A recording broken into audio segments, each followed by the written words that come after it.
People that are not speaking, please be muted. Yeah, carry on. Sorry, Abeni. free of unnecessary interruption. You see, this is my take on this issue. I've and let me say, by the way, what make me have interest in this issue is because my area of specialization is jurisprudence and is historical. I studied how slave masters settle their disputes during the transatlantic slavery. And why doing my research in that area, I looked into the impact of the Quakers and others on the slavery in America and the fight, the crusade and the movement of the civil rights movement, particularly to liberate blacks in in America.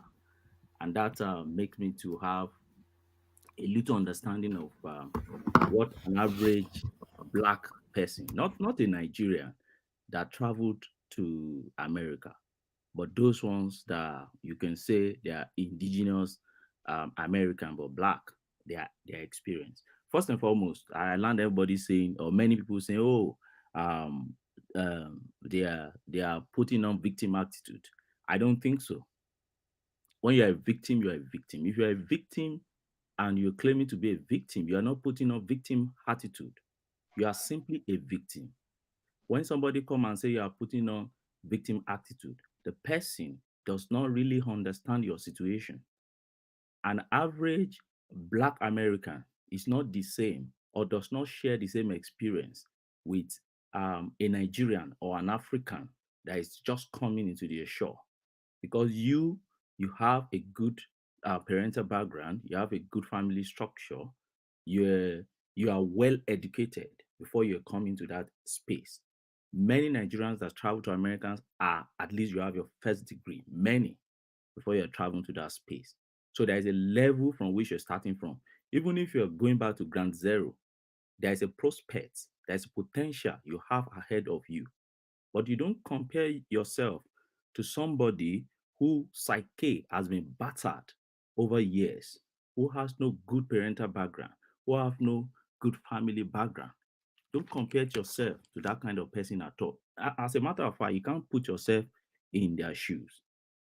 In 1 minute, let me tell you the kind of problem these guys have been having for almost 400 years. If you go back to history, and that's why for me, you need to study people's history before you can actually analyze what is happening to them.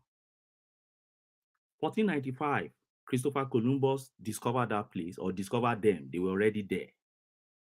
He discovered the place with his voyage, and ever since then, the life of a black man has never remained the same, right? And over 60 to 200 years Black after man, when Christopher Christopher, Columbus came to America, nígbà wo nìyẹn? Kí that lọ̀gbẹ́ni is sọ gan-an? 1492. Go and read your history, please. So he I came don't there and want then they were black man here in unnecessary America. interruption. Let me land Oh on my point. God. You See know why we're saying that we should not allow people you that are like not here default to talk. interruption. Wait now. Let me land. I've said it before. Before I even spoke at all, you started spinning your things. But let me just land so that we all learn. It's not we listen to learn. So it's not a platform to just talk. No, let's learn. 1492. Go and read your history. Christopher Columbus got to America. That was the first time he got there by his voyage to America, right? And after that, what has been happening to that land? They discover that they needed human labors. And then you flew down to India and you realize that the Indians could not work as much as the Africans. Then you came to West Africa, right? And see, I've never seen any race in the entire world. And that is why when people compare the black guys in America to the Indians, you compare them to the Chinese, you compare them to the Malaysians and co. It means you don't have a deep understanding of their history. That's why you're talking like that. I've never seen any race in the entire world that was as balkanized like the black race, particularly those ones in America. They were not just colonized, those ones you're talking about, they were colonized by one or two race, right? But the black in America, some were colonized by the Spanish when you go back to the history of the Texas 1690s. They were colonized by the Spanish, enslaved by the Spanish. Some were colonized by the English, King Philip and others who founded New England. Some were colonized by the Swedish, some by the Quakers, even the French. As at 1793, the British colonialists and the French, they fought a war. And eventually the British won. And that was when they found the Northern America, which include Florida, in that same space. And they kept balkanizing this race from 1492 until 1770s, when you had what you call US Declaration of Independence, 1776. And even after that independence, we all know what still continued to happen in that space. It wasn't as if, oh, we've ended the war, we had our independence declaration, therefore the blacks can have their way. No. Over time, they kept struggling and struggling one way or the other. To date, they kept struggling. The black race kept struggling in America to date. When you go back, when did they segregation in the public schools? When did they stop that? 1954? 1954, just less than how many years ago? As at 1948, they were still segregating them in the civil service. You hardly can you get any employment in the civil service as at 1948 to 1954 until they have this case they call Brown against Board of Education. That was even after that, segregation in public schools in America continued, right? 1955, the Montgomery bus boycotts. We all knew what happened there. And so many examples I can give you. Even as I was discussing something with someone recently, even as at 2009 when Obama came out, because we all say, oh, they should come out from their deed, they shouldn't play this victim attitude, oh, they should all come out and fight and try to be best in life and everything. Let me tell you, there's a limit to which you can fight, to which a large population can fight if you don't have support of the society. You may have one or two ones that will be fighting and they will be just raising their head and be getting to the top, but you can't have a collective breakthrough. Because when you find yourself in a system that is overwhelming, it's always very difficult. Even as at 2009, when Barack Obama was contesting, we all saw the racial discrimination against Barack Obama, despite all his ties with the Queen of England. And by the way, the person who said he had a tie with the Windsor family was right. There are about 2 books I've read on that. The books are wrong. I will interject on that. Carry on, please. Okay, with the Windsor family. He has connection with the Windsor family. He has connection with the Swedish, and he has connection also in Ireland. All right. So, and Kenya too. So, and all those things work for him. But in all these, we all saw what they did against Obama. You could imagine American president that was not even invited to the wedding of, was it Williams, in England. That alone should tell you what was even happening under. He wasn't allowed to come. He was not even invited to be there. You remember his birth certificate conspiracy theory, a lot of racist caricature everywhere in America, images showing all because this guy was black. Tea Party protest.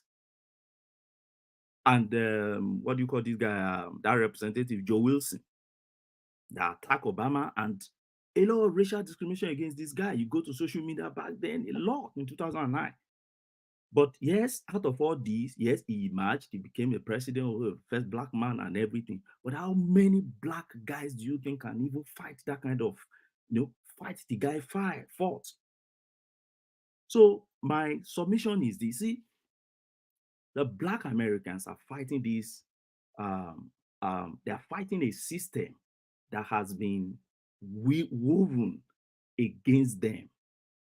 So in fighting this, if you think it's an individual fight because you think each person should fight for their own, they shouldn't put this victim attitude, then they're not going to get anything out. So for me, I think for them, it should be the society first, trying to find a way to get them out of this trouble. Yes, we know how it's pro-white system. So, but for me, I think the blacks who are captains of industries, the black who are, and that was what Martin Luther Jr. wanted to do. To get those ones that have gotten to the top, to be able to conscientize people, to get people together, to get these guys out of this trouble.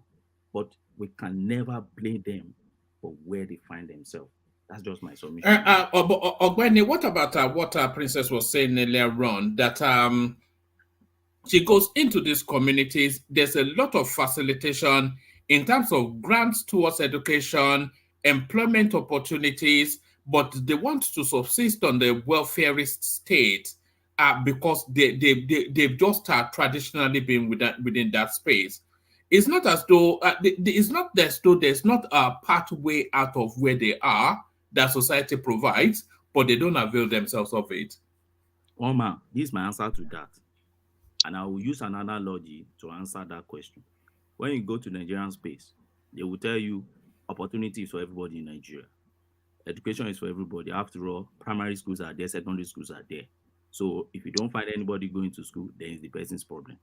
But when you now look at it deeply, when you pick a 10 Fulani men, you find maybe an average of 1 that is educated. If you flip it to the Yoruba race or Igbo race, when you pick 10 Igbo or Yoruba men, you find at least 7 or 8 that are educated. And you now be wondering, what is the issue? It's historical. Go back to their history. Who are there to encourage them?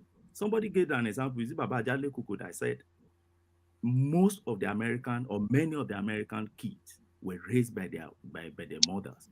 No father there, the father already imprisoned, and you find these women struggling that don't even have quality education, that don't have quality education, that is living in a system that has been skewed in such a way that is against the black women already. Don't forget that apart from issues you have with black race, there's an issue even against the black women also. Because there are so many civil society that are fighting for these guys' rights. So what else do I need from them? So I won't blame them. Even if you have school around you, you won't even have the encouragement to go there because there's a problem with your psyche already. So we may be sermonizing and think, oh, because but we are not the same. Nigerians traveling to America or anywhere abroad, you're not the same with those Akatas that are there. You are not just the same. You're not experiencing the same thing. Thank you for the explanation. I think the Nigerians are not that far different, and it's just that they don't seem to picture it the same way. If you look at the reasons why Nigerians are leaving Nigeria today, is because they don't see prospects in Nigeria, and African Americans don't have anywhere to run to. And the dominant culture simply does what the dominant culture does. They keep the ones that are not dominant in check. And African Americans have fought, struggled, innovated, developed, and they've been brought back down. And there's a reason why you have so many drugs in the community there when they don't grow any of those drugs. And this is something that was systematically done. And just to keep them in check, it's not, and even with all that, some of them are actually doing well. It's not like everybody is just doing badly. And if you compare that to the population of Nigerians that are doing worse, Nigerians are struggling too. And it's just that what we experience within our own community is that we don't see the dominant community within Nigeria. The dominant community is European community still, even in Nigeria. I want to clap for you. I want to clap for you. Thank you, sir. I'm clapping. Don't do that. You'll encourage him. We like to. I want to clap for that man. No, don't do that. We like to keep him in chains. Yes. No, we like to keep him in chains. Yeah, you know. Now tonight, I was thinking it's clever now. Yeah, you see that. Why would you allow people that are not living here to be talking about politics? What is actually? I don't get it. It's quite unfair. I've spoken to African Americans. I've spoken to a lot of African Americans. You are not here on ground to leave. What you just said now makes no sense. For visit. Somebody just came and gave us a lecture about Columbus coming to America and they met black people. I was like, what are these black people? You know, I mean, we need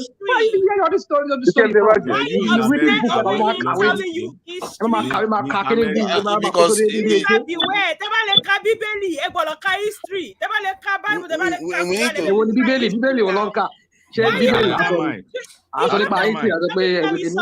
me tell you something. If you don't know the history, if you don't know the history of African America, you can't tell the way. Because you cherish America so much, you will not understand what is going on in Nigeria. That is so prevalent. Even can you tell me all the company in Nigeria right now that is big? I'm talking about from even all the food that is provided to you guys, not the food that is grown. Let's not go to Nigeria right now. We're talking about America. Let's leave that one. We're talking about even rational mind. Let's talk about Nigeria. Leave them. Let us compare the education system or how the Northerners has been held back in Nigeria. What do the Southern people say? We say it is their fault, isn't it? Exactly. Would any Southerner want to blame the system that is hinged against the Northerners? We blame them, don't we? Baba, you are generalizing. Not all Southerner. I marry a Northerner, and let me tell you, I lived among them. Not all Southerners will look at the North and you just say, "Oh, the reason why they are like that is because it's their fault." No, I will tell you a lot of dynamics that plays in the North that is causing issues in the North. So don't just, if you go back to history, you realize the same way you marry, the same way we live among them too. So you cannot come here telling us one-sided story like you always do here. I'm just trying to tell you the angle I'm coming from. So okay, let's hear your angle now. Let's hear your angle. Don't pick offense because somebody is telling you his background. that will sound too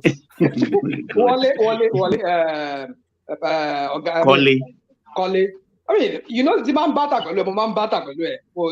there's no hard feeling. You know how I come at you. So please always understand that. Go on, please. I know. What I'm trying to say here is why have we looked at why the Northerners are not catching up with the Southerners? Yeah, Baba, before we take the conversation to Nigeria, let's loop around the African American thing. So no. I'm just looking because somebody mentioned about what's happening in Nigeria. That's why I brought that in. Actually, I want us to stay with the American space. Really. Yes. I wish I have time one day to analyze that. No, we'll open it up as a conversational space because we cannot continue Peter Obi Tinubu every single day. But people have accused our commentaries of not coming from America. So Prince Daddy is in America. You don't get more American than Prince Daddy. So Prince Daddy, why are the Black Americans so backward? Okay, hello, one man. Can you hear me? Yes. Happy New Year. I don't think we've seen you. Have we seen you this year? No, I haven't been on the platform. No. Happy New Year. Yeah, Happy New Year to you and everyone on the platform. Thank you. Yeah, a lot of stuff. I've been trying to interject, and a lot of things said. Quite frankly, good stuff, though. And I mean, I can say everyone has spoken so far from their own prism. They are right. I mean, they made valid points. But the issue of the African Americans, somebody said it earlier, it is complex, absolutely complex. We can't just say, paint it with one brush stroke and say, yeah, Nigerians, they came here, Africans came to America, they're doing very well, they went to school and all this sort of stuff. That would be very simplistic to put it, okay? Because they have other challenges that they faced over so many years. And the person that got on the plane, okay, and came to America has a totally different perspective on life, okay?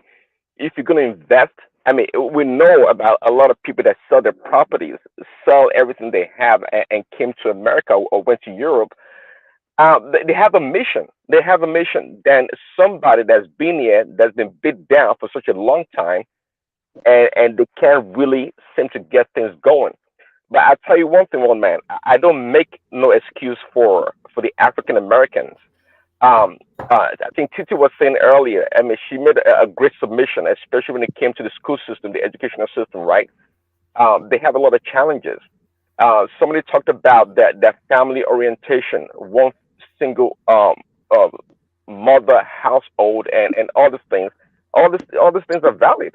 But at the end of the day, I tell you that, a victim bears the onus to restore himself. As harsh as it may sound, that's the truth. At the end of the day, we can blame the white people or Asians and all the other groups around us or around the African American people, but they have to. At the end of the day, they have to put themselves up, put the strap up, the strap of their boots up, and do what they have to do. They, in the beginning, say the East. I mean, yeah, I'm going to give a history of somewhat of the African Americans, but right after slavery, I'm not an historian to be talking on this, but I have a skeletal view of the whole thing, somewhat. I'm not lost entirely, but I tell you, right after slavery, the African American community, they did very well, excellently. I mean, to the point. I mean, so I think it was Joel that said it earlier. To the point of building their own Wall Street in Oklahoma, right, in Tulsa, Oklahoma, I believe. They did a lot of exploit, great exploit. They were successful people. They did a lot of stuff, but somehow, somewhere along the line, they, that term, what do you call it, systematic challenges came about. Okay, and when they introduced, I don't know, welfareism into the space to incentivize the women, single women rather, to be alone and be without a man or their husband, right? Um, then came the educational challenges also in getting admission. But all these challenges that African Americans have faced, believe it or not, other groups also have, be it the Jewish group or the Italian or the Irish to a certain degree. Maybe not as bad as the African Americans because they were enslaved. But again, the point here is that right after slavery, they did very well. They did excellently. In fact, back in the maybe late 50s or so, maybe a little bit earlier, the African Americans, their family orientation as a single unit, a mother and a father and one or two kids, rivaled that of the white population or any other group in America. They were solid American family. They were all American in every respect. Yes, they were. Of course, they still experienced racism and some other challenges, Jim Crow, segregation, all these things were there. Those were just natural resistance that occurred in the society. We too, from Nigeria or wherever we come from, we have natural resistance that we have to deal with. Maybe not so much as they faced, but I've also made the point that look, racism is terrible, but if you ask me, the outcome or the effect of racism in America is equally as bad as tribalism in Nigeria or in Africa. They all portend the same negative effects that disenfranchises people. So, and when I was asking Princess earlier, what is the problem? If she can pinpoint the problem of the African American people. Now, if Dupsu was here, she probably would have invoked the word trauma, which is quite apt, frankly. But again, the African Americans, they have challenges. Is it spiritual? She said no. Is it physical? Is it psychological? What is it? It's not enough for somebody to have a lot of resources around you and be successful. No, you have to be taught. Prince, let me ask you this. Do you think they rest too comfortably in a victimhood? Because they have a ready excuse to go to, and they seem to readily just almost lazily park behind that excuse. And my answer to that question is absolutely. That is true. See, again, it goes back to my quote. See, the onus falls on the victim to make themselves whole. Really, see, it's really really bad and terrible.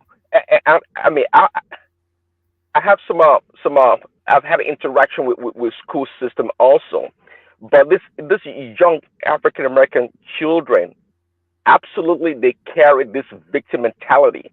And do I blame them? They are children after all, right? But their parents are the problem.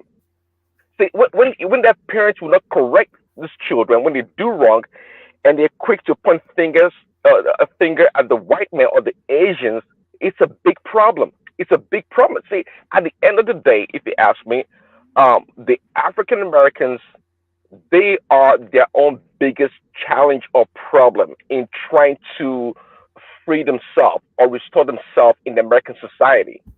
Let's Thank not you. kid Thank ourselves. you, brother. Thank you very much. Yeah, thanks. See, this You if mean you like go, Nigerians do? You I've mean said, like Nigerians are Nigerians' problem in Nigeria as well? I've said also, I've made this point, Exactly. and Exactly. I, It's true. I've made We this have point problems also with it. on a Yes. show one man that if we were to group the African Americans as a tribe, like an African tribe or ethnic group, right? African Americans, Nigerians, whatever. If we were to group them, all black tribes in the Caribbean, in the Europe, and everywhere around the world, if we were to, I'll tell you comfortably that the African Americans are the most successful black tribe or ethnic group in the world. Yes, they have the most accomplishment. Well, now they may not be the most people that go to Harvard or Yale, but in terms of global accomplishment, they are. They are the single most successful black ethnic group or race in the world, regardless of all these other things all these other challenges that they have. Come on, there are more wealthy millionaires, African Americans in the world than any other black damn race. It's every day, pretty much every damn person in the NFL, NBA, they're all millionaires. Well, sure. I mean, it's millionaire aspect. They get paid. They didn't really create the wealth themselves, so to speak, but they have the talent. So they have wealth amongst themselves. There's no doubt about it. I mean, the richest black persons in African American, I mean, they're well accomplished in a lot of ways. And by the way, in academia also, see, that's the challenge with liberalism when it comes to black people. See, in trying to use DEI or this affirmative action to Are you to talking about equalize. Elon Musk? Are you talking about Elon Musk as being an African American? Big Daddy. Well, if you want to go that route, why not? Why not? He is neither Of course, I was African. born in South Africa. I know. Is neither African nor American. Because your convention, he's neither Well, there you African go, nor you American. Well, It's I a was German. wondering It's who a was he German. talking I don't It's a about? claim German that guy. man, Elon Jared. Musk. Let's not claim him. Don't claim that Well, man. he said he's an African American. Why not? I mean, why do we Yeah, have He's to an limit the African definition of it? even look at Elon Musk now. Is not an African. Is one of those from the Second World War into South Africa, and he's not an American because he's come from. So he's neither African nor American. None of the two. But carry on, Prince. Can we just say Yeah. something, Stab? But Can he is white.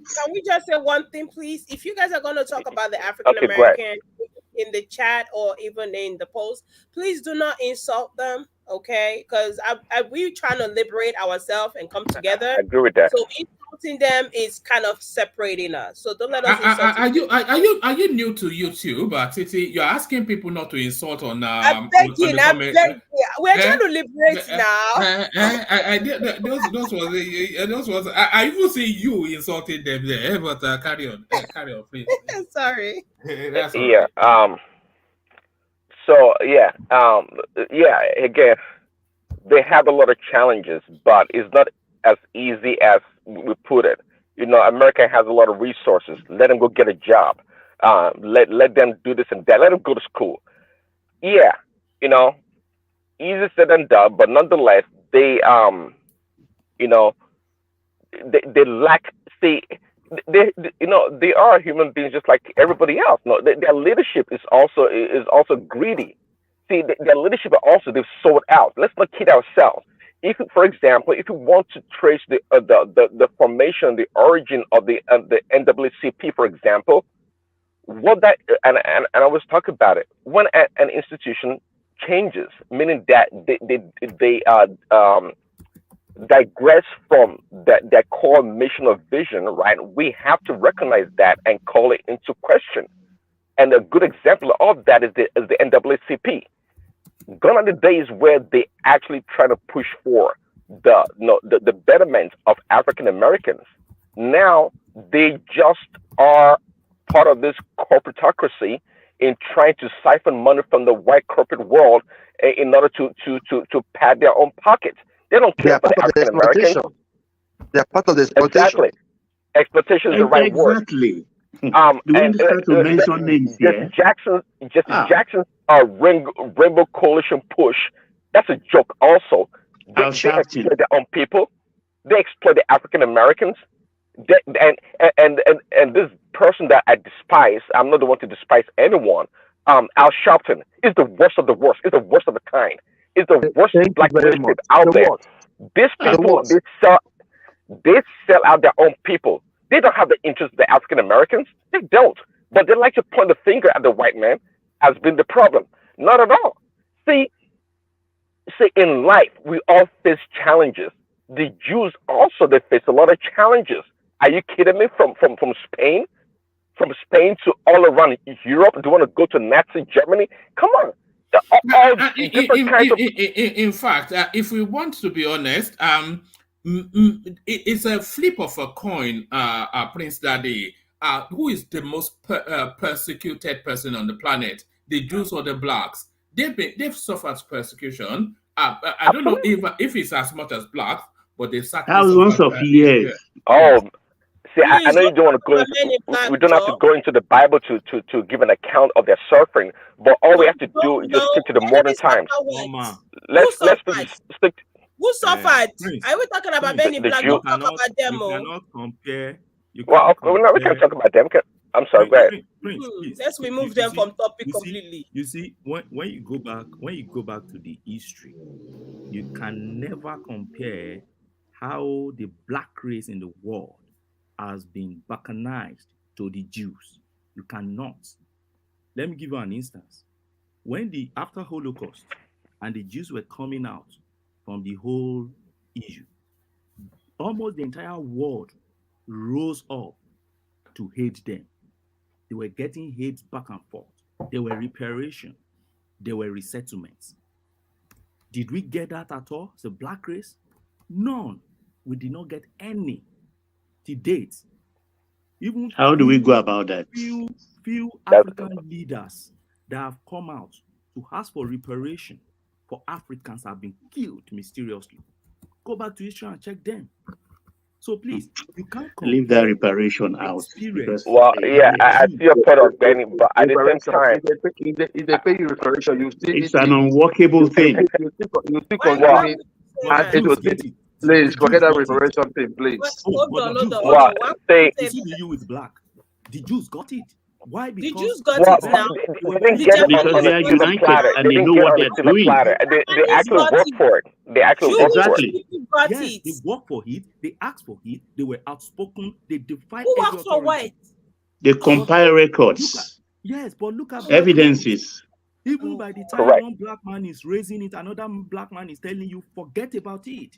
That's the point. Black race. You see? That's the problem with black people. Then you know. Can I ask a question? So, do you guys believe that African continent doesn't deserve reparation too? It does, and there is a push for it, but their voice is not loud enough for. Okay. Yes. So I don't know all about. One man. Look, our problem is that if you give Africa $1 trillion as reparation in the next 10 years, we'll continue to cry. It might not necessarily be monetary reparation. It can be infrastructural or technological. It doesn't necessarily have to be money. One man, it's still the same thing. You were talking about the budget yesterday. You saw how the party was going on. They will still steal the money. One man, let's all do what is right amongst us. No, let's say the government will want to steal the money. Let's exclude the mentality of government because that's Nigerian mentality. Do you believe that as a black race, I'm talking about every single black race, okay? Do you believe, because if we go to Australia, if we go to India, and there are black people there, if we go all the way to all the islands, as a black race, including Africa, the major black race, and African Americans, the main people, do they or do they not deserve some form of reparation in being? Yeah, but what form? What form would that reparation take? That is the question now. What form should we be repaid? Yeah, but it's impractical. I believe we deserve some type of repayment. Let me tell you what we have gone through. You see, Titi, you asked this question, right? And I will tell you this. You see, you see, one thing the Democratic Party have done in the United States is they believe in bringing out rhetorics. And when you ask them rhetorics, and when you ask them how are you going to go about it, they don't know nothing about it. It's not just about the headline. Look, see, the issue of reparations, if you want to, like one man said, maybe in terms of infrastructure and all that, man, fine. But what I'm saying is this: we have more than enough. We have more than enough to do something for ourselves. Secondly, if you, my dad will always say, garbage in, garbage out. If you pour $1 trillion on the black race today, and we still maintain the same structure that we still have today in terms of politics, and even in terms of the United States, in terms of black Americans, in terms of family, we are still going to start crying in the next 10 years to cry for more reparations. So that is my point. Okay, so what you're saying is that we shouldn't be getting this reparation because we have more than enough. What are you saying that we have more than enough? If you can expand on that, please. We have more than let me just round up. We have the human resources to do it. We can turn around our political leadership. I see no reason why we should be Japan if we have the right structure in Nigeria. That is my point. Our biggest problem in Africa is leadership. If we have leadership right, most of us won't be Japan, and most of us will stay back and develop our place. That's where I'm looking at. Titi, hold on. Hold on, Titi. I think it's trying to guide you to a Peter Obi narrative. So try and avoid that space. One man. See, we are talking about Africa in general. We're talking about the black ones. One man. Can I interject for just 5 seconds? One man. Hold on. Let me make this point. See, one man. If you go to every black place, Jamaica, is it the islands? Is it in Africa? Wherever we find ourselves, Australia, even in the United States, we are not doing well. We have an issue as a black race. We have issues concerning leadership, whether we like it or not. We do not have leaders that cater for us, and we have mediocre leaders that are representing us. So we get mediocre outcomes, and that is it. Thank you. Okay. I want to ask only one question, one man. It may be relevant or irrelevant, but I want everybody to take it to bed. Please, let me ask this question. Yeah, you will ask. Let Titi have a little interjection, and then Baba asks that question, and then Prince Daddy picks it up so that he can carry on. Titi, come in, and then after you, Baba. I was just going to say that there's a black race. You said everywhere that there's a black race, we are not doing great. And then you said that we need some form of leaders. We have black race in India that are actually there that look just like you and me, okay? We have black race, not black race that travel to India. I'm excluding the Africans that travel to India. I'm talking about actual black people that look like us, Nigerians, literally. We have black race that are also on the islands, Europe, everywhere, mention it, Australia, that were also massacred. We have black race there. And I was asking that, do they deserve reparation? You said we need some form of leader. So whom is going to be that leader for that black race as a whole? Because right now, it seems like we are dispersed everywhere around the world. All right. We don't see each other.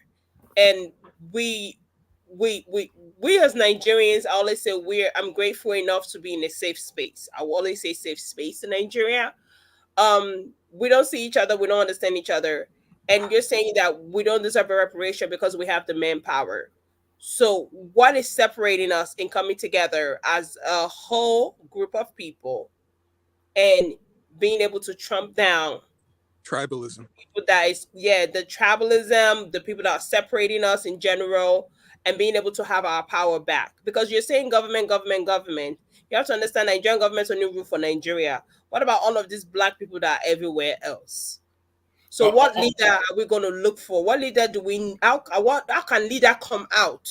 Where would it come from to lead us, to bring us back together as a whole group of people? All right, we'll leave that rhetorical. Baba asked the question, and then Prince Daddy. Yeah. Thank you, one man. Gentlemen, gentlewomen of the panel. It's a rhetoric question. Does Atiti sound like a gentlewoman? I'm not sure. We put that up front. We put that up front. All right. It's just a question I've been asking myself for a very long time, and I've answered it in my head, though I will not answer, but I want to put it on the floor.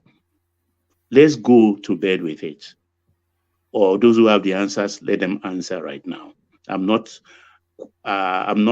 in a hurry to get the answer, but I just want to drop it because there is what we called alternative facts, alternative history, and there is also reverse psychology or reverse history. Folks, if it were the black race that took the whites as slaves, where will they be right now? That's it. Take it to bed. Some other time we can talk about it. Except you want to answer now, which I think will be on a whim, not something deeply thought out. All right, brilliant. So, do you want to have a stab at that as you take the floor back, Prince? Can I just have my quick response to Baba's question would be by this time the white race would have enslaved the black people, but yeah. So sorry. Baba was asking if the black race had enslaved the white race, where would the white race be now? And your response is that the white race would have enslaved the black people. So that is to say that they would have found a way to reverse that situation. Exactly. Yeah. Actually, that's inaccurate. Hold on, Tunaja. Why do you say that? Well, given that what we know, if all things remain the same, given what we know about black people, the way we do things, absolutely, they would have reversed that slavery and would have enslaved black people. I have no doubt about that. Given the approach sorry, are you conceding that black people are fundamentally inferior to white people? No, what I'm considering is that it's like your physical attributes. For example, you are who you are. It doesn't necessarily make you less of a human being. Like, for example, they say white men can't jump, okay, quote unquote.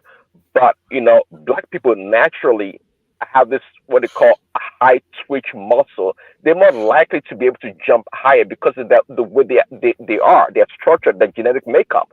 Our skin, it is what it is. So is theirs also.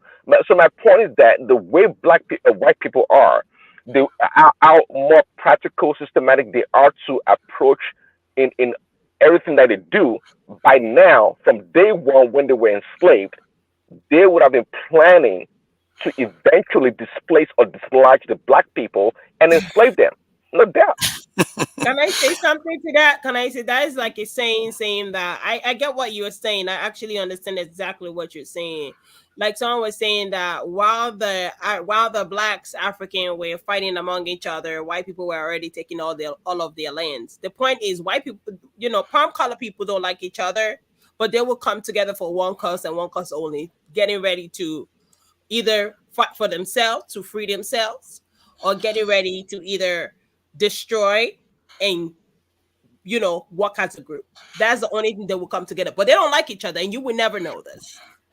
That's what we Black people need to work on, because we though sometimes we don't like each other, we put each other out there. We put each other businesses so much out there that the whole universe knows. And now they know how to come after us. What? I think that the Black people did take some white slaves during the period of the Songhai Empire, when they used to travel to the Middle East and some parts of Europe. And remember, the Moors that were composed of quite a significant population of Black people also went into Europe and ruled Europe for about 800 years. And that is not without slavery. And so sometimes we forget that Black people have done things. But you just made the point that Prince Daddy said. We went, and it's not making the point. It's just that history happens. No, you just made this point. Baba's question was that if black people enslaved white people, what would happen? Prince Daddy said that situation will quickly reverse, and you've just cited an instance of where exactly that happened. I wouldn't say it happened, because it happened for let me finish my point. It happened for 800 years. While ours is just about 400 years. Let's get my question in its true form and perspective. One man, at the time, Jekim just explain my question well, so we can get it right. We shouldn't even be in a hurry to answer. I just want us to look in the mirror. As of the time they took us as slaves, we were the one that took them as slaves. Where would they be right now, today? That's the question. They may be the ones complaining about reparations and all the rest. And about the reparation talk, I don't think we should be focusing on reparation. African Americans can, because they are relatively smaller population compared to the entire continental population. Because we are, see, let me just finish my point. We are one of the great races of the world. You cannot expect them to be able to compensate you. They will die if they try to do that. And in the context of the African American, the total Jewish population in the world is about 15 million even today. The African American population is heading to 50 to 60 million. How are they supposed to compensate all of them? It's going to be very, very difficult. But I think America can do it. Hold on, let me finish my point. America can do it because there's a technical legal issue that America as a state actually didn't fulfill for the African Americans, because after the Civil War, there was a promise that they were supposed to fulfill certain things for African Americans, which they reneged on, which they didn't fulfill. That is a legal thing that the state owes the African American community that they can use to get their reparation. But nobody will give you reparation while you are still weak. Even the Jewish people didn't get most of the stuff they got because they were weak. Please, because they were very, very strong too. Hold on. Let him land. When to Niger lands, let Ajanle Koko come in. We've not heard Ajanle Koko today. I don't know. For me, this is very, very simple. To me, this is very, very simple. You have to put yourself in a position whereby you are worthy. And the funny thing about it is that by the time you become worthy, you don't even care about the reparation, because you know you're already powerful and you have a lot of resources at your disposal. They didn't compensate China. They didn't compensate India because they can't. If they did, they will be done for. We are a giant, and we are acting as if we are 1.3 to 5 billion people in the world. How can we just act as if we are babies that expect to be compensated? We are one of the great races, and we have to take our place and impose ourselves too. We can't just expect people to redeem us. We have to redeem ourselves. That's how I see it. Can I ask a question for someone that say that real quick? Oh, sorry. No, hold on. Let Ajanle Koko come in. Ajanle Koko. Go ahead. I'm sorry, Ajanle Koko. No, that's fine. Ajanle Koko. All right. Ask the question. I think Ajanle Koko may be tied up.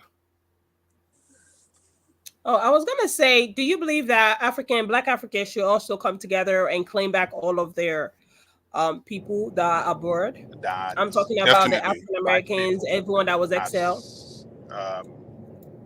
Are you asking me, or I'm asking you, Niger? Can you hear me? No. I think Ajanle Koko is back, so everybody just hold and let him speak. Yeah. Sorry. Yeah. Can you hear me? Yeah. Yeah. Prince Daddy answer to Baba's question, I think, is contradictory to the point he made at the beginning of his submission. He said earlier that the psychological torture that Black people went through has brought them to where they are today. So that psychological problem, is it telling us without his answer that is not applied to white people? Are you saying the psychological problem does not apply to white people? So if white people have been taken as slaves for so long and denied all the economic opportunity, and they've been beaten down, segregated, and taken through all this, the worst part that human being can be taken through in life. So you are saying they will have turned the table against the black people? Well, Angelica, I believe that things affect people differently, and given the nature of white people, the way we know them to be, I think they would have been able to overcome this psychological thing, though it may affect them. These are hypothetical. Well, of course it is. But again, it's based on what we know about that. If you look at the society, if you look at what they've accomplished over so many years, it's not strange. It's not far off for me to have drawn such a conclusion to that matter. It's not that far off. Hold on, Titi. Hold on. I'm sorry. Yeah.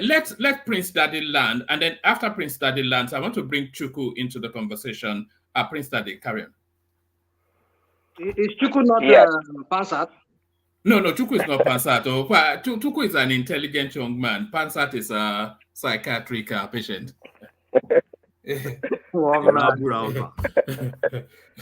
Anyway, so I think somebody kind of said it earlier. At the end of the day, again, no matter what somebody does to you, as horrible as it may sound, you, the victim, really has that that the onus falls on you to make yourself whole or well.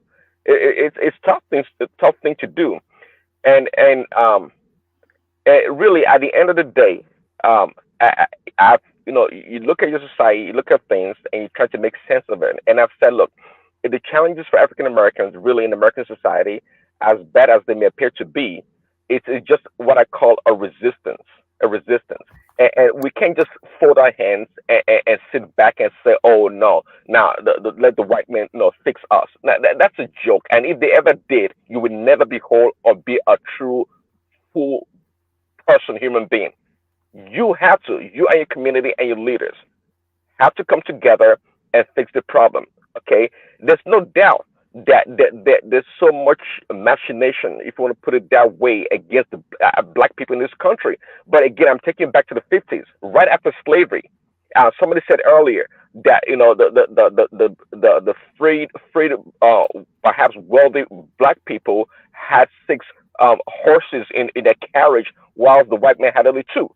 So at one point in time, we started to get better, and they started to get better as a people. And in the 50s, 60s, they had great community. They have great family. They had a lot of things going for them. What happened is the question. See, that's the question that the black intellectuals, like, if you ask me, Thomas Sowell, and I think in so many ways in his writings has provided some answers to this problem. Is a foremost African American that doesn't believe in this, what you call this DEI society. It believes that black people are capable, and so do I. I think black people, again, I'm telling you that I strongly believe that the black race, the African American, they are the best, absolutely the best black tribe or ethnic group in the world. And they've proven that. They've absolutely proven that. Okay? And they can do much more. But somehow, some way, the leadership is not percolating in every aspect of their lives. It's not.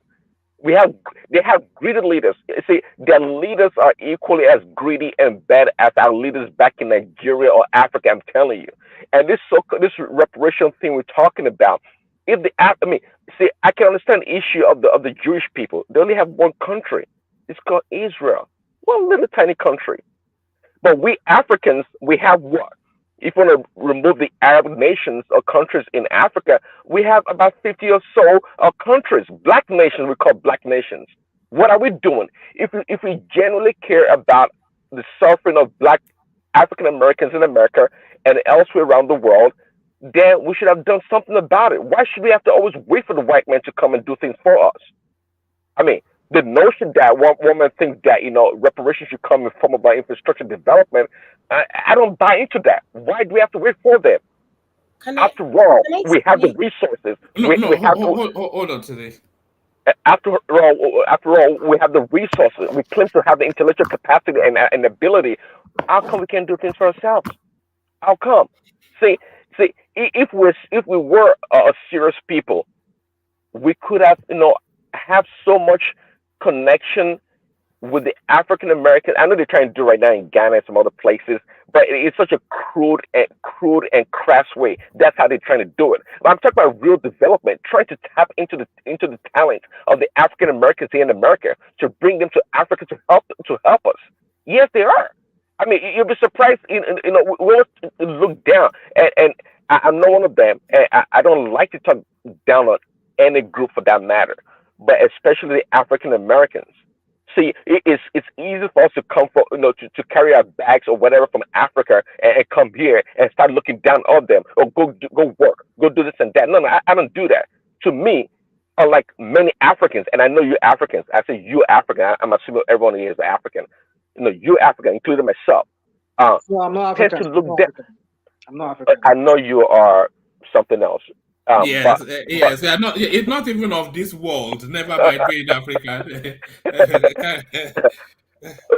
we tend to look down on African Americans. We do that. We're so condescending towards them, and it annoys me. And when I tell my African people, why don't you just pack your damn bag and go back to Africa? I mean, if you claim you came from a great place, you live with kings and queens and all this garbage, why don't you go back to where you came from? So if you come to America, America belongs to African Americans as equally as the white Americans, because you know what? They are Americans, and you have to respect them, regardless of how you feel about them. You have to respect African Americans because they are Americans.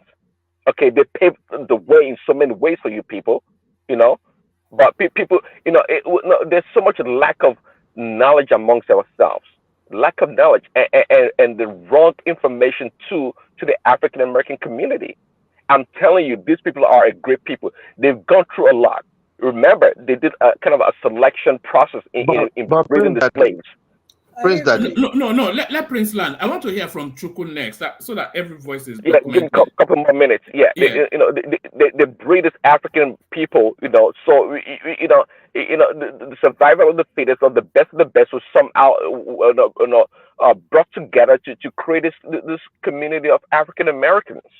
Really. But at the end of the day, people don't want to talk about psychological problems or rather spiritual problems. I believe, from my perspective, is part of the problem. Maybe I should end with this. There's a great American football player, Ray Lewis, right? If you know about him, successful guy, made a lot of money, played football for many years, where the average year of a football player is like 3 years. He spent I think a decade or so playing football. But my point here is that this man, Ray Lewis, was narrating a story about himself or about his family, how his father abandoned the whole family. Okay, and for what reason he could not pinpoint it. The man just packed his bag and just abandoned the family, the whole family. And Ray Lewis, it was painful for him, of course, growing up. And he said, "Oh, he doesn't want that to repeat in his family. He doesn't want to do the same thing his dad did, abandon his family." And when I heard that story and thinking about it, I was trying to think, why would somebody just pack the bag and abandon the family for no reason? And this seems to be a common theme a lot amongst the African Americans. And that's why I'm saying that sometimes people do things that they are unable to articulate or explain, because it's beyond the physical or the material aspect of life. It transcends into the spiritual and some other things people don't want to talk about. We face a lot of challenges. They as a people, they face a lot of challenges. And by the way, one man, the challenge of the African Americans is not really are isolated or unique to the African Americans. There are also white people that have the same challenge as African Americans do. Believe it or not, you'll be surprised. There are white people here in America that have the same challenges as do the African Americans. We don't tend to talk about it. Why? Because they are the dominant race in this country. By the end of the day, we have to be compassionate. In our attempt to be compassionate, we have to, put the onus on the African American leadership, okay, to teach their children the right ways and encourage them, and not to always play this victim mentality. Thank you, Woman. All right, brilliant. So Chooks, you're up next. So you've been listening to the conversation. There's a concern that the African American, in spite of all of this affirmative action, the opportunities that the United States present, they kind of seem to grasp hold of opportunity and leave themselves. Are they subsisting for too long in that victim mentality? That's the question, Chooks. Well, first and foremost, Happy New Year to everyone, and thank you for having me up on the platform. African Americans, Black Americans are one of the greatest, if not the greatest group of people on the planet. We just have to say it plainly. The civil rights movement in the United States was one of the great moral movements, and they really expanded the concept of democracy and made freedom an absolute. They have made this country a really great nation and have helped put into place policies that we all benefit from. So we have to give them their due. Now, no group is above criticism. When it comes to disparities in the Black community in the United States, there is a bias narrative and then there is a development narrative. The bias narrative says that all disparities in Black society relative to the dominant society are due to broad societal discrimination. So if you ever see anything that is, when it comes to incarceration, education, all of the things that negatively impact Black community, it's to do with racism, systematic racism. But there is another narrative, is the development narrative. This narrative says that the disparities that we see in the Black community is due to a lack of development in the Black community. And this lack of development has at least two factors. The first factor is that in slavery, Black people were not free. Slavery was a type of incarceration where you didn't have any freedom. You were owned by somebody else, and you had no freedom. You had no, you couldn't move about the way you saw fit. You had to do what you were told. And then after the period of enslavement, there was segregation, or Jim Crow, where you had freedom, but you couldn't use your freedom for anything more than just subsistence. You were relegated to certain places. You couldn't move about freely. So you really didn't have freedom. But it wasn't until after the 1960s that Black people had full freedom, full rights and privileges of all citizens. Now, this development narrative says that Black people have not developed the character traits or the what is needed to thrive in freedom. So when freedom comes, it means that you are responsible for yourself. No matter what happens, it doesn't matter what happened before. Now it's on you. If you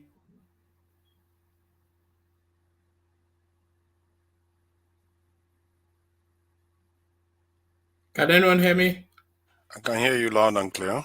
I think nobody can hear Chuck anymore. No, I can hear you. We can hear you, woman. All right. I think it may be interrupted by something. Let's go on to Tunaja then. Tunaja, the conversation, your contribution. We've not. Yes. Let's hear from you. Yeah, thank you. This is One Man, and thank you for having me. Greetings, everyone on the panel, the chat, and to the viewers. Yeah, this topic is quite interesting because to hear Nigerians talking about this, I'm just going to start to give my own opinion about this. And sometimes we come across as if we are patronizing African Americans, and I've always considered that African Americans are going to they could play a significant role in moving the community into a different posture. In other words, because of their proximity to power, that by default means that they pack a lot of punch. It doesn't make them anything special in terms of being African or black or anything. I think we are all unique and special in our own ways. But when we talk about them, we have to take that into account. That's why I always try to remember some of the things that goes on within our own community too. We as Nigerians, and some of the things we go through, and they've been through a lot of traumatic stuff. And the within our own community in Nigeria, we've been through it too, but it's imposed by our own people because we don't see the greater dominant cultures, which are the European and the Arabic culture that governs our societies on the continent. And so from that point of view, I like to think that African Americans, they are doing the best they can, given the circumstances they find themselves. And we as Africans, and both sides need to wake up. I think both sides have questions to answer. Because African leaders, they travel to the UN General Assembly every single year. I've never heard that they are coming together to meet the African American community to discuss how to work together.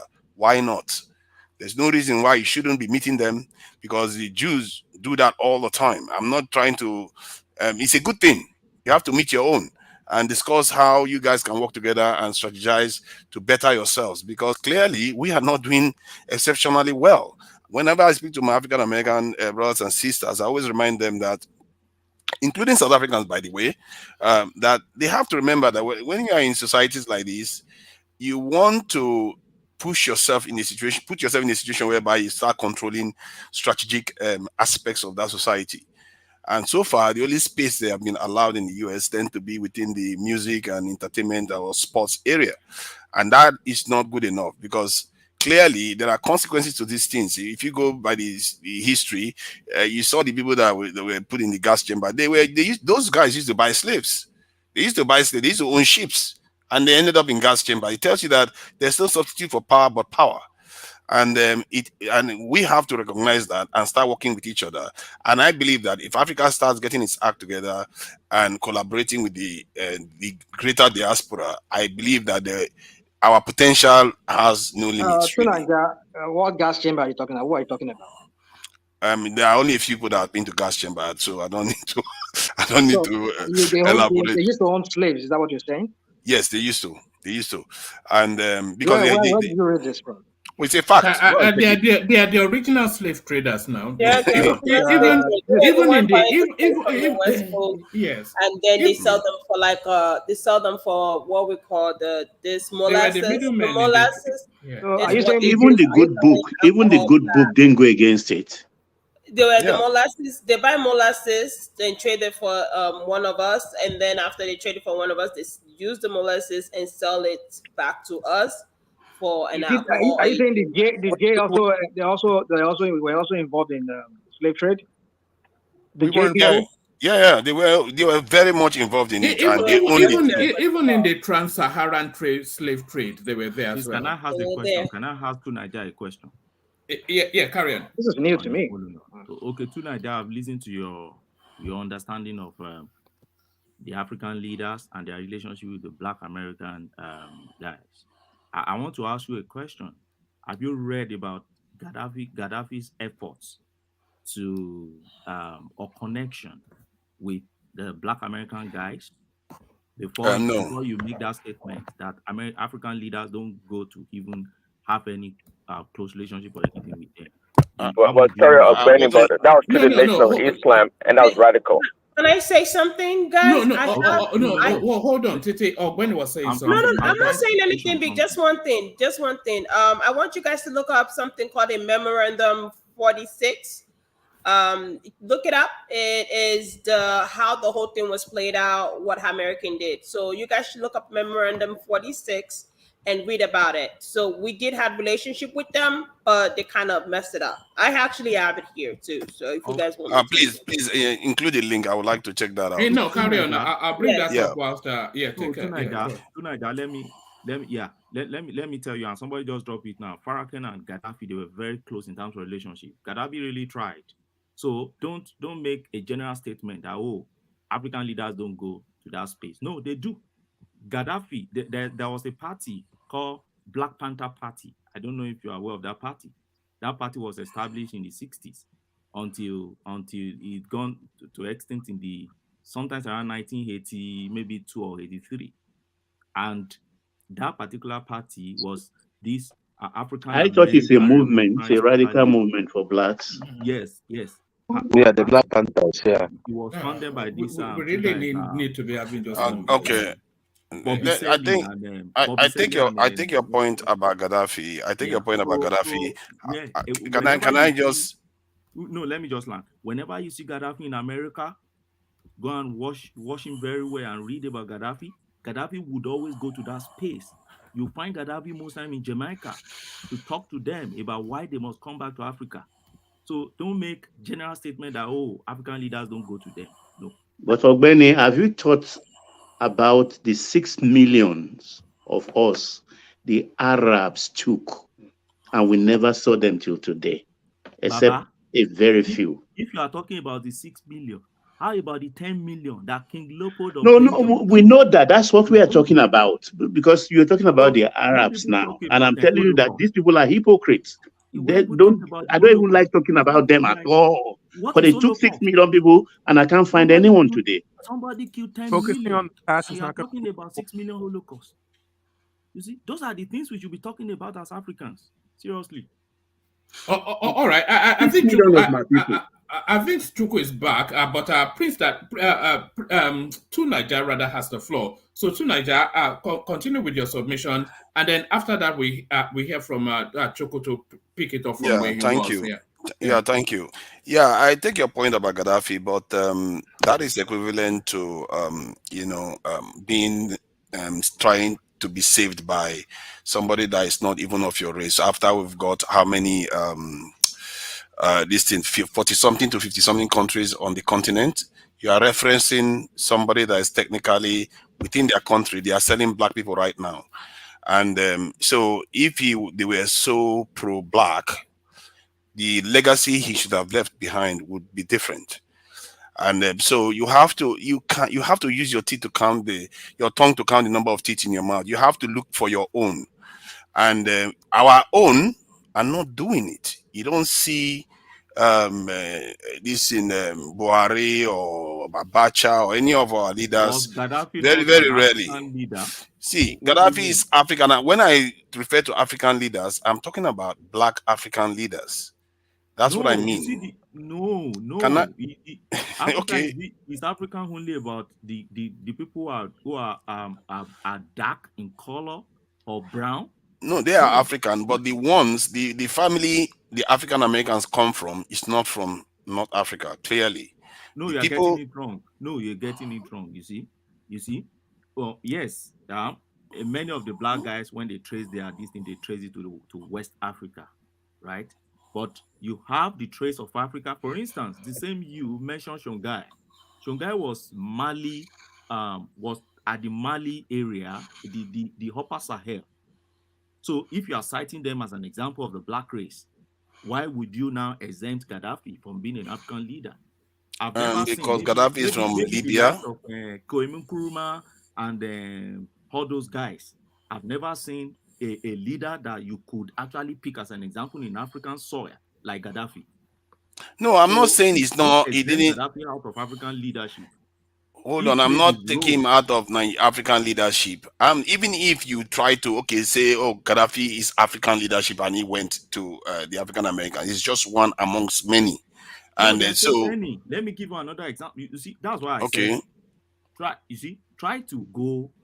Lumumba is another example. You see, go back a bit to history, right, and study these guys. you may say, okay, maybe the guys of the 90s down, right? Okay. And when you go to the 90s down, there were trouble in Africa already. Military intervention came in and all those sort of things came in. So you don't expect guys at that time, when they were even still fighting for the soul of their own country, to be thinking about the satellite in what you are saying doesn't even touch the point that I'm trying to make. You're saying, can you let me talk?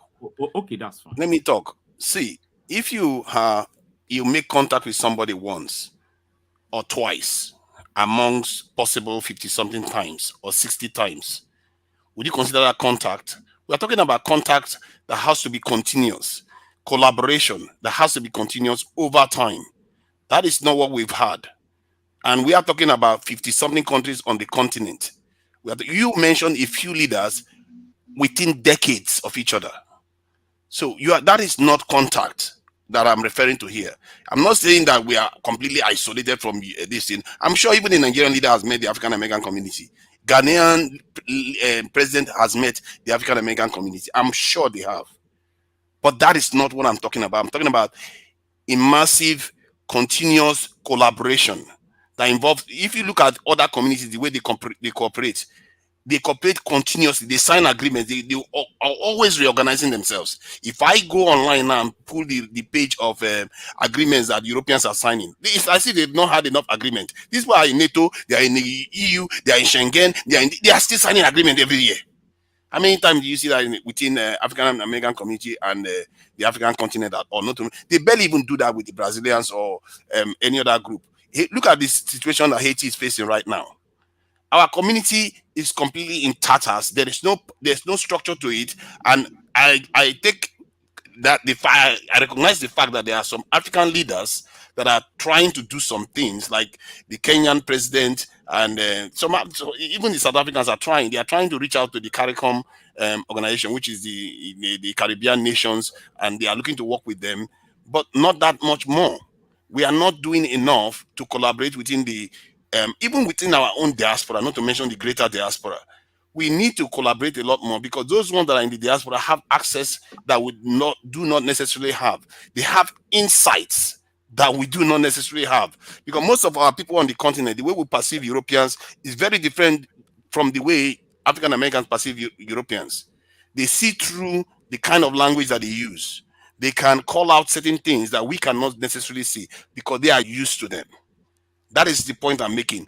And if we are to get out of the mess we are in, we have to tap into any possible advantage we have all over the world, not only on the continent. And if we do that, I believe that we're going to get somewhere. My point is that African Americans are going to play a significant role, but we on the continent have to do the heaviest lifting, because that is where the number is. That is where the mass of our wealth is, and that is where most of our heritage belongs. And if we get our act together, like I said earlier on, the sky is the limit, because we are one of the great races in the world, one of the few races that number over 1 billion. But we have refused to stand. Let him land. Then let me conclude with this. Yeah, we are one of the legs of the four stools of the great races in the world that numbers over 1 billion. We are the only one that refuse to stand. And if because of our inability to stand, we are even destabilizing the world because of our weak community. For our size, we should be responsible and strengthen ourselves to actually lead to a level of stability in the world. That's what I believe, and that is what is playing out. And all this chaos that you see going on in the world is because we are not where we are supposed to be. If we are where we are supposed to be, we are going to be helping to balance this. If you look at the work that South Africa is doing right now, they are punching above their weight. They are not supposed to be doing all that themselves. They are taking Israel to UN court. They are going through BRICS. They are doing everything. Where is Nigeria in all this? Nigeria is sitting back. Where are all the African countries in all this? They are all sitting back, sitting it out. Where are they trying to reach out to the other communities? Because the South Africans don't have that much access, but Nigerians do. Nigerians are almost in every country, but we don't reach out to each other. If anything, we are talking down to them. As if we don't reach out to them enough. If anything, we talk down to them. Most of us do. Instead of us to understand, we just think that we know something that they don't. If anything, they know something Most of us don't. I believe that that's the greatest gift they can give the continent, the insight to truly understand that there is a race structure out there, racial structure out there, that most Africans don't see until they come to the West. But all right, Can I speak, please? 1 minute. One man, please. Let Chuku carry on. Just it's been too scattered. Yeah, it's been too Chooks. Yeah, Okay. Yeah. So, okay, a group is no stronger than its individual. So social responsibility begins with individual responsibility. And just to make one point about Nigeria, I was born in Nigeria. I was raised here. I really don't have faith in Nigeria because of the way it was formed and its leadership. I think the way Nigeria is constructed now, I don't see what the future is going to be as beneficial. But regarding Black Americans, the issue that Black Americans are facing is a developmental issue. There, in the United States now, there's more opportunities now than has ever been in the past. But the problem is that Black people aren't a significant percentage of Black people aren't able to take advantage of these opportunities because 75% of us are raised in single parent led households. And are you going again, Chuku? Oh dear. Yeah. You're there. Carry on. Sorry, yeah. So you when this 75% single motherhood rate occurs, you will face higher rates of teenage pregnancy, incarceration rates. Your graduation rate from high school decreases. A lot of the problems that Black Americans are facing is directly proportional to the situation that they were raised in. So I think we have to somehow fix this social condition that children are being raised in order for us to move forward. And I'll just leave it at that. Oh, all right, brilliant, excellent. Let's go from. Well, can I quickly ask him a question? Yeah, go on. So fixing the social issues that we're talking about, and if it's not fixed, do we just have to throw our hands in the air and just give up and say, okay, yeah, we're doomed to this? I mean, the African Americans are doomed to this. They just have to live with it for the rest of their life. Is that what we're saying here? No, I'm saying that we are in a situation of competition. Okay. Those of us who can form strong families and keep our families together will move ahead. The others will, fall into like a permanent underclass and will be outcompeted by the immigrants that are rushing into the country. This is a competition. If you don't compete, you lose. Not everybody's going to win, but we have to figure out, if we don't figure this thing out, then those of us who can't are going to be the permanent underclass. That's what I'm saying. Okay, Shuku, let me ask you a question. Hold on, Baba. Actually, go before me. Yeah. Ask the question, Baba, and then Titi ask a question as well. Okay, Shuku, what are the Indian communities and the Chinese communities doing right that is advancing their causes the Blacks are not doing? Can you tell us? Well, not only do they have higher marriage rates and higher rates in terms of education, they focus on education a lot. They also I think it's the family unit. Like their children are raised with a father in the household. They're raised with discipline, and they have a structured life, and they have a religious life. Like the atheism and a lack of any kind of moral grounding is another big problem in the United States. A lot of people have fallen away from religion, and they've fallen away from religious community, and I think it's to do with a lack of family, strong families. And then how is that difficult for us to emulate if we can't fashion that out on our own? How is it difficult for us? How is it difficult for us to emulate, to be like that? Ultimately, it comes down to the individual. We each have to put our own household in order. I can't put anybody else's household in order. I can only control what goes on in my house. That's exactly what we're saying here. That's how I look at it. Exactly. Because in the same system we are complaining about, other communities are doing well. Yes. It's a competition. If we don't compete, we lose. So exactly. that we have no other choice. That's a simple thing. All right. One man, can I just say Hold something? on. Let Titi come in. Let Titi come in. She wanted to come in. Titi. I see from two Baba's point of views, right? Is it two? Sorry, I'm saying two Niger. Sorry. Tupac. Call him Tupac. I see what you're saying. I actually agree because I believe like I was mentioning before, like we need what we call, like I always said this word, safe space. And as an African, we need, as an Africans, okay, I'm including every blacks, because we are the natives, we are all blacks around the world, African American, etc., Jamaicans, whatever. I think, like Tubaba was saying, we need to reach out to them because basically they're not reaching out, but we cannot give up on reaching out to them. That is number one. And two, we need to find what works for us. We need to get our brothers and sisters out of the land of the enemy. Because if you keep staying with your enemy and expecting to grow, it's not gonna happen. I'm sorry to say it, whether you like it or not, it's not gonna happen. Titi, are you familiar? Are you familiar with the phrase "gone native"? When they say somebody has gone native, do you know what that means? No, I don't know what that means. Right. Let's say, for instance, let's say you have like a China man. Let's not use an Oyibo. Let's just use let's just do somebody fall into a culture that they've lived within that culture for so long. Then they start to adapt and adopt to the ways of that culture. So, like an Oyibo man that suddenly starts to wear danshiki and whatnot. So they say that sort of person have gone native. Do you think you've gone native for reasons of your close association with that Black American space, and then that seems to color your outlook? Because you don't seem to have like a dispassionate look at their circumstances. That is interesting because I would not say that I've gone native. I would think because I would not fit into the African American community, though I'm around them. And also the Nigerian community, I'm kind of like a middle belter. That's what I call myself, middle delta. I'm kind of in the middle. So I see from the perspective of the African American because I grew up with them. And I see from the perspective of the Nigerian because I'm surrounded by my people.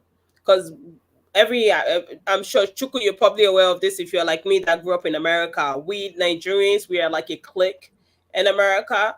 You get what I'm saying? We're like I would call us a different subgroups of Nigerians sometimes because we think differently. Does that make sense to you what I'm saying? The biggest difference is that, I grew up with a father in the household and a lot of my black don't. I think that's the biggest. Me too. Thank you so much. I grew up with my dad. I grew up with my mom. And just like you, Shuku, he helped me a lot.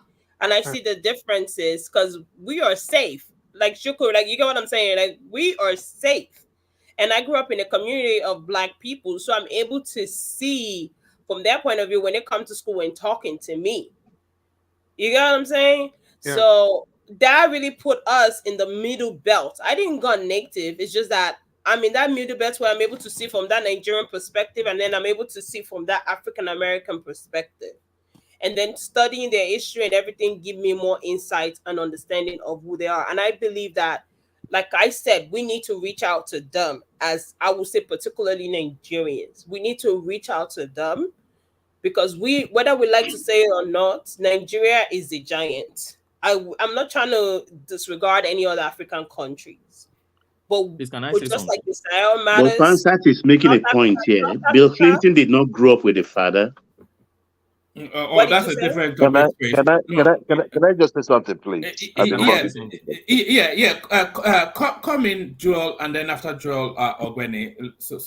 I think Joel wanted to come in first. Yeah. So one man, you see, probably because of my culture, right? So I do not like beating around the bush. When I came into this country, I wrote it. I had the opportunity of writing a paper on the divorce in the United States, but I also wanted to write on the what they call them, the projects where we call the ghettos. I was of the belief that if you can give Section 8 voucher for people to go live amongst, other people, the ghetto should go down. Because I say that because I have seen what Ajegule is in Nigeria. Ajegule is a ghetto. The ecosystem there can only give you certain outcomes. Yeah, there might be exceptions, but the majority of people in that ecosystem, it's very, very hard for them to get on that system. So I am not one of those people that will come into a place to talk down on people. But again, I will not marinate over the issue. I have told you what the problem is in the United States. Lack of responsibility and lack of family. Lack of personal responsibility. You can listen to Titi. That is the way that is classic.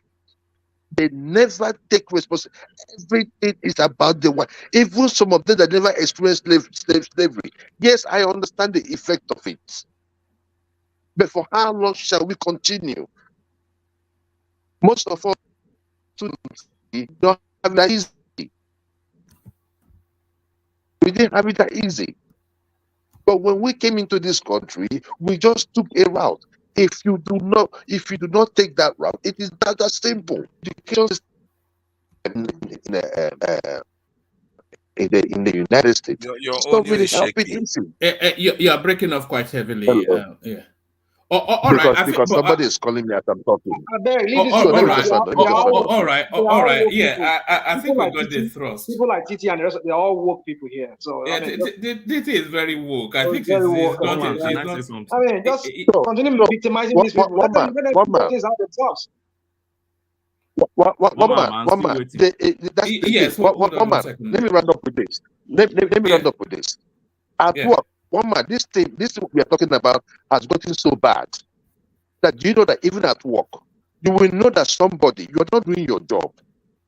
But because a white person pointed that thing out, you are not looking at you not doing your job. You are saying that, oh, it is because of your skin color. It has gotten that bad. It has gotten that bad. Let us tell ourselves the truth. If it's not going to work, it's not going to work. Garbage in, garbage out. Whether we like it or not, Are you going to say the same about Nigerians too? It is the same thing about Nigeria too.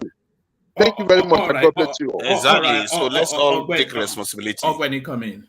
Woma, first and foremost, the person who has the question what Indians are doing right and the African Americans are not getting right. The Indians and the Chinese, I said. Yeah, that was Baba. Yeah, it's a misplaced question. With due respect, first and foremost, we're talking of African Americans who are a product of slavery in America.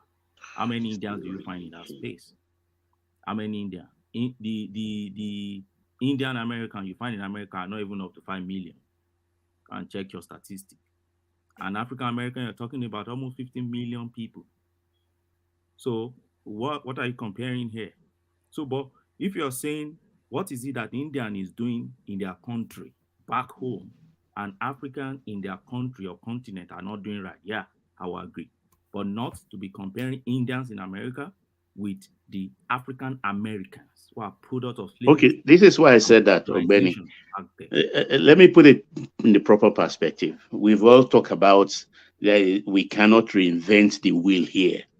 Yeah. So let's pick it maybe from the 50s or the 60s up to this moment. Let's bracket it that way. The Indians, the Chinese, and the blacks. So look at it from that angle. Forget slavery. This slavery thing is suffocating people like me. So look at it from that they all have come with equal status at that point. Baba, there is no way you can tell us to forget slavery. You see, and that is why it's a social phenomenon that we can never forget. It's affecting them. The effect is there. But that's just by the way for me. You see the way I see, like the question you asked and said, but before I go to that question, let me just do 1 minute to talk about the Clinton and Obama that somebody asked. My answer to that is very simple. Clinton was not raised by his dad, but Clinton was raised in a home that has a dad and mom. The mom was a drunkard. The mom went to and marry same thing the father, the stepdad. stepfather. Yeah, Roger Clinton. So Clinton was raised by his first stepdad. That is one. Same with Obama. Obama was okay. See, hold on. Those are just anecdotal cases. But when you look at the spread, it does help that if you have two-parent homes or a father in the house, but it doesn't mean a single mother cannot raise a perfectly high-achieving child. Plenty. So, you don't have to defend it. You don't have to defend it. No, two like that. No. But I have to answer it. Somebody gave an example, and I'm saying it doesn't fit into the situation they're talking about here. The situation they're talking about here is people being raised by single parent. That's okay, Benny, let me ask you a common one. Can you drive and continuously look at your driving mirror, looking at the back? No, somebody brought in. There you have an accident. No, somebody brought in Clinton as if Clinton was raised by a single parent. And my point is, Clinton was not raised by a single parent. Nobody was even there for Clinton because Mary was drunk all the time. The stepfather was not there. Clinton, no. Clinton had a relation. In fact, the Clinton he bears today, that is his stepfather's name, Roger Clinton. So if you go back to history, Clinton history, he wrote his own history. If you go back to Clinton history, Clinton had I read it over and over. He's a man I love till tomorrow. Many Nigerian presidents grew up in single parent home. If I'm not mistaken, Obasanjo and maybe even Buhari. Let's not take it on a tangent. Let him actually progress it and land it. Thank you. Let me just land on this. So where my rebuttal on that is that they were raised by family. Obama, when his own dad returned to Kenya, his mom also married the Indonesian stepdad. He was with that man to a certain age when he returned to his grandmom and his granddad. So he was actually raised in a home. So it's different from the typical example they are giving here. Obama, no, yeah. Obama, the grandparents. Yes. But actually raised him. He was first taken to his Indonesian stepdad. He lived with him in they call that place maybe Jakarta or something like that. Indonesia. He was even attending Madras. Yes, before they took him back to the grandmom and granddad. So there was never a time when Obama was raised by a single parent. So Madras, the typical example they are giving here, and that is for them. By the way, like Titi said, Madam Titi said, Obama doesn't fall in the bracket of the African Americans we're talking about here.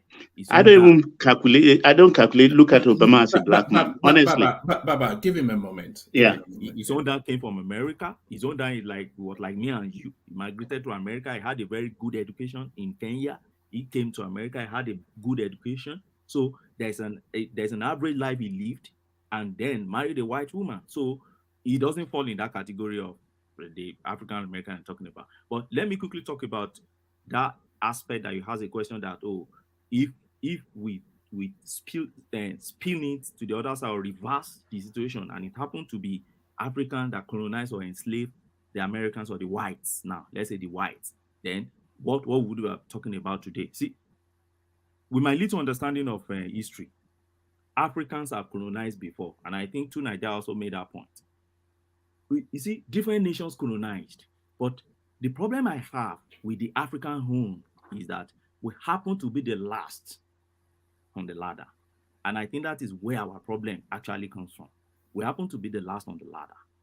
We never, for instance, when you look back to history, yes, England was colonized by Roman. The Roman left them. When they left them, the entire place scattered and battered. But England or the English society finds succor in colonizing another country. They came to West Africa. They colonized us. They enslaved us and blah blah blah.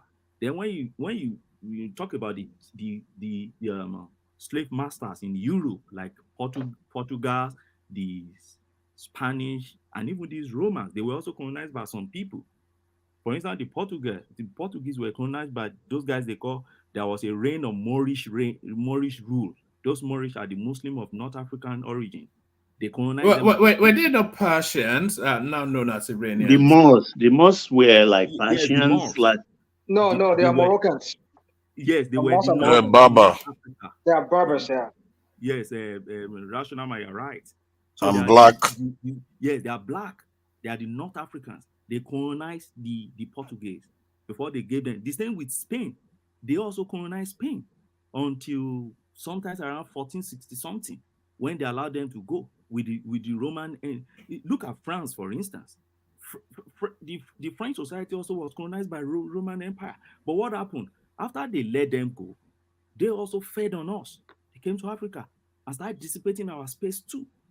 Then when you go to India, for instance, I tell people, India oppressed Pakistan and Bangladesh for some long time before they allowed them also to go. Look at China.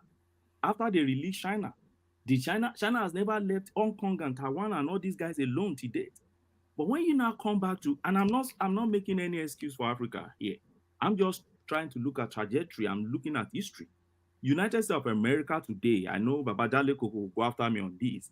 After they let United States go in 1776, they also had some countries to feed on. Apart from the African Americans within the space, which they kept feeding on, they also fed on Philistines. They got the Philippines. They got the Philippines from Spain. They got the Haiti, Puerto Rico, and all those guys in the South America. They were dominating them and dissipating their things and bringing it to America, even despite the fact that they are forced slavery and all these things. So my point is just, they came to balkanize us. There is no race in the world that ever been balkanized like Africa. 10 million people killed, 10 million blacks killed in Congo by a king from Belgium, and nobody is talking about it again today in history. But we keep talking about 6 million that died in Holocaust. So are they saying the life of 6 million is more than the life of 10 million? So these are the questions I like as a Pan-African person to be asking most times.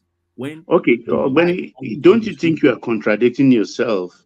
Because all the people or all the civilizations you said were enslaved, what is their story today compared to ours?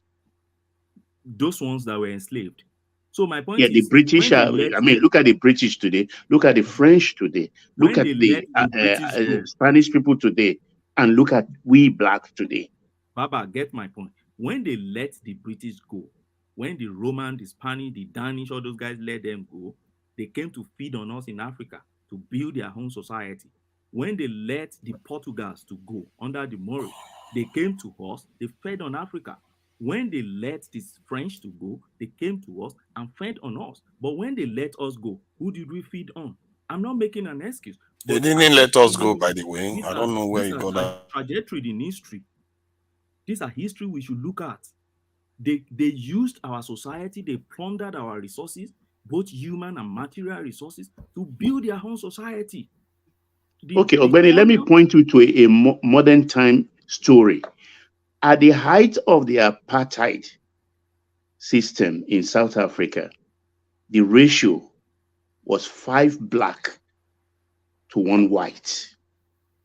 Okay. Why? And even when we became exasperated, people like Obasanjo was questioning them. Why are they not fighting back? Why did we not fight back? That's during the slavery or colonialism? The slavery. Oh, we did. We fought too. We fought. It's skirmishes. The Igbo landing, I think, in Carolina, where the Igbo slaves jumped out of the ships and all committed suicide. It was a big loss to the slave buyers. Yes. Apart from that incident, there's skirmishes here and there. But we were in our millions. I think we actually fought them. The Benin Empire had guns. They fought, and there were some riverine areas in the south that actually sabotaged ourselves. No, they actually defeated some European company, and they went and ate them. But they did conquer some Europeans. But eventually, we were fighting amongst ourselves that they conquered. But one point I want to make is that we shouldn't be too downhearted. In history, the black race has never been conquered. This is just the only time in history we have been by outsiders from Africa. So let's keep that in mind. And it's just hold on. Okay, you can. Okay, please go ahead and tell me when we are conquered. All right. As you're listening to him, have a look in the private chat. Yes. You mean me? No, to Nigeria. One man, we are talking about racism, but you did it to me and Akin just now in this platform. Throw two of us at the backstage for hours. Can I say something? Please. Go ahead and say what you're saying. All right. So, you said, what's going on here now? I'm hearing myself. All right. So, to Nigeria, you were saying that the black race has never been conquered. What are you talking about? Okay, I mean, please tell us. Hold on. The Arabs have always made incursion down south, and that's even before the Europeans came. They've been selling blacks that they catch from the Sahel down to Sudan, down to modern-day Nigeria, and they take them to the North Africa to go sell them, and they make them ship them to 6 million. They were mostly buying them. They were not capturing them. They were buying them. Wow. So there's a big difference there. Ajay Crowder was captured by Fulani. Have a look in the private chat. I've taken that. Okay, I will send that now. I think they were selling them. They were not captured. They were not conquering the nations. They conquered some. Okay, if you know about Swahili, you know how Swahili came about. You know it's the Arabification of some languages, some local languages. Hold on. So we talk about in North Africa today. Talk about Arabification. The Berbers are not really Arabs. But it's when they move. Wait, let me not bore you with all the stories. So the Arabs have always made incursion into Africa, conquered them, subjected them, turned them into a new religion, a kind of new religion. Wow. And hold on. Oh my goodness. Hold on. What please use a headset or something, or because we're hearing ourselves back from you. So hold on. Are you sure? Yes. Are you sure? Yes. It's for me? Yeah, you can hear it as well. I cannot hear it. It's not me. Yeah. It's not me. What piece is from you? What piece is from you? You sure? Can you just mute, please? Just mute for us, please. Thank you. So if you go to like Ethiopia, Sudan, those areas, I mean, you talk about modern day. Let's just talk about Sudan today. Does it surprise you that if Sudan were to be one like it used to be before they went on their separate ways, the Arab part of Sudan were the ones that were leading. They were part of those people that were selling those Negroes from the southern part of Sudan and selling them to the Arabs. So all this you're talking about, hold on. If you're talking about even in the scriptures in the Bible, one of the oldest books, Sudan was mentioned, Ethiopia was mentioned, Egypt was mentioned, Libya was mentioned. These are countries that were mentioned in one of those older writings. So if these people can be this land as we know them today are known back then, and slaves were sold. Oh, you're not talking about conquering. Yeah, I don't know what you're talking. Maybe you're not talking about. You're talking about the sub-Saharan Africa, perhaps. But let me explain what I was saying. See, the sub-Saharan Africans, for one, were not conquered, and even the Ethiopians and the others you were referring to, they had their own empires, the Aksum, and so they were not necessarily conquered by Arabs. As a matter of fact, Ethiopia was not conquered by Arabs. And hold on, now Ethiopia is not even an Arab nation, and they are not Muslims, so. That is a fact. The Kush Kingdom. Let me finish what I'm saying. The Kush Kingdom, while the British were being enslaved and colonized by the Romans, the Kush Kingdom, as a matter of fact, recently I saw the story of Boudica of the UK, and we also know the story of Cleopatra, how she lost Egypt, and Boudica was defeated by the Romans in the UK. But a Kushite queen actually fought the Romans to a standstill and got everything she wanted for the Romans. That's how hard Africa was to defeat. And don't say that they didn't know how to get into Africa. They knew where Africa was. They were not able to defeat us. So that should tell you the scale and the strength that the continent had at that time. What I'm telling you just now, if you listen to what I'm telling you, it's a fact. What you just said now. Two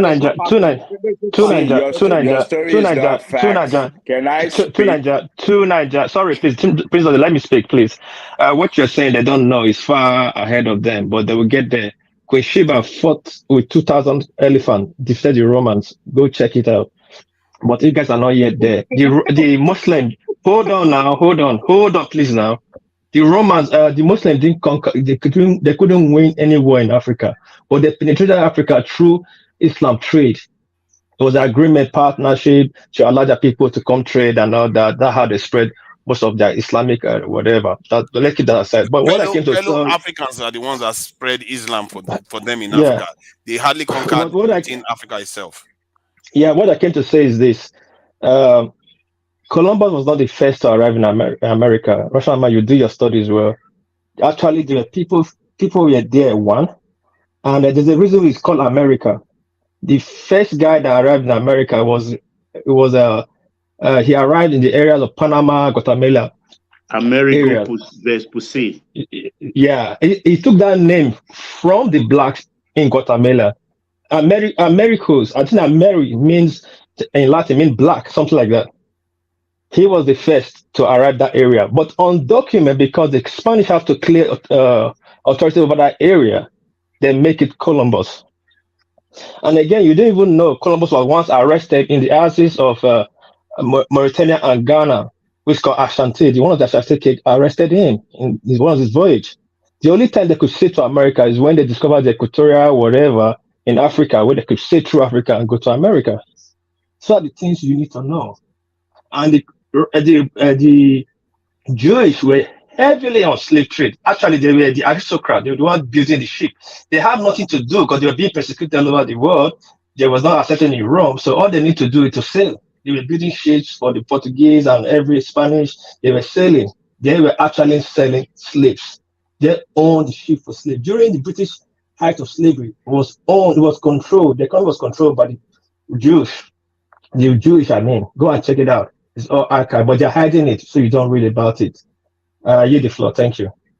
Yeah, they don't. I think people don't understand that our history is quite unique, and we are one of the only groups in the world that never really traveled the world. What history is unique? I mean, can you please listen before you just start getting? Why are you getting triggered? I barely said anything. Hold on. When was Africa ever united as one? When we have smaller empires here and then, you're talking about united. You're talking about they never conquered us. And I just give you an example of. But they didn't. They did.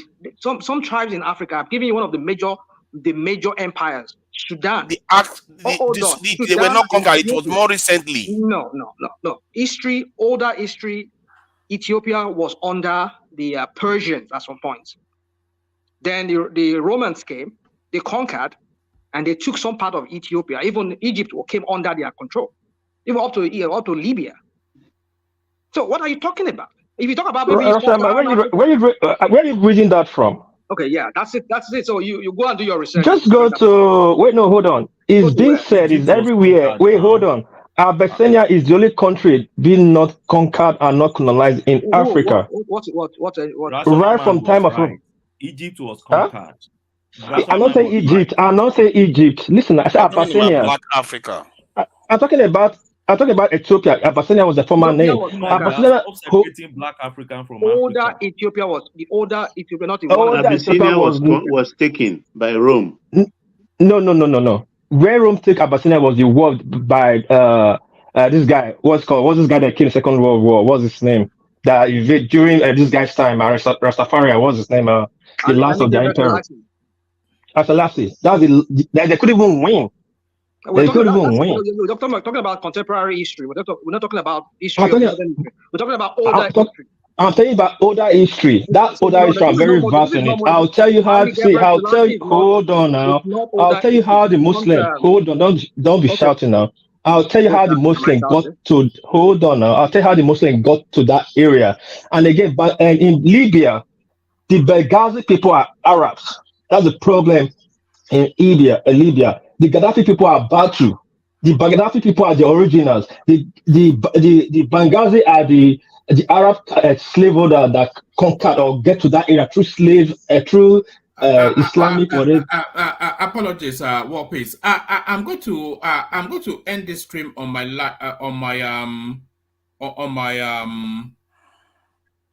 YouTube, and then I'll restart another one. But carry on. But everybody stay in the studio. That doesn't disturb you. But yeah, carry on. Okay. The Benghazi actually have is it Ayatollah or whatever, which Gaddafi took power from. The Benghazi people were the Arabs selling slaves. It's King Idris. King Idris, yeah. Gaddafi took power from. Yeah, Italians actually fought with them. If you don't know rational mind, go back and take a step. I know you know your history, but you're missing it up. You're just missing it up. I don't know why. We're talking Mamoto, you talk sheep. What are you talking about? What are you talking about? Some area was not conquered by. See. Hold on. No. You've been talking now. Let me talk now, Abi. It's dialogue. It's not a monologue. So now you're talking about Idris and whatever. These are contemporary. These are histories of like in 19th century, like 19th century, and we're talking about history like we're talking about 1 BC. We're talking about 2 BC, before Christ era. We're talking about even CE, Christ era, which is even during the Romans, when Augustus Caesar came in the Carthage area, the Carthage time, when they make incursion into North Africa, part of Libya and all the Algeria, Tunisia were under the control of the Roman Empire. When I'm talking about conquest, I'm talking about sub-Saharan Africa. North Africa is different. I'm not talking about North Africa. I was talking about that we're not talking about one united Africa. There were kingdoms that were conquered. There were empires that were conquered. That is not our group. I'm talking about the Niger Congo group and this Kushite group in the eastern part of Africa. They never came south. That's what I'm telling you. So it just happened. 14th century was the first time the Kush to Niger, listen. Russia, what you have to understand, every kingdom was not existing at the same time. Some were created later. So you cannot just say Libya. First of all, if you want to say history, let's all know when Libya was founded. When Benghazi people actually came to Libya, then you would not start arguing history. When you say 2 BC, 3 BC, are you sure Libya was resistant in 2 BC? Because there were writings. You see where you're going. So you don't. No. Hold on now. You said there were writings. All right, go on. Hold on. The first of the 3 people in the Axis in the beginning of the Christ time was Egypt, Sudan, and Ethiopia, which are Abyssinia. Then later on, at the time of the Roman Greek time, we have Carthage. Somebody help me out. It was Carthage. Is their country? Carthage. Yeah. The fall of Carthage led to opening of other kingdom there in Africa. So let's put it on the right perspective. Don't just tell me this. Yeah, different time, different time, different era. Egypt came, Libya came later. Libya was not there by the time Sudan, Egypt, and Abyssinia were there at the time of pharaohs. So let's not get it wrong, get it twisted. And the Nubian, the Kushite kingdom fell. Apologies to Nigeria. Let me bail and hand over to you. So I'll bail and hand over to you, and then I'll substitute myself with Mike. So thank you everyone, and especially thank you for Check in Effect, who was our guest for today. One man, before you leave, that Czech of a guy is the name Czech. Does that mean that I don't know. Is it Czech as in Czech, or I mean like Czech as in country? No, it's Czech as a country, but I think it's just a name. Yeah, that was a big guy, you know. He has a big channel. He has nearly 400,000 followers. Yeah. His videos get on average 100,000 hits. It's a big guy. Yeah, man, you are really going up in the world. What do you mean I'm going? When was I never up in the world? But, our next guest will be you. Oh man. All right. Okay. All right. Let me. Okay. All right, thank you. Okay. Yeah. So, thank you. Let's agree that the Black African continent was not conquered till the 14th century. That's when the Kushite kingdom fell for the Arabs. So that my point is that our history is not without honor. That is not that simple. We didn't just roll over overnight. Something that when they came into West Africa, that was around 15th or so century. That's when the first time we encountered them. And yes, we were not conversant with the world outside before that time because we were being protected. But we fell. The Songhai Empire fell. The Nubian, which is the Kushite kingdom, fell before we fell. And we never left the continent. Before then, we never really left the continent. So when we start thinking that these people have been conquering us forever and all that, I don't think it's necessarily accurate because the history suggests that we held that for a long time, even more than most of the North Africans did. So even when they encountered us, they lost. That's not even true that we never left the continent, because all the continent were one before everything started to split apart. So even the history you're talking about is not so much legit. The whole continent was I'm one. sorry, I was just referring to our genetic lineage, our group. No. Listen, even the astrophysics, this guy, what is his name? Neil, is it deGrasse Tyson? Yeah, he even spoke about it. So that's why you will see like some dark people, they're on different type of continent. So like if you look Australia, for example, there was even a claim that because especially the black men, we like to walk around a lot to go different places. You can even say like they were saying even part of America, it looks like the blacks were settled there before, and when when continents started to split apart, that's when you start having like the Americans, you start having the Africa. And if you look at the African map today as well, it's already starting to split into two. So meaning maybe by the time, maybe in the next 50 years, now currently we have like 7 continents. We're probably gonna have like 8 continents. Oh my God, are you serious? That's not going to happen in the next 1 million years. Jesus Christ! You see, this is why I don't like that documentary. People are getting it wrong. No, look at your map. Just look at your map. It's already splitting into. Are you talking about seismically? Or? Yeah, he's talking about seismic shifts. Yes, Yeah. It might take 1 million years, but it is already taking place. There are some places in Kenya, straight down to. But the same thing is true in America. I don't know why they were publishing this. I know. They are publishing it. But because we are not advanced then, probably because we have technology and we are taking record. But that's not my question. Ogbeni, are you there, Mr. Ogbeni?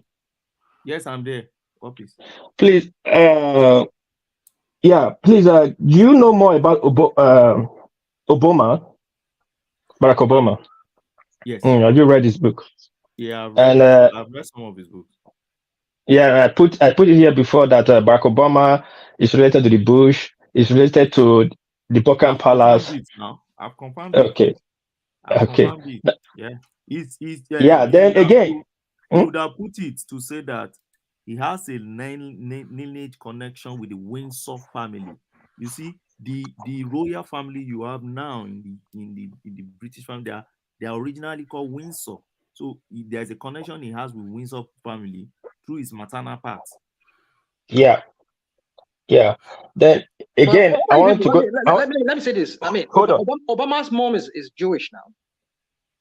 What are you people talking about? Is she Jewish? I didn't know that one. Where did he get that?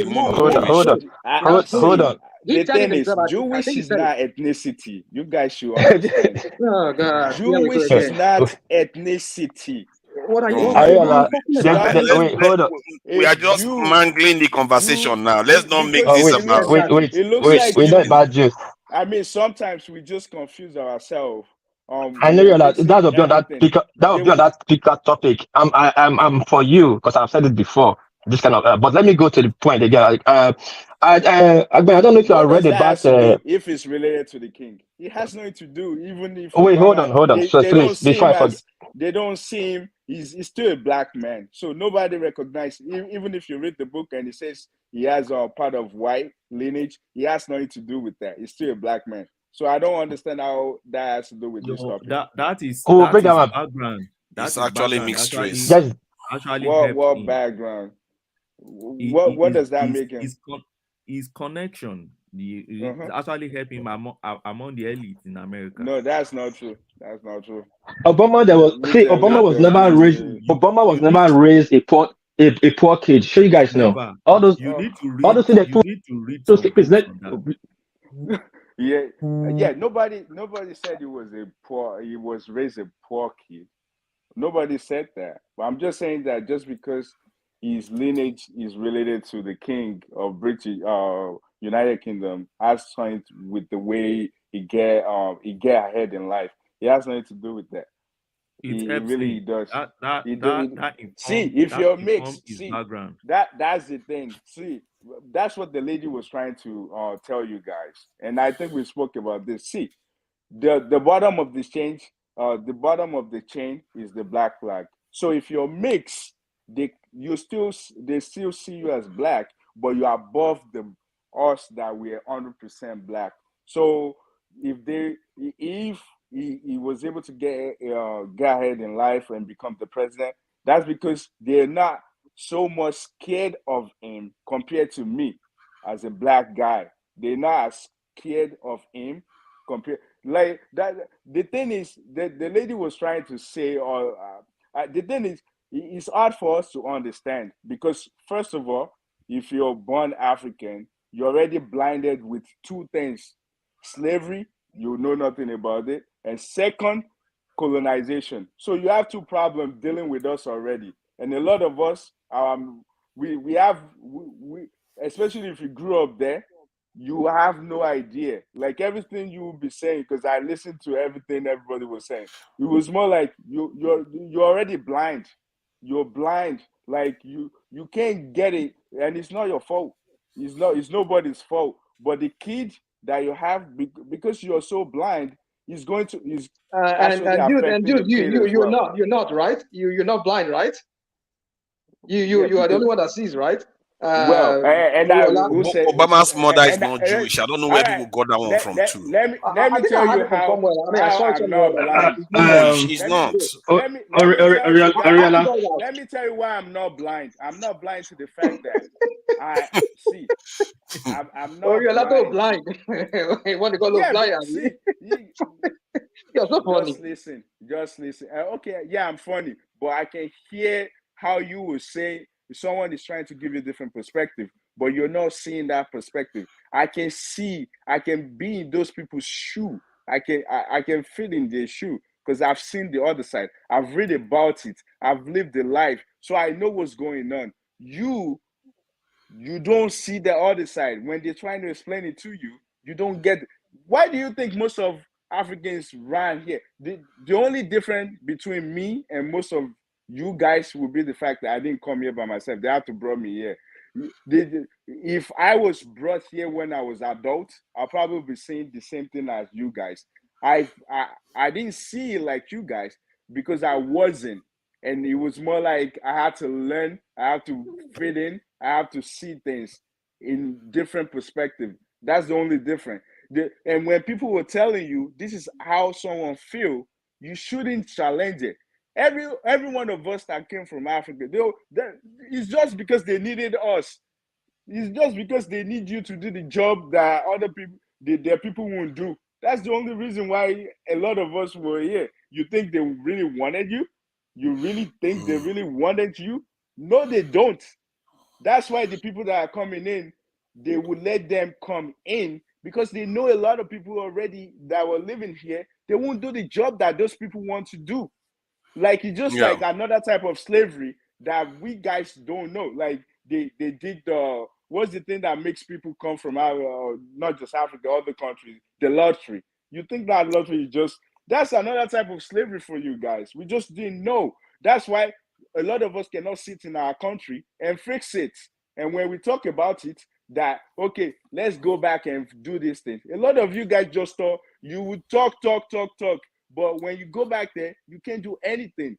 We don't learn about ourselves. All we learn is memorize, and it has nothing to do with life. We can't create anything. And now we're blaming people that they're already. I mean, why would you want them? People that were forcefully brought here. We should be the people that actually tell them that we want them back. But your king, they don't know the history, and a lot of us, we're already blind. We don't know our history either. So it's more like we just follow. Like we have a lot. Man, you always Ariola, please. Please let me come in. I know I'm not on this part. I know this part is very touchy, but there's a thing I want to talk about since that Wama kept me at the back. This thing about this Bush and Columbus stuff. Again, I hope Agbani is still there. If you have read Columbus archives or memo or journey to America, you would understand Africa route play a lot of the great role. Without the discovery of the equatorial whatever in Africa, there was no way they would have found America. The French and the British was controlling the I think the Red Sea to Indian, while the Arabs were controlling the Mediterranean Sea. Because the Portuguese has no choice of trade routes because of the heavy tax.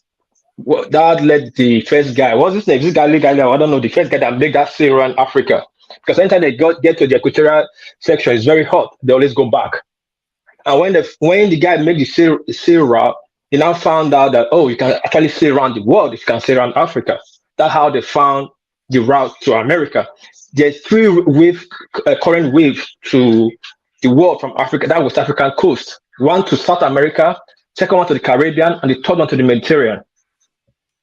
When in Columbus' book, he wrote the first time Columbus got lost because East African navigators were not with him. He founded himself in India. On his book, he wrote it there. Then when he sailed again with his navigators, when he landed, first time he landed in South America, not America, US, South America, where the Incan people, he met the Incan people, or something like the people of Mexican. That's why he was calling them Red Indian. He thought he was in Indian again. He got Red Indian. Meanwhile, people already arrived before in Panama Aziz and Guatemala Aziz. Then when he made on that say the third time, he arrived in West Indies. He met black people. Why is it called West Indies? But Indians. Huh? Because he thought they were Indians. Yes, just because they were black. He called them West Indians. When he met the Red Indians, he called them, because the Inca people, they used this, if you watch Inca movies, they rub themselves with white and red or whatever, Jaritra, whatever. He called them, and their skin, they're brown or whatever. He called them Red Indians. But when he arrived in West Indies, he called them West Indies. Yes, there are dark people in that area that are not necessarily us, like the Melanesians and all those other groups. So that's why you call them black, but not necessarily the Nigerian blacks. Yeah, just like the Aboriginal Australians, the black over there. How did they get there? The British met them there. And Columbus, what they will never tell you, that Columbus was detained, he was in jail in Ashanti. They will never tell you, but they will tell you when he got back to Spain, the king of Spain arrested him, he was in jail for 5 years. No, he was in jail in Ashanti. Because when they are shipping them, when they are selling them, they used to stop and fix their ship, maybe during because they don't just say in all the weather, because there are times the sea is not good. So they have to bet and wait for the tide to go down or for a good tide for them to sail. It's like the islands of Mauritania and Ghana. And the Ashanti king, they detained him for a cost of whatever, I don't know. He took them years to build him. But you will never find this on their book, except you go to their archives. So some of the stories we are hearing, if you don't do a lot of research, you just fall into their stories and will make them look superior than us. It was not really true. Let me use the floor. Columbus was not the only ship captain that was arrested in African coast. Thank you. Thank you, I read about the law of European captains. There was one that was even executed and killed somewhere in Ghana. Thank you. Ghana was because they were buying slaves from the hinterland, and they were cashing slaves, and that's why I have you with what Tunaja is saying. Not all the slaves were bought. They were cashing slaves from the coastal region, but they did not initially enter into the hinterland. So they were buying slaves from traditional rulers from the hinterland, particularly the Fulanese. You see, most of those slaves, they were sold by the Fulanese to these guys. So they will catch those slaves, particularly the Igbo parts. They caught a lot of slaves, the Fulani from the Igbo side. They will bring it to the coastal land. So there were some captains who, instead of buying slaves from those traditional rulers, will simply catch slaves in the coastal land. And if you're caught, They take you to the native authorities back then, and those guys do their own justice with you. So in history, some historical book actually showed that there were European captains that were even executed somewhere in the Gold Coast because they were catching slaves that were not supposed to catch. Meanwhile, there were some more slaves also that they were princes. So this particular captain caught someone who actually was a prince in that area, but probably was walking, around that side around that time, and then he caught the guy. But on getting to the chief, they realized that he was a prince, and the captain was executed somewhere in that Gold Coast. When you said they're catching people, they're not catching slaves, because those people are not they're not slaves. They're actually invading they invade our land and took people, and we are fighting back. We fought back. And so if you're saying they catch some of their people too, that's because while we are fighting back, we're taking them. But at the end of the day, they had to do a deal with the kings to be able to sell them people anyways. Yeah, no. Yeah, but because at first you were saying they're catching slaves. Those people are not slaves. So I think that there is a way you are saying it that makes it look like, oh, we are just sitting down and people are just kidnapping us. I think the idea is that during those days, people, when you are vulnerable, they take you, and they were taking Europeans as slaves, even when Europeans were taking Africans as slaves to America. They were people from North Africa. People from North Africa were still invading and going to Europe and kidnapping people as slaves. That's not the same. You guys said it too. See, Africans are enslaving themselves. Europeans are enslaving themselves. That was being done before they realized that they can see another continent, which is black people, and they start invading and taking people away. That's different. Enslaving within ourselves is not the same thing as going and enslaving other tribe or other ethnicity. It's two different things, because the way we were treated after they caught us and enslaved us is not the same way we were treating the people that we enslaved among ourselves, or the people they enslaved among themselves. It's not the same way. We have to understand this. It's not the same. I think it can be quite cruel too, the way they enslaved each other, like the way the Vikings enslaved other groups in Europe. So didn't African enslave Africans too? We did enslave ourselves. No. Africans enslaved Africans, and Africans were all very happy to sell Africans. Tunaja, that's a very wrong narrative. Some Africans. Fair point. Let me correct myself. Some Africans, not all of them. Okay, but did we lynch ourselves? Because you're saying it's the same way. Did we lynch ourselves? Yes. Actually, we did. We did. Where? Oh, yeah, you didn't know. Why do you?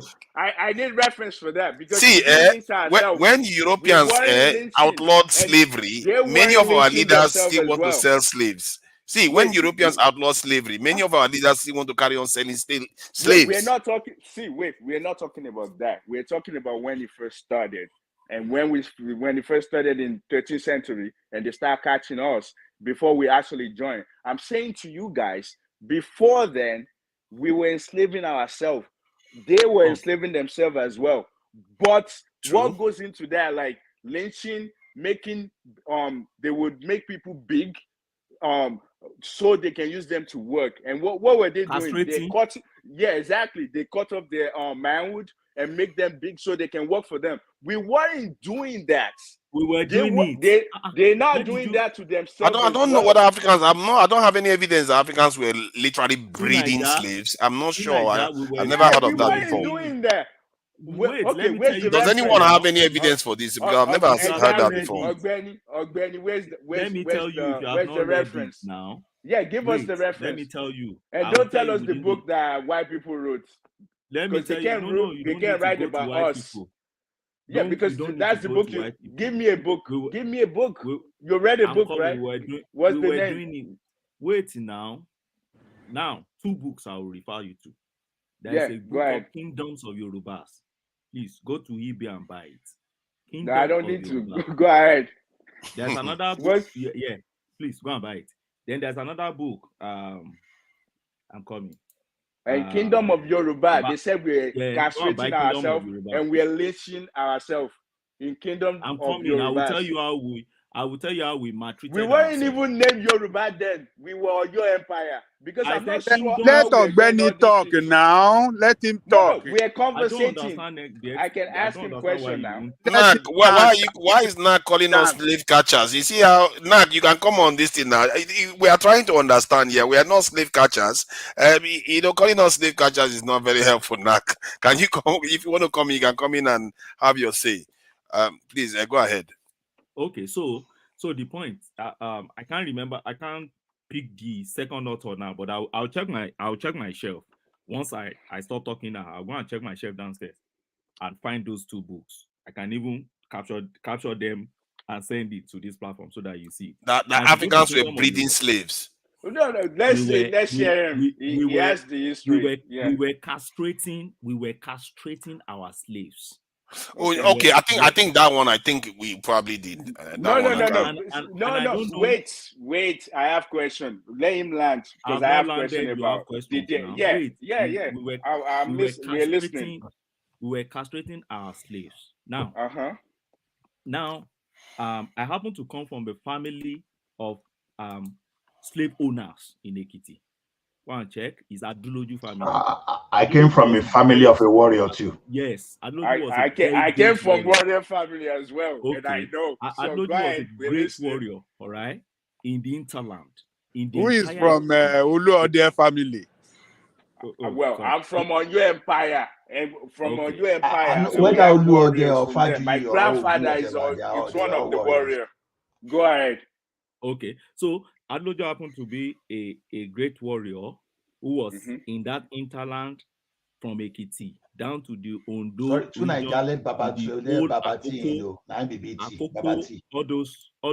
all those regions.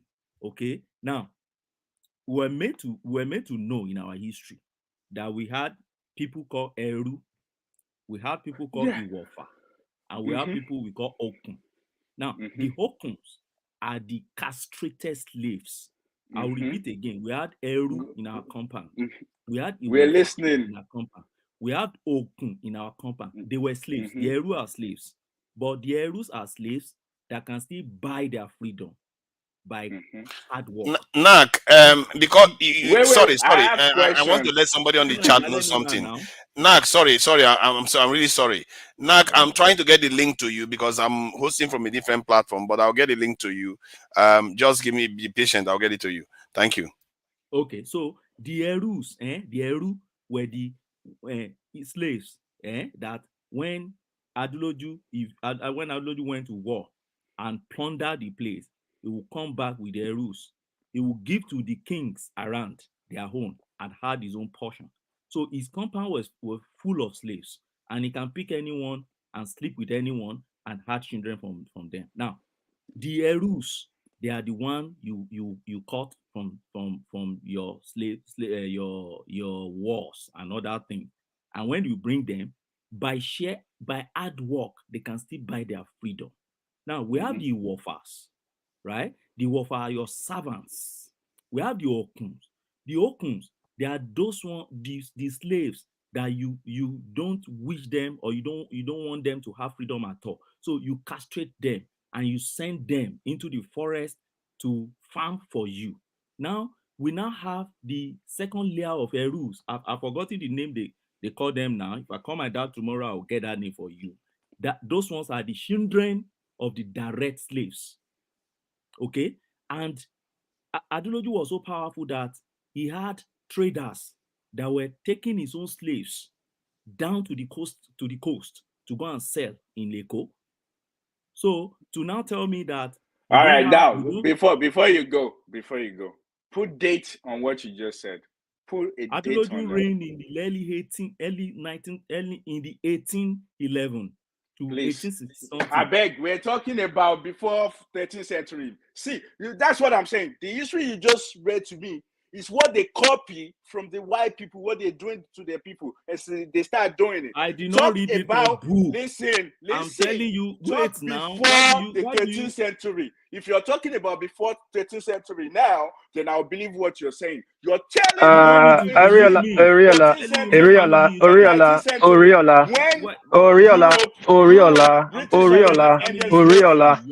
one at a time, please. One at a time, please. Oriola, can I come in, please? Can I come? Oriola, calm down now, so that some other person can talk. Please let me come in. To impress anybody, you need to go. Please let me. Allow World Peace to say something. Then like Mizi and Pansad, BT, they have not said anything at all. And Ola too. I don't speak to impress him. I don't speak to impress anybody. Ogbeni, please, let's allow World Peace to come in. Sorry, thank you. They say in any great kingdom come great atrocities. The greater the kingdom, the greater the atrocity. Every great kingdom, empire that was existing there had their own fair share of atrocity. Now, I'm not going to go. Yes, African, we were castrating. We have the kind of slavery part system we have, but it was not inhuman to humanity. The whites, the Europeans, introduced the monetizing system into our slavery.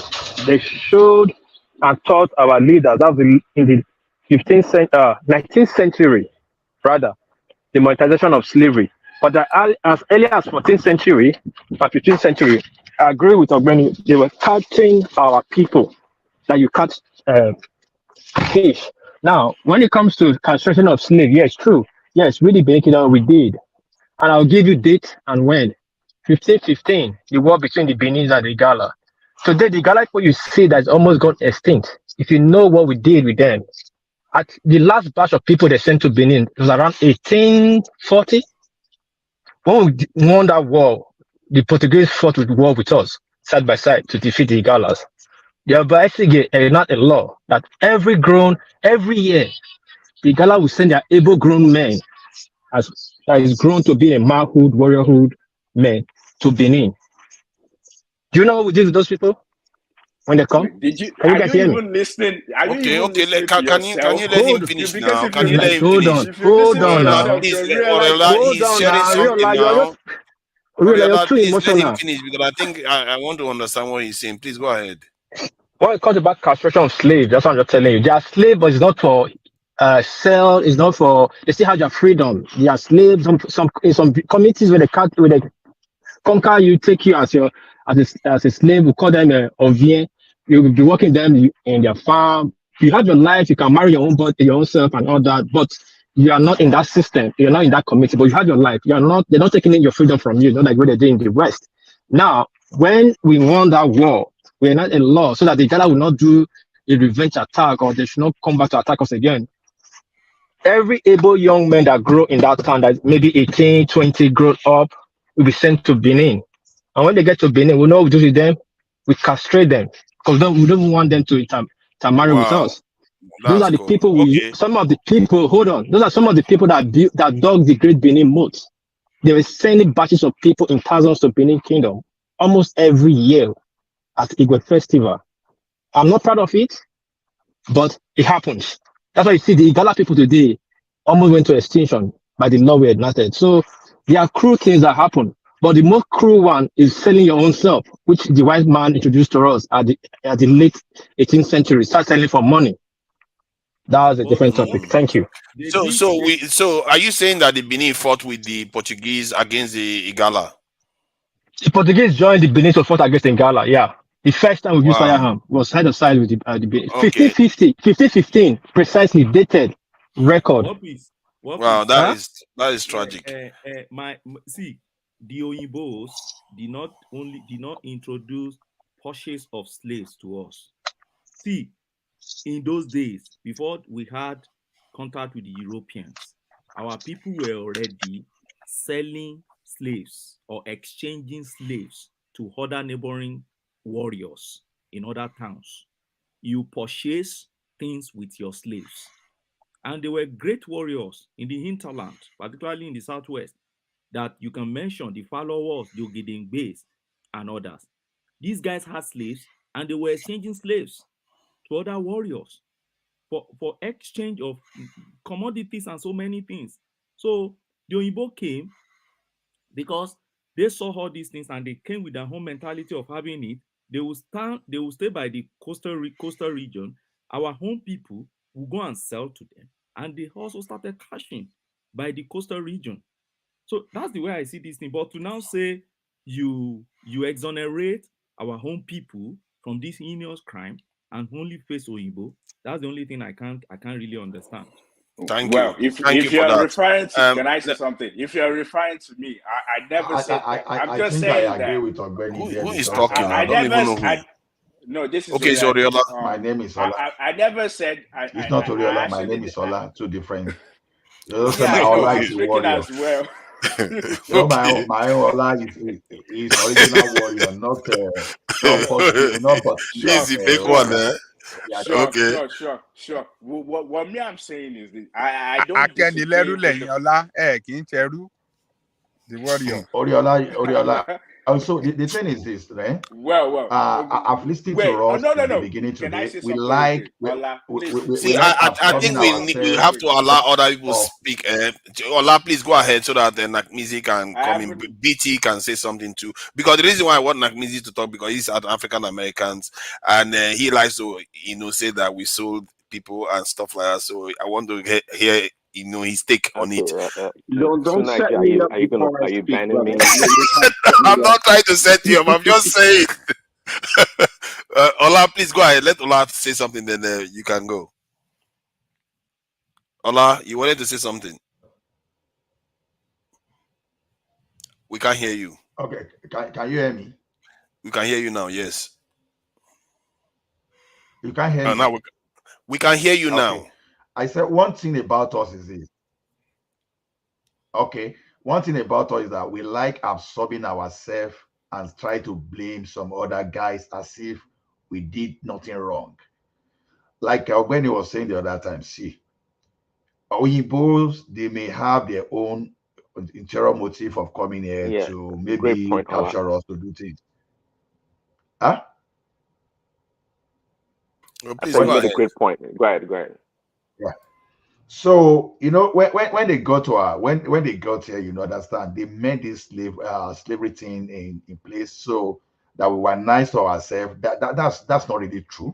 What kind of you were so nice to the point that you buy a slave and you made some kind of tribal mark with hot metal on their body. You so much treat them very well that you push in that you change them. And you see, one thing is that for us to solve our problem, we must first of all accept our own fault. It's only when we accept our own fault, we are able to rectify our own fault. Then we now channel the way forward. That is when we are ready to grow.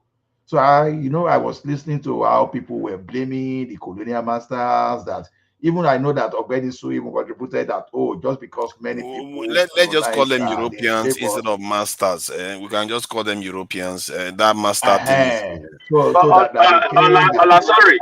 Sorry. You are putting in the wrong perspective. It's not the way you are putting it. Yes, we have slaves. We didn't just wake up and start catching slaves when you are a strong warrior. Most of our slaves come through conquest. When we have a war with you, defeat your village, we seize some of the people as a tribute back to the king. That's how we are having slaves. And we will not use it. Hold on. Wait now. I'll take you back. What piece?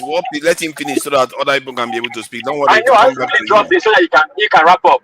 See, go back to the time why will I wrap up? I'm just jumping in to contribute. I don't need to wrap up. I know. Say, take it back to the time of King, what you call it, that youngest king, or take time of the Romans. Wait now. We were going to this territory for opportunity. We captured them. We use them to do our. That is wrong. No, that is wrong. You don't know history then. You don't know your history. You don't know your history. You don't know your history then. You are not the only person in the entire world that has access to history books. So don't tell me that when you say no. You are saying it wrongly. I'm not saying you don't. You are saying it wrongly. Sorry, guys. Hold on. Tonight, War Peace. Please, everybody, let Tunaija direct the conversation. Otherwise, it just gets rowdy. I'm not quite sure if you're listening, but it's just it's getting somewhat too jumbled up. So let him direct it and then follow his lead. Back to you, Niger. Thank you. Yeah, well, please take it easy, so that the others can have their say too. All right. So, Ola, please round up so that we can hear from His Majesty and Mizi. To round up when I've not even started spoken, you know what? You've not started. Okay, please go ahead. I've not even started now. You know, by the way, who approved to Nigeria to host the show? Did he go to the board members? I went and kind of snuck in behind the scenes. Okay, don't worry. We'll talk later. We'll deal with you behind the scenes. Don't worry. Welcome. Please, Ola, please go ahead.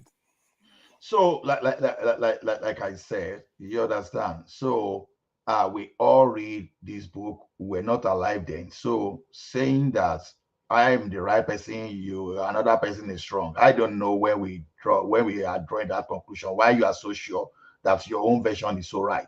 So, the thing is this: it was in our nature then to conquer, to expand our territory, and to enslave others to our own benefit.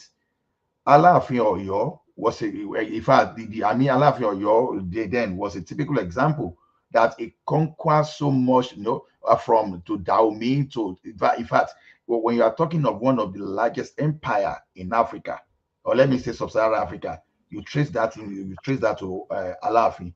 So what we are saying here is this: these people, they came here, they made this thing within our system, and they came to the system. It's just like a slave master trying to overpower another slave master. Okay, the other slave master look, okay, why should I even be wasting my energy when I can negotiate? So they now try to negotiate with the slave masters they met on ground. And that's how the international slave trade, when I say international slave trade, let me just say, can I call it transatlantic or whatever I want to call that, right? So, but now to now come and say, oh, we didn't do anything. We were peace-loving people. We were doing everything right. We so much love ourselves, and these people just came and over. That's not true. That's not true. And anybody that really want to move forward, you must first of all accept your fault. Like I said the other time, before you can move forward, not to start blaming everybody except yourself. So we can't continue this way. You understand? The European, they destroyed the Chinese economy within 100 years. They are now here now giving the same the European serious problem. Then look at the Indians. Look at what they are doing now. So as we speak today, not every European country, I don't think every European country is developed as we like to say it too. Some of them do suffer. So to me, we Africans, we just have to be very serious for once. Let's stop blaming people. So thank you. I think that's a valid point. Yeah, wait. Okay. Father Christmas has spoken. Yeah, and Nak, please go ahead. What do you think about what you've had so far? As you can see, nobody's exactly crowing that they did what happened. Many people recognize that it's not a nice thing for us to do to each other. Please, Nak, go ahead. You say not a nice thing. I think the choice of words that you just used are highly insensitive to what people oh my God! We British we understated. Let me finish, brother. So when you say not nice, do you realize what my ancestors, who were part of some of these kingdoms, went through? And you're calling that not nice? Brother, a lot of the smoke. Wait, hold on, but I'm not really asking a question. I'm really just making a statement. And when the other brother spoke, you didn't cut them off. So this is part of the smoke that I have for some Nigerians who deny what is now known as Nigeria's involvement in the selling of enslaved Africans, enslaved Nigerians, or people from these nations. And you too, Niger, while I really, you know what I'm saying, I like you, but you've been at the forefront of this denial. You've been knowing everything about, every aspect of Horner, tribal politics. But then when I asked you about whether King Papel and his ilk sold slaves to the Europeans, you said, "Oh, I don't know. I don't have any evidence." I'm like, how can you I did not know. What am I supposed to do? I did not know. How could you know? How could you know about everything in Africa, but then be shy on speaking about your own people? I get it.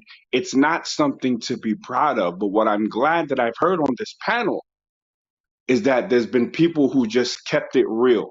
And once you keep it real, that is a starting point. That is a starting point for us to start talking. But when you have deniers or people that use words that really don't describe what happened to my people, then you're going to get smoked.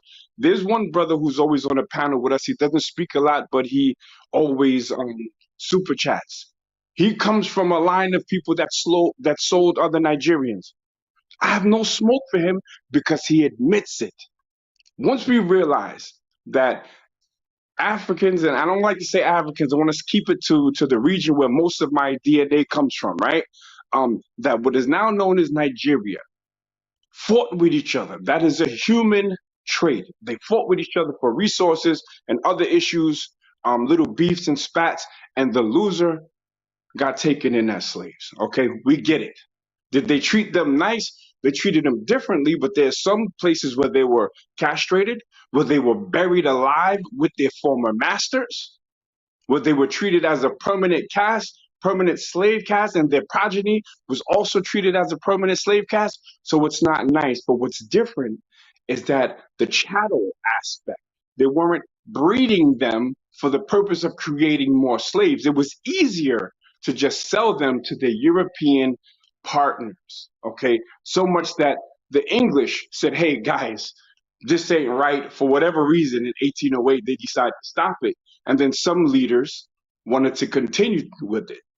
So I think once you guys start speaking the honest truth that, yes, Nigerians sold other Nigerians, it was not nice, and we start using the words that really describe what was going on. Like, can you imagine being marched from the hinterland to the coast in chains, then put on a boat, a smelly boat, not a boat like today where you're peeing, pooing, menstruating, throwing up, sweating, getting bit by mosquitoes, going on a boat in rough seas. Many of these boats sank. Imagine sinking in a boat, being chained up. Some people are claustrophobic. That's a horrible thing. So when we say not nice, that's disrespectful to my people. That's disrespectful to the ancestors of some of the Nigerians on here that were sold themselves. So when we talk about it, I think we have to speak about it honestly and not with kid gloves, but with respect to the ancestors of the Nigerians who lost their people and to the Nigerians or what are now Black Americans that were sold off to Europeans with collusion by Nigerian leadership.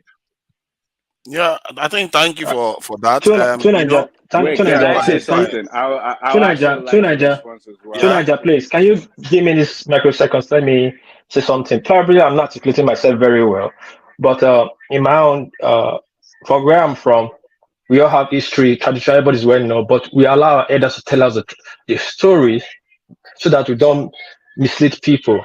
But fortunately, it's not like I cannot say that for other people.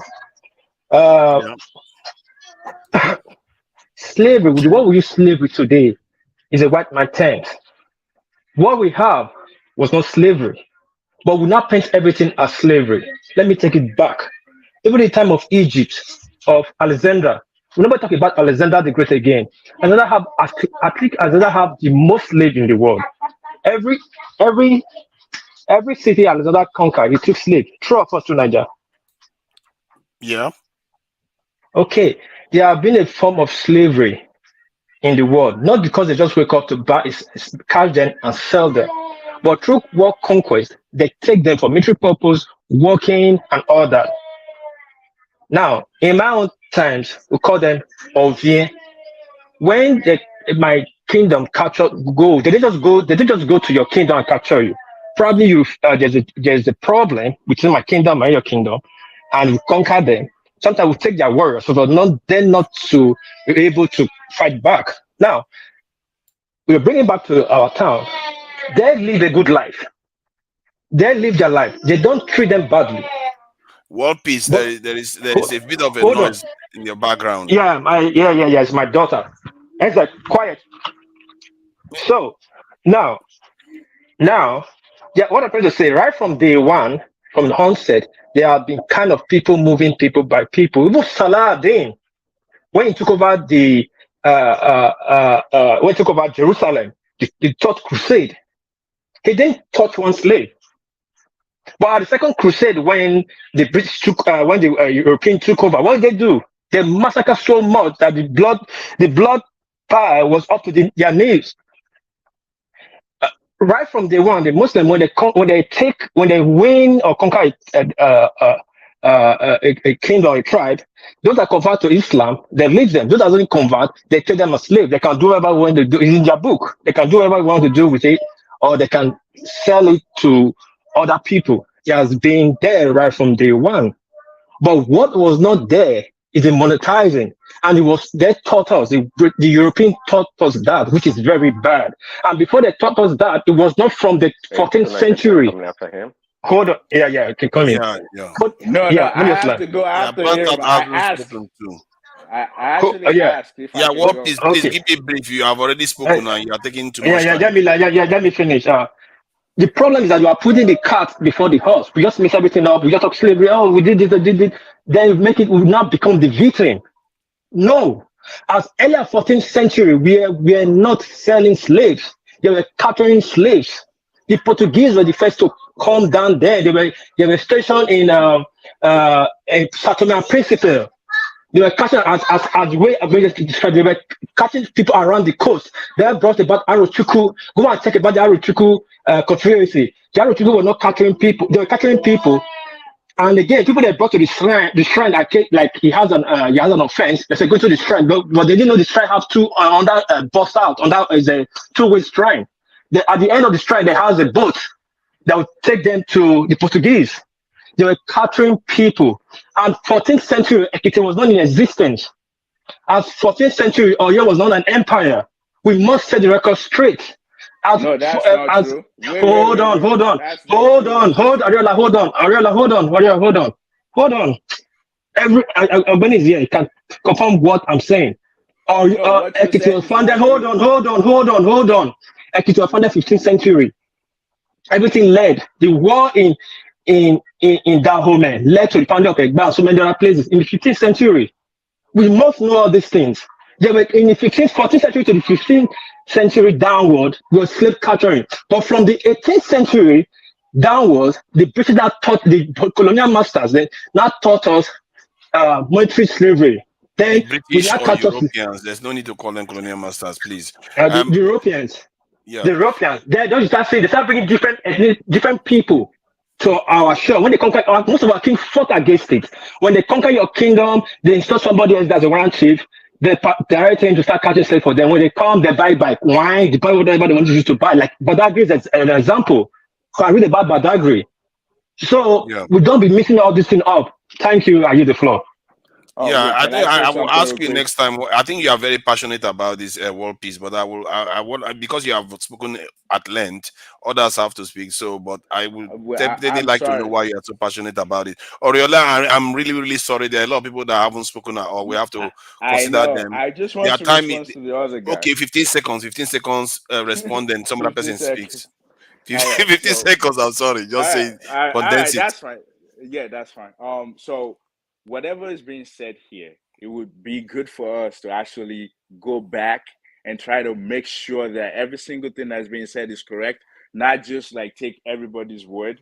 Because I listened to the other guy spoke, and he was saying because you didn't accept that we were selling them. And here's the thing. Thank you. Time is up. 15 seconds is up.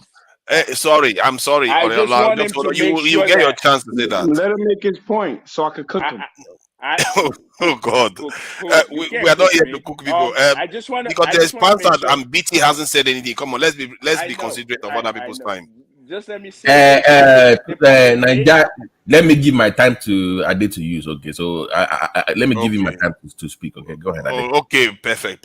Oh my God, that's so gentlemanly. Well, I wouldn't even take much. No. Take your time. No, take your time, please. No, it's not your turn yet. Now, BT.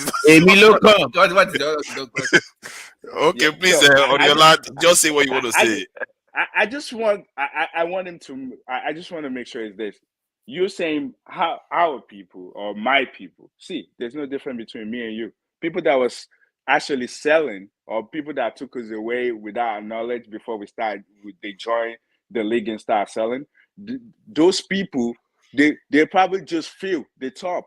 So here's the thing. You saying the horse or damn, no, there's no difference between me and you. My grandfather or my great could be part of those people that they took away as well. So there's no. So I just want you, every single thing that you're hearing here, you have to make sure that you also fast check everything. So because I'm listening to you, I see where you're coming from, and I don't think you should. I don't like the way you're sounding about it. Like it's us against them. No, we're all the same. We are all in the same problem. We all like, if you go anywhere, even if I don't speak like you or you don't speak like me, we are all saying the same. Or even if I don't look like you, as long as you're black, we're all being treated the same way. So I just want to make sure that you don't Oh my take that God, this away is from me. awesome.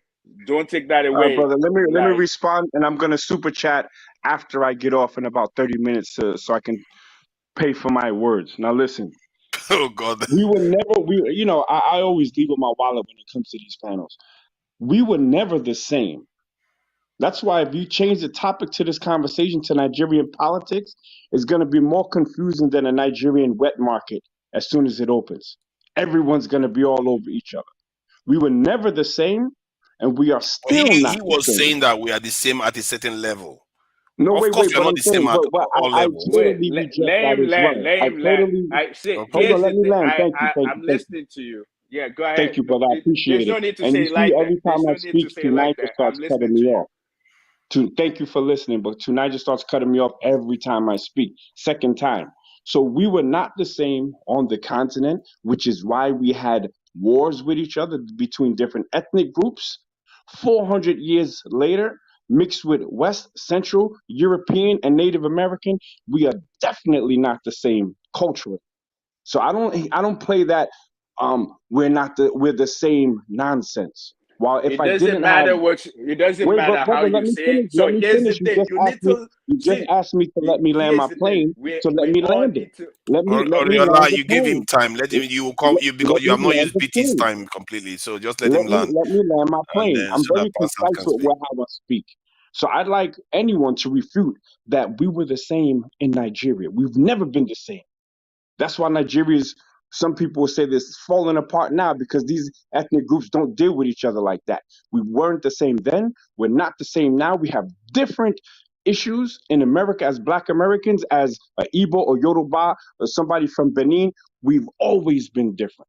But now it's not a you versus them. What we're talking about now is acknowledging the tragedies that happened to people that were part of these kingdoms back in the day. So if you can tell me what kingdom my people come from, then maybe you can say we're the same. But even then, I'd say we've been separated for 400 years and are different culturally, phenotypically, and genetically at this point. While we're all black, black means nothing on a continent full of black people. Okay, thank you, thank you. I think he was referring to at a certain level. It's like saying human beings are human beings. Yes, we are all not the same. We are not even the same as the same human beings on this panel. It doesn't mean that we are still not human beings. When he says we are the same on a certain level, yes, we are. You might you may not agree with it, but it's just You nature of don't. life. Actually, Who let said me use African this Americans are analogy. backwards? Wait, Who listen. said that? Hey, tonight, Let me when use is I my don't think they let turn? me said it use too. this Nobody said analogy. that. See, Who is asking? When is their turn? Oh, is wait. that Let me. Prince? Yeah, Yeah. it's going to be your turn, Prince. Sorry. Let No, me no, no. use this. I think it's Panzer next. It's Panzer next, then Prince. Prince, you have been Okay. quiet. Sorry, it's a bit unfair that we've not called on you. But after Panzer, then you can go. And Benny Right. can come next. Yeah. Ajani Gogo hasn't even said anything. He's just been very, calm about everything. Please go ahead. All right. Hello, You know, you are everybody. the commander in chief. Call me. Can I say something very quickly? I really I must say I do admire the way most Westerners in Nigeria. I don't know whether you guys are just exceptionally and you knowledgeable about your history.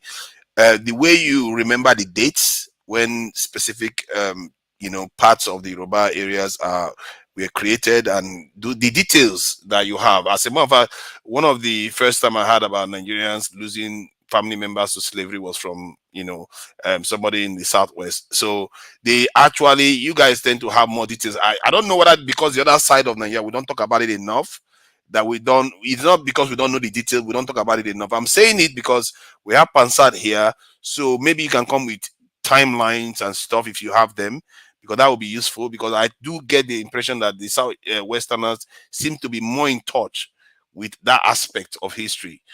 So please, Pastor, go ahead. All right. How's everybody doing on this panel? Yeah, we're good. Happy New Year, Sunset. Yeah. So, how you doing, buddy? Prince. Now, it looks like those who have asked questions here, some people say, when I go all the way to the beginning, there's two topics that you've been talking about that have been interesting all night. So I'm going to deal with the last one, which is slavery. Is what you're talking about now. Slavery has been there from the first civilization, goes all the way back to Mesopotamia. We're talking 3500 BC with the code of Hammurabi. So we'll move it forward. I'm going to link it up to what we were talking about before, when some people are praising Indians.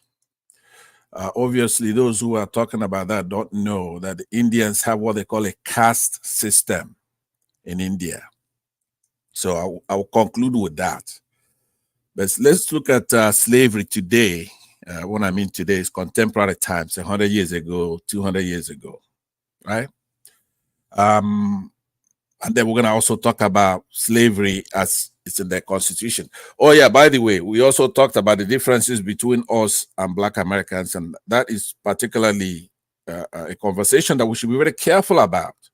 Times have changed. There was a time that we didn't know Black Americans very well, that they are our people, and they didn't know us very well.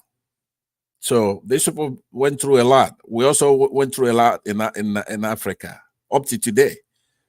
Now the Blacks have managed to emancipate themselves, and we're enjoying all that stuff that they did. So I know that a lot of you are young and you have competitive spirits and chromosomes and all that stuff. So when you go to chat room, you're competing with Black Americans. So that affects what you say when you're discussing academic issues, right? So you want to best them, you want to be better than they are, but we are the same. So every conversation that we have these days, there's really no difference between us and African Americans, because the enemy is Europeans, white people, Arabs, people who are different from us. So they win when we really get back to 60 years ago, 2 generations ago, when we talk like that, right? So that's not fair. You know, when somebody was here trying to praise Asians, particularly Chinese or Indians, and what they do here in the United States, they're looking at it universal. Anybody who's from China, no matter even if they were born here in the United States, if they're doing very well academically, the credit is given to Chinese. Or if they are immigrants from China to the United States, they all come as Chinese. It's the same way you have to measure the African Americans. You have to measure us as Blacks, those from Nigeria, and we hold our own here in the United States when it comes to academia. So if you give all that credit to Black Americans, unless you're going to pass the Chinese ones and say, okay, indigenous Chinese are doing blah, blah, blah, compare them to Black Americans, and there's no comparison. Even right now as we speak, like I said, the achievement of Black Americans in the legislature, for example, federal legislature, you have a lot of Blacks in the Congress. You have a Black as vice president. You have a Black as defense chief. Now, when you hear that somebody is defense chief in the United States, it's bigger than the King of England. Okay, that particular defense chief is a big deal. It's bigger than most presidents. For example, if the defense chief comes to Nigeria, he's bigger than Tinubu. He could remove Tinubu from office. A defense chief in the United States is a big deal. Now, it's not the first time Blacks have held that position, right? You could go back to even Secretary of States, Condoleezza Rice, and so many other Secretary of States. Blacks are governors, blacks been president. So in that, you chalk that one under Black Americans 1-0. You can say Obama is not black, Obama is this. That's all nonsense. Obama is classified as a Black American because the votes that got him in there is what counts. It's Black American vote. He couldn't win with any other vote. Couldn't win with African votes. Couldn't win with Asian votes. So you have to give it to Black Americans. But when we say Black Americans, I mean all of us. The Nigerians who are Americans now. But now let's go back to... When you say Black Americans, though, and you refer to Obama and the ones that came before, yeah, we are not necessarily part of that group, are they? You can't compare us to the ones that were, that were sold as slaves. It's not hold the on. same. You can, because when you're talking about slavery, right? When you talk about slavery, let's start from defining slavery. Slavery is a condition in which one human being is owned by another, right? That's a simple definition of slavery. Then you could go to the United Nations definition of slavery, right? You could go to psychological slavery. Nigerians were slaves, right? We may not be chattel slaves, but it's the same condition that we all are suffering as blacks all over the world. Now, hold on. But it's not the same conditions, though. We are not being bred. We are not being brutalized in the same format. I understand. Listen to this. To Niger, there are 4 types of slavery. You have debt slavery, slavery as punishment, indentured servitude, and chattel slavery. The worst one, which is where you're not considered as a human being. Right? Yeah. So you have those kind of things going on psychologically. Even people who work, where somebody could tell you when to come and when to leave and all that. So it depends on what you're talking about. Slavery right now is outlawed all over the world. So you really don't have that kind of slavery so there's no need talking about that. That's passé. But it's an interesting discussion. It's an academic discussion. And now, when I know that Ajan Lekoko makes fun of me when I talk about anthropology, right? So when you're mixing it up with anthropology, where different cultures come from, what they're doing, okay, that's a separate whole discipline, right? Discussion on where we come from. Like the last speaker there said about the tribes. I think Nakmizi talking about the tribes in our place. But Pansa, though, how about the history of slavery in the southeastern? Do you know more about it? And even in the south, do you know more about that history? Because I really do enjoy the way some of our southwestern brothers have shed some light on things that I never knew about. Yeah, it depends on the Southwest, the platform you're on. On this platform, maybe you have people who know more about that. Now, you cannot be using anecdotal evidence like you used that word a minute ago.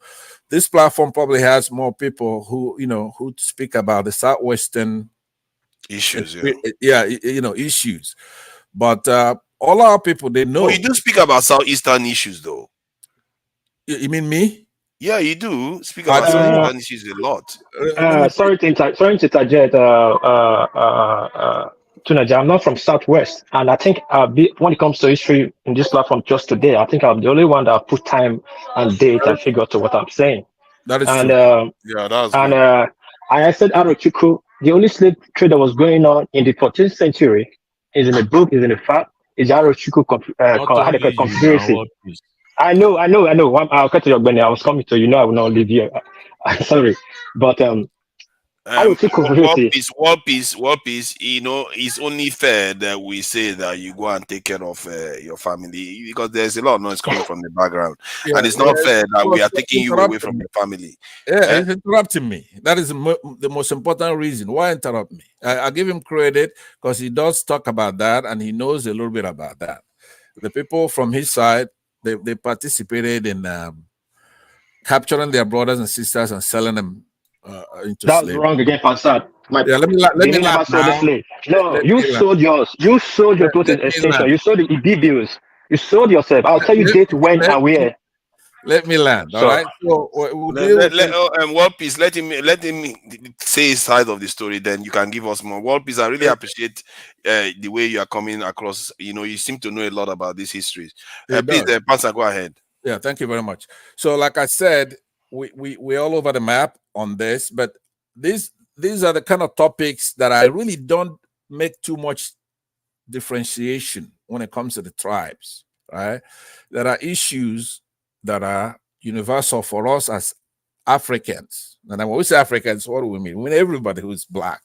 We know our people and our people know us. If you captured somebody from Benin or Ibadan and sold them into slavery, you sold my people into slavery.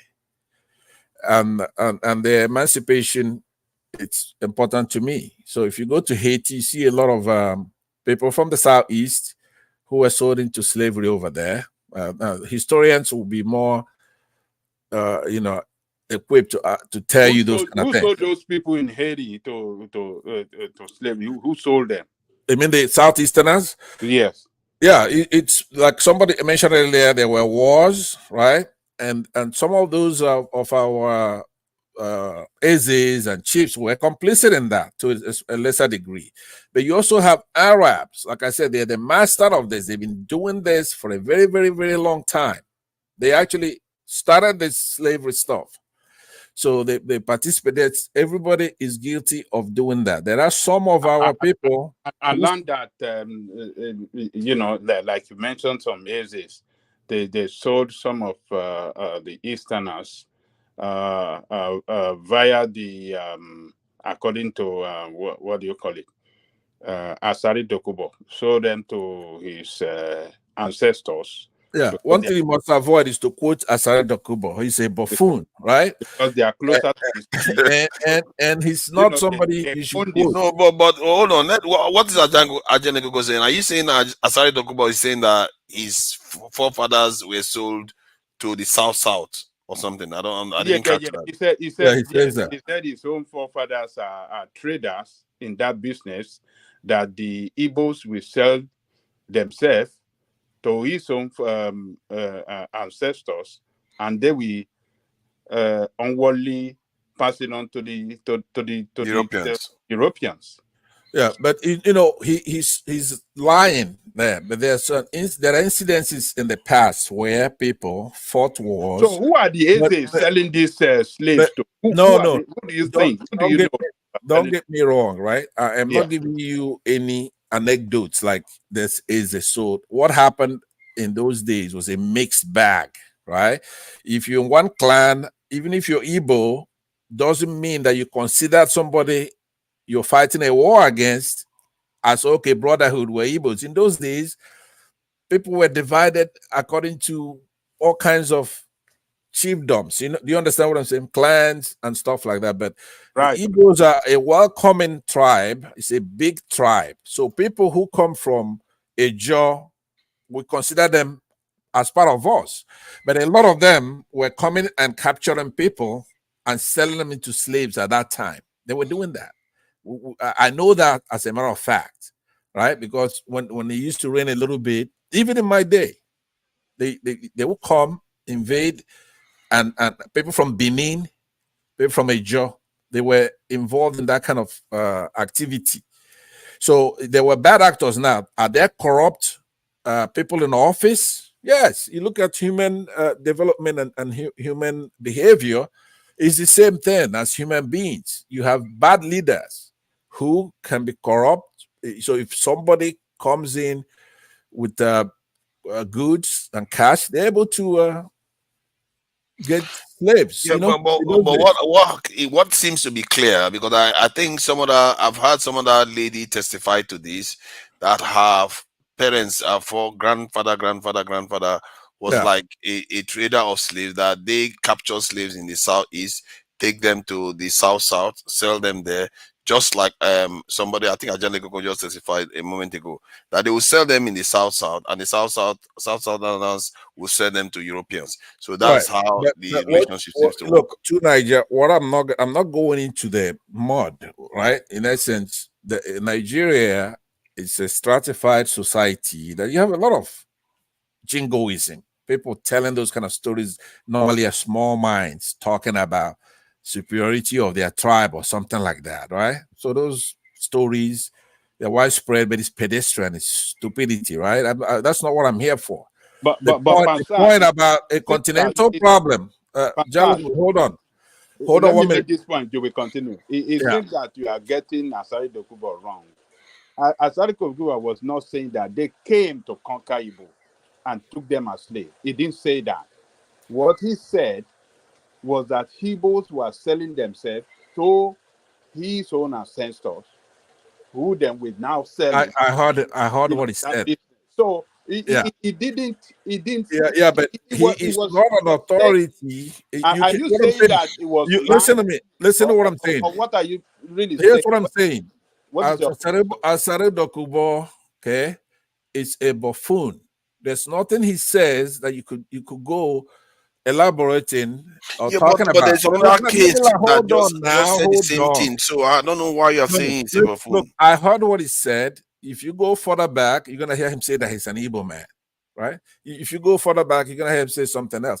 A few months ago, he's a Tinubu guy. He goes to Asorok. He comes out. It's about what he correlates with. We should leave Tinubu out of this. Philaja, please let me quickly apologize to Ogbeni. Ogbeni, are you there?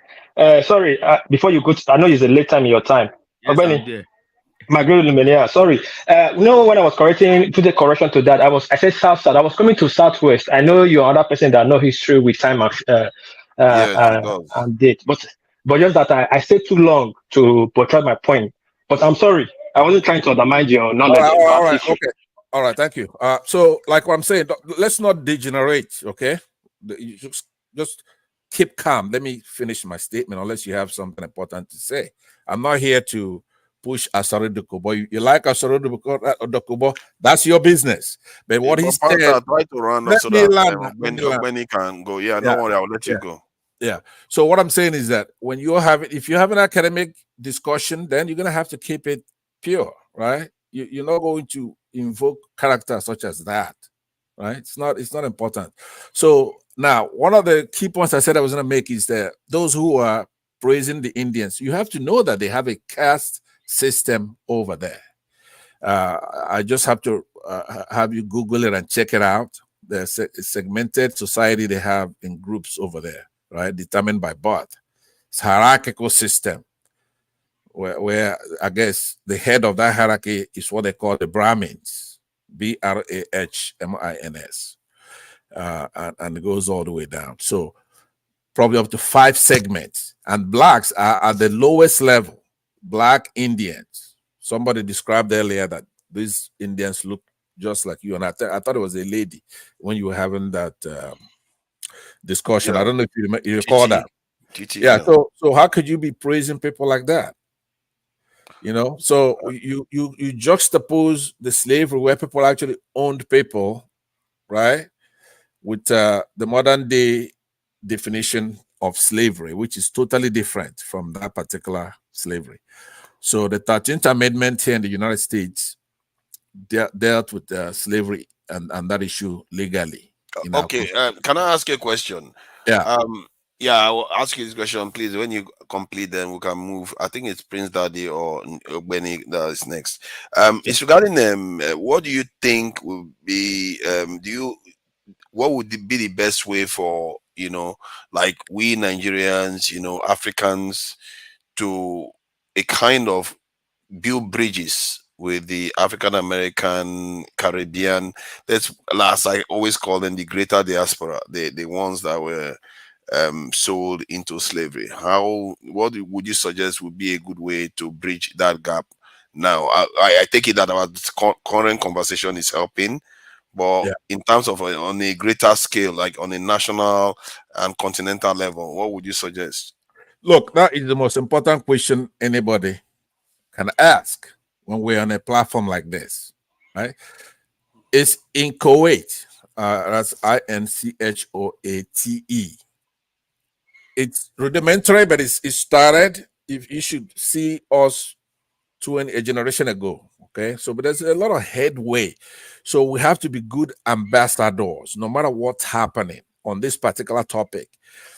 linking up, being one people. Even maybe 3 or 4 years ago, there was a fever for Black Americans to go and find out exactly what part of Africa they come from.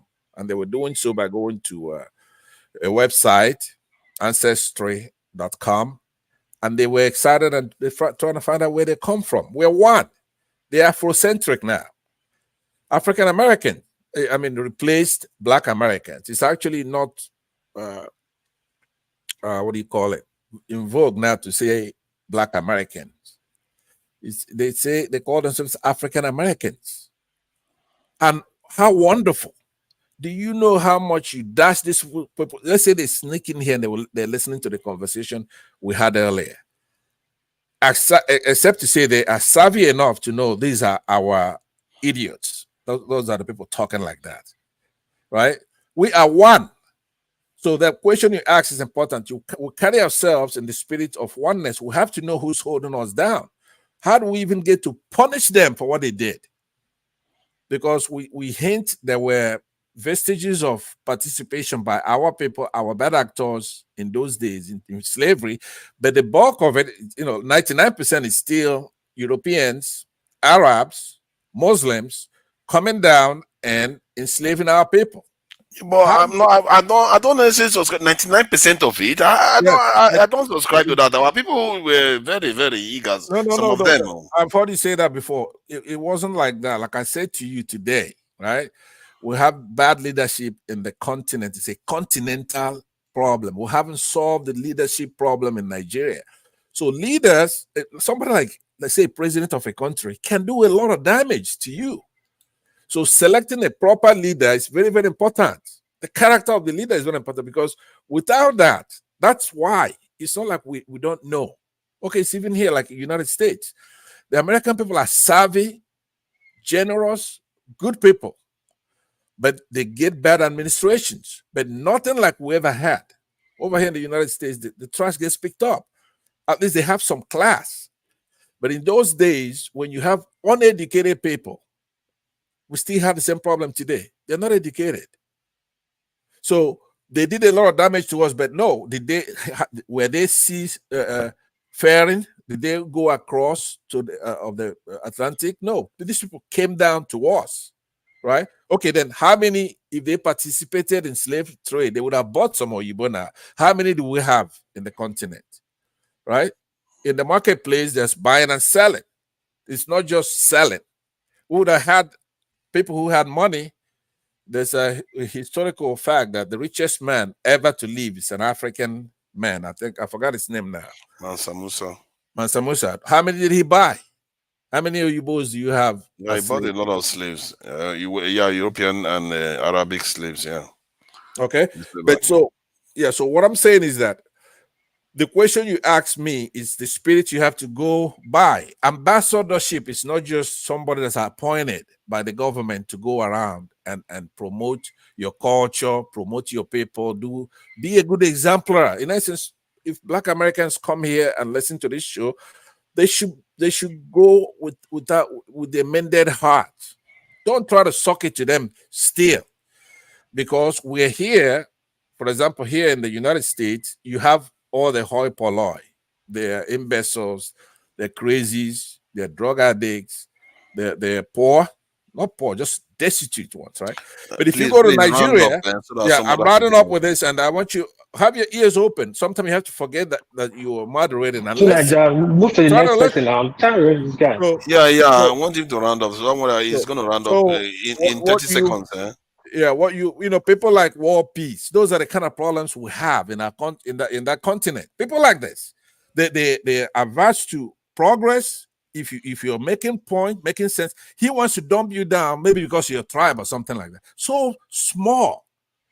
So I'll conclude by telling you the question you asked: what are the good ambassadors, right? Even though we may have some misgivings for some Black Americans who competed, took your girlfriend or whatever, but then when you're talking about a big topic like this, be a good ambassador. Don't isolate yourselves, because like I was saying, you go to Nigeria right now, somebody just dump you in Nigeria, you're going to find out that 99% are destitute, not just poor. Thank you. Dirty, uneducated. So when you come out here, you're an elite, that probably had a first degree, and you migrate to London or New York, and then you're over here. Thank you, Pansat. I think your time is up, Pansat. Where when you in your place you have nothing. You're actually an imbecile. That's the way you should be looked upon when you ask. Thank you. So let's do that. Let's be good ambassadors. I think that's a good simple start, really. I think that's a good idea. Thank you. Prince Daddy or Obeni, I think it's one of you to speak. Prince Daddy, are you there? I yield this floor to Prince Daddy. I can't speak after Pansat. Okay, thank you, Obeni. To Nigeria, let me quickly put something straight to Pansat. He's listening. These people was very notorious in slave trade in the 14th century, the Arochukus. Now, when it got to the 17th century, that's when the Juku people started coming down through the Benue Axis. Then the British have come through the side. Who are the people they are selling? They're just capturing people. Which people? They said the Calabar, Igbo, Then now we are calling states. Then there were no states. You're capturing everybody. Oh my God! Capturing people. Hold on. Let me just do one thing. Let me do one thing, yes, because since we have only one underrepresented African Americans, that his ancestors, which is part of our ancestry, was part of the slave this thing there. So it makes sense that we give him a kind of a veto to be able to speak. And so whenever you want to say something, Pansat, this in Nakmizi, you can just flag it and we'll give you the mic. It just makes sense. We want to hear as much voice from the other side as much as possible. So World Peace, please go ahead. And Prince Adi, so you gave your mic to World Peace. He's not going to hand it back quickly. No, I'll yield the floor for him soon. I just want to make correction to Pansat. And again, I make correction to our panelists. Where we are putting this slave matter like we stole is not so. That's why the Westerners can, or the colonial masters or the Europeans can turn the story around and blame us for it. Now they don't talk about story. They don't talk about the history about kings that were deposed because of fighting resistance slavery. Community that was wiped out because of resistance slavery. The British were very good. They will give arms to the smaller community to fight against the larger community. Then when the community loses, what will be the next thing? Spoils of war. They will take those people as slaves. At the 17th century, they don't talk about these things. Mention the king that was deposed and so many. To prison. I can use mine, but I don't know about yours. But I know if I call it, tell us the name. Hold on. If I talk about yours, I don't say about yours. Anyway, my own was really. Hold on. I want to say now. My king didn't fight for. Hold on. Listen. My tribe didn't say slave. But when it comes to trade, when it comes to palm trade, when the treaty the British was giving to West Africa today, Obafemi resisted it. He never liked it. Then he was deposed. I just use that as a case study. There were many kings in many tribes. There were heroes. As I said, they will talk about it from east, west, south. They fought against slavery, but they never talk about it. And there were kings that were sold too because the British showed them the monetization of slavery. They benefit from it, and that started from the 17th century. Slavery actually started from the 14th century. The word slave came from the word Slav, Slav. Please tell if I'm lying. The word slave came from the word Slav. It's like Okvega today in Russia. They were sent into slave heavily. Then, in the 10th century, the 4th century. But Africans are not having slave as crime to humanity. Yes, the Arabs started slavery in the absence of the North Africans. But in the West Africa, the slavery did not start heavily, not up to the 17th century, late 16th century and the early 17th century. Go do your findings so that we don't start blaming ourselves what we did not do. And we don't give credit to our fathers that fought for slavery. If you go to Badagry Museum, you will see chains and nets they used to capture slaves. You will see the money they used to buy slaves. As Abani was saying, you will see nets capturing slaves. If we were selling slaves, they would show us money now that this money we used to trade. Now look at recently. I think there's money though. I saw a video yesterday. I think somebody within the Badagry Museum was showing like tobos and some cash. You see nets. You see nets. You see nets. Yeah, but I saw coins. So I saw coins. Then again, just recently, just last year here, when the British want to, the German wants to return our artifact. What happened? Some article came out from nowhere that we Benin were buying slave. But did you read about it? Did you read about it? It was news. I read it was every international news that we were buying slave with. I remember. With caste. And it fell in their face within 1 week because we have a subsidiary structure in Benin. It's not true. It can never be true. It's not so. Because, yes, the Portuguese were selling cars to us. We don't have cars in our region. We have bronze. The Portuguese introduced cars to us because if you mix cars with the element to make bronze, it makes the liquid more hotter, faster, and make a large quantity. You understand? So it fell in their face. So when you say cast, what do you mean by cast? I don't catch it. What do you mean? We have cast, we have bronze, we have gold now. I see. The So element of okay. Yeah, the element for cast. The British There's a sound coming through. I'm driving. Sorry. See, the One Piece. What is this now? You are supposed to be for world peace. You are trying to cause havoc out there. Can you just go and park your car? Take it easy. Sorry, let me quick say this. I really admire your passion about this, but you need to be safe and responsible. I'm safe. In my neighborhood. In my neighborhood, I quickly say this. See, then we were selling ivory, tobacco, timber. People even know. They don't talk about the oil of then was timber. Because every ship were built on timber. Without timber, you cannot build your ship. That's why the Dutch were superpower, as small as they are. The British couldn't defeat them. The British combined with France. Go check it out. We're selling ivory, we're selling palm, we're selling spice, we're selling tobacco and cotton. We had one of the best cotton. They'll buy cotton from us, they go and sell in Japan. The facts are there. That's really good. I think someday, War Peace, you need to do a proper expose on all you know about these things. Please, listen, when you want to say something, because since Prince Daddy has said that he's going to give up his tongue. Not really. Except you have that. Because with all the history you know about the external, from Columbus to everything else, and I would have thought you know a bit more about our own domestic wars. No, of course. I've told you that first and foremost, I'm from a warrior family, and you can go and check Adeloju out. Adeloju was a very great warrior in the 19th century, in the early 18th something down. They all fought the Ekiti-Parappa War. If you've known about that war, that was the war that gained independence for Ekiti, Jesha, and the suburb from Oyo Empire and their victimization and enslavement of the interland. That's the Yoruba part, the Ekiti part of Oyo Empire. It was a war we fought that lasted for about 17 years. And it ended in no victory, no vanquish. It ended in a place in Ekiti called Otun Ekiti. It was the British guys that came and then tried to settle the EU with us. We call it Ogbeni, sorry, Ogbeni. Yes. Are you telling me after the treaty between the Benin and Oyo at Otun, people still went to fighting war that bettered Ado Ekiti? They fought Kiriji War. They call it Kiriji.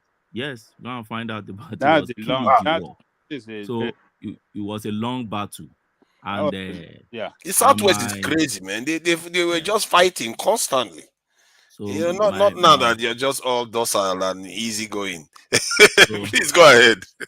So my great grandpa involved in that war. In fact, was one of the major leaders in that war. Falowo, Ogedengbe, and a lot of them involved in that war. So if I tell you any history that I know about slavery, particularly in the southwest part of Nigeria, I'm telling you from history that handed down directly for people that experience it. So I'm not telling you about history that I read in books. No, I'm telling you about, if you still go to our compound in Ndoado today, you see where they call Akodieru. Those Akodierus, they were where they were keeping the slaves. They were keeping their slaves. Their slaves were not chained. Let me use that. Now, they will be chained from the war front. That made it more humane. When you bring them down, they will be chained. But the moment they get to the compound, they are Kodis. You know, those Baba back then, they had their spiritual way of enslaving even their slaves. So you won't even dare to escape, because as Eru, if you escape, that alone marks death penalty for you. So you won't even try to escape.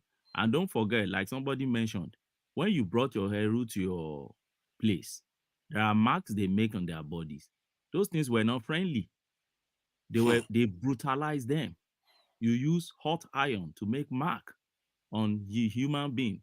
And you are saying it's not the same thing. You are saying it's different from what the Europeans did or what the Romans did to The the English Europeans tribe. went a step further, though. They were breeding people, taking children away, separating them from their parents, and walking them to death. You know, that was towards the tail end of the transatlantic slave trade in America, and then till today they still try to deny it, although there were relics of history that are coming out every day to show that they were actually breeding slaves.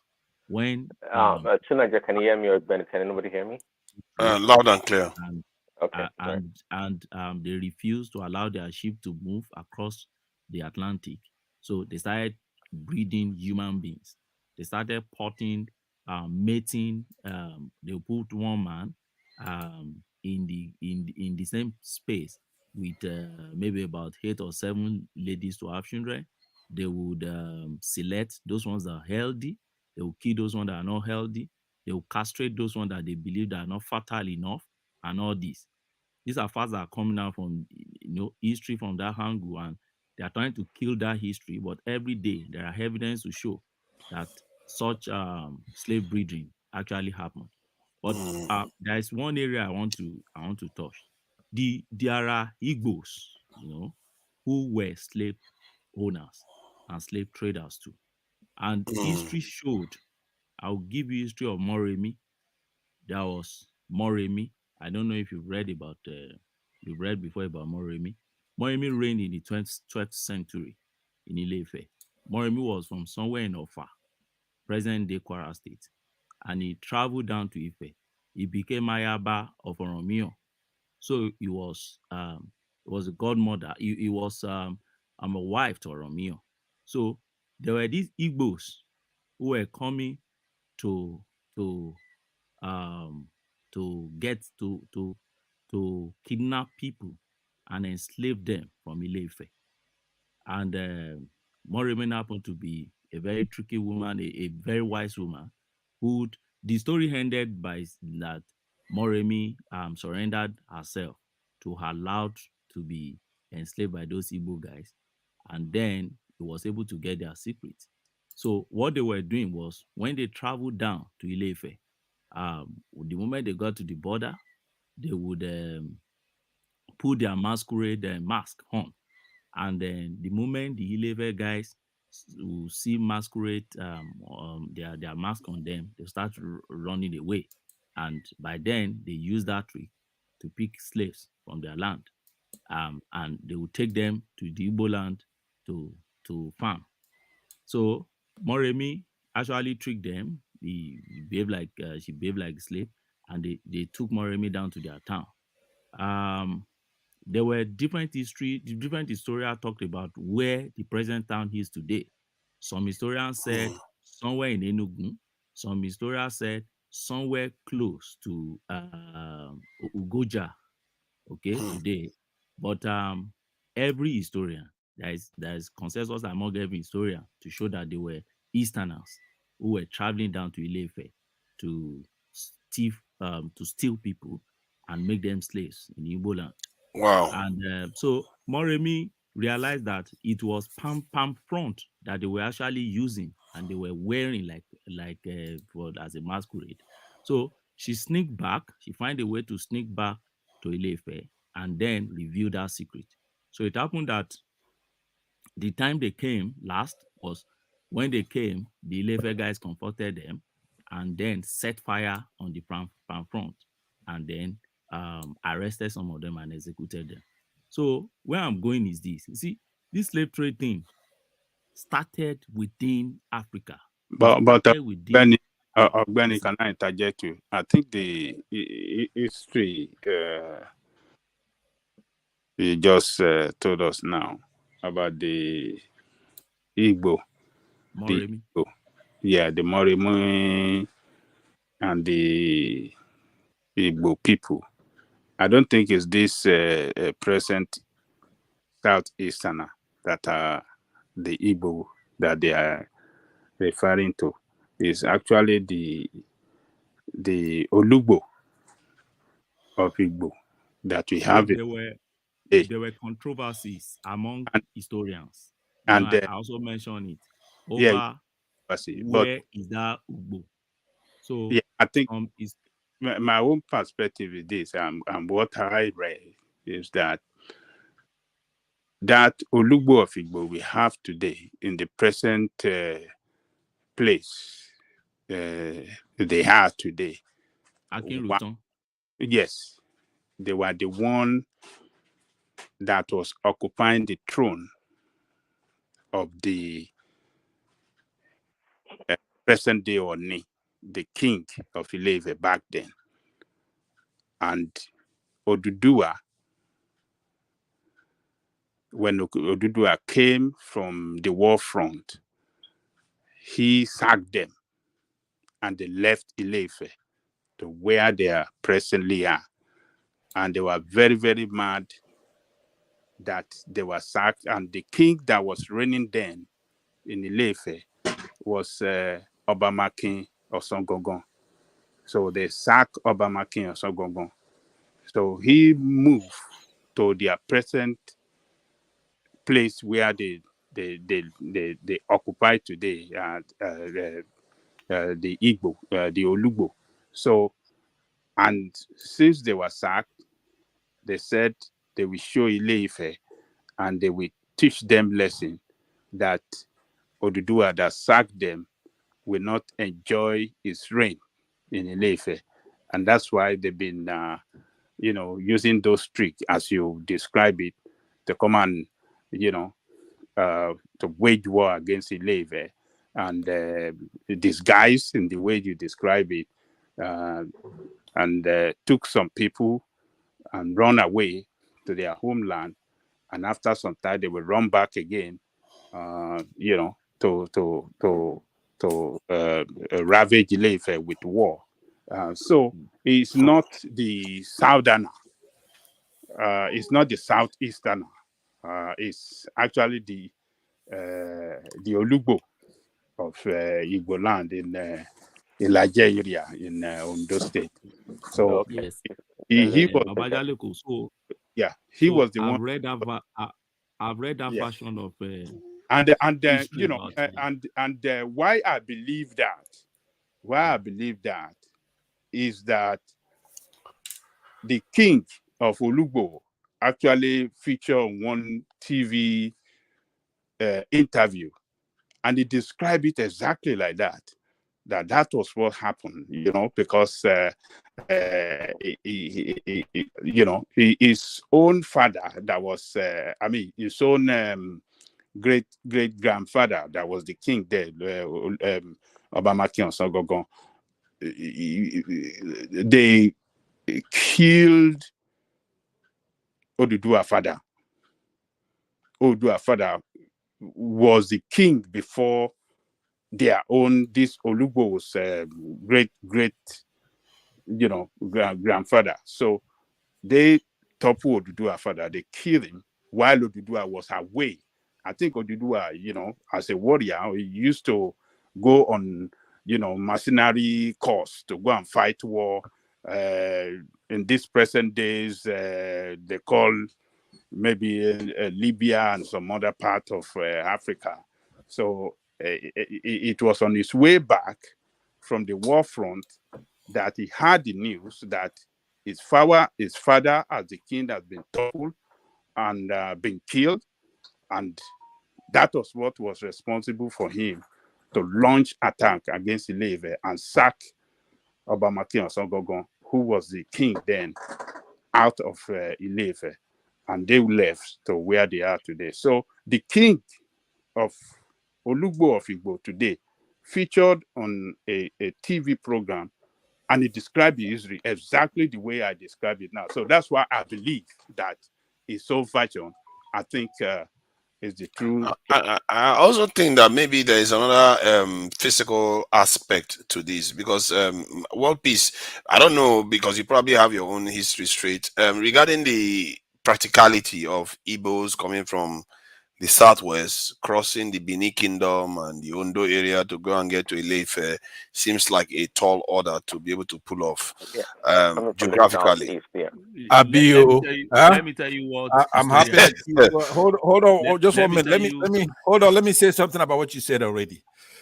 Even though I don't like, let me finish. just hold You know, on now. Benny, hold on No, 1 minute. Just one.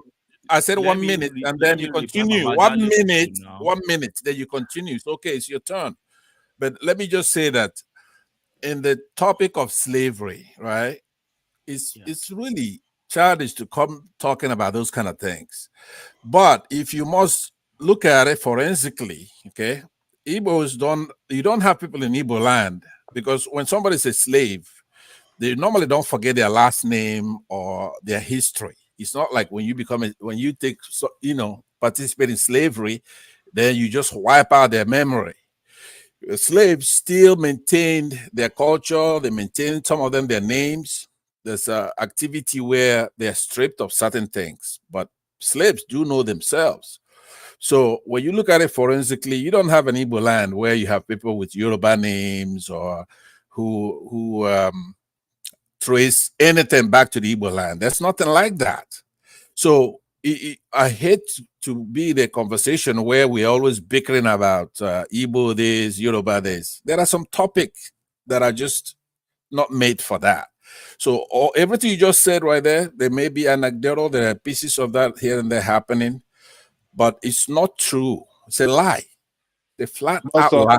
Historians claim that Igbos originated from Yoruba land. Well, look, they say things like that, but once you have to know, in those days, right? Let Ogbeni respond now, because I want to come to the topic. Ogbeni respond. I don't want us to deviate from. I'm going to say, in those days, you have Hausa, Igbo, Yoruba. So if somebody from a Jod did anything, right? Historically, you're going to say it's an Igbo, even up to today. If you don't have like Hausa, I think I just step away. If he was there, I'm here. Okay, Passat. You see, there are many who think that I'm not here. I try to finish. They don't like to hear the correction. He wants to keep lying and talking tribal issues. In those days, you have Yoruba, Hausa, Igbo. So anybody who did anything around Port Harcourt, Ejo, even Benin, it's an Igbo. In those days, there was not. In those days, there's nothing like. There's not like Igbo. I'll give you dates and time. The word Igbo started 150 years ago. That's nonsense. So you can also argue that there was nothing like Yoruba as a major distinct. The Westerners were living. See, the Westerners were living. The Westerners were living as Anago people, Lukumi people. I'll give you names. Ife, Bomosho, at different time. I'll give you date and when. Let's debate. I want to debate. Hold on. You don't. Passat, when it comes to history, when it comes to hold on, Passat. It's not about shouting. It's not about shouting. Can we? He's getting rowdy now. Let's keep ourselves. He's getting rowdy now. Let's keep Passat, please. No, but you can't have a small tiny let's train ourselves in here and try to. I don't know why Passat always shouting. You cannot give a coherent or tell us history about the Southeast. You need to take charge of your environment. Sorry. Because there are children, YouTube doesn't like children coming on, adult platforms like that. So keep that in check. Prince Daddy, you wanted to say something? No, it's me. It's still my space. Yeah, forever. But let Ogbeni finish. Okay. Ogbeni, please try to. You have to know. Ogbeni has never. Otherwise, we're going to be here till next tomorrow. Ogbeni doesn't know what he's talking about. He's never don't left rush Ogbeni now to Nigeria. Let Ogbeni have not even lied. He's not rushed him. Prince Daddy has been waiting for more than 1 hour. He has not said one thing. No, let him say something. I mean, Ogbeni was flowing before I interject. So don't rush. Don't garbage him out like that. You say I'm not garbaging him out. Okay, Ogbeni, please go ahead and try to be reasonable.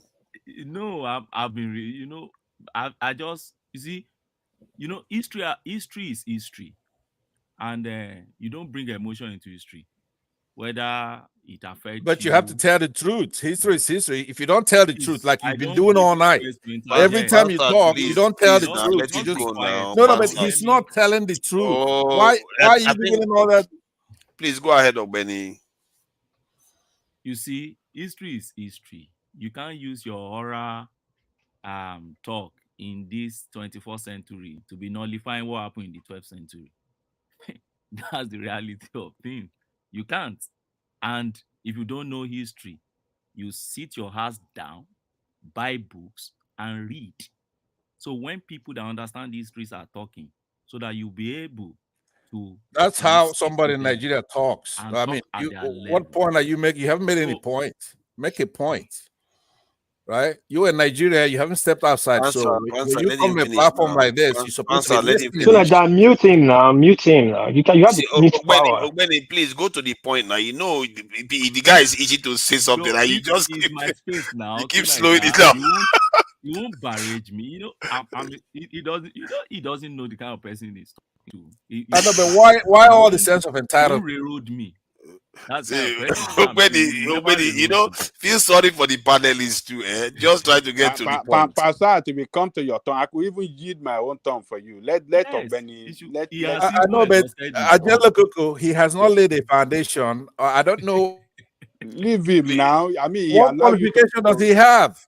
You did What? your own. I'm trying Nobody to mute him. interrupted. Pastor, come on, man. Try to Let be him, nice now. let him flow. Let us enjoy him. It will come to your turn again. So you see, Moremi is an historical fact that happened. He may not know about it. You go and read. Moremi happened. Now, back to what Baba Jaleko said. While I was giving my own story, I said there were different perspectives from different historians. Till date, some people still believe that Oduduwa never had any father. Till date, some said Lamurudu, who was Oduduwa's father, was not really Oduduwa's father. He brought Oduduwa. He became like a foster father for Oduduwa. That he came from Mecca. But And he was a Oduduwa king. fell from the heaven, right? Oduduwa fell There from the was a skies, right? No, tell me, did Can you be Oduduwa fall from the civil? skies? Can you be No, civil? answer that Can you though. be Answer that. civil? See, Pansa, Did, Which part of did the Pansa, world come are on you Oduduwa now. living? fall Let from him finish heaven? now. Please go ahead. You sound too anti-intellectual. Pansa, Can you come be on just now. civil? Let No. him finish. We should be civil. You can't be interjecting and be interrupting. It's becoming on what kind of... Please go All ahead. I asked is a question. Did Oduduwa... No. Please go ahead. You don't need to ask questions. I'm still flowing. Ogbani, please, the topic of today is not Oduduwa. It's slave trade. I know you're making reference. If you're still talking about responding to a person on Oduduwa, we'll change the topic, which I'm not ready for. What piece? Yeah, You see, we're what basically Nigeria... having a conversation about African Americans, the slave trade, and all the stuff we did. So you see, the way this point connects to that point is just that. My point is that we were already enslaving ourselves, which some of our panelists believe that our own slavery. Some of the panelists believe that yes, there was slavery already within our own African space, but our own slavery was not as brutal as that of the Europeans and others when they came to us. And the point I'm trying to make was that no, our own also was brutal. And I gave example of why will you use iron to mark a slave and declare that slave to belong to you? Why would you change a slave's name, for instance, to probably the name within your home compound or one derogatory name? Why would you why would you take a slave on to your farm to be working for donkeys of years to buy their freedom? Why would you castrate a slave?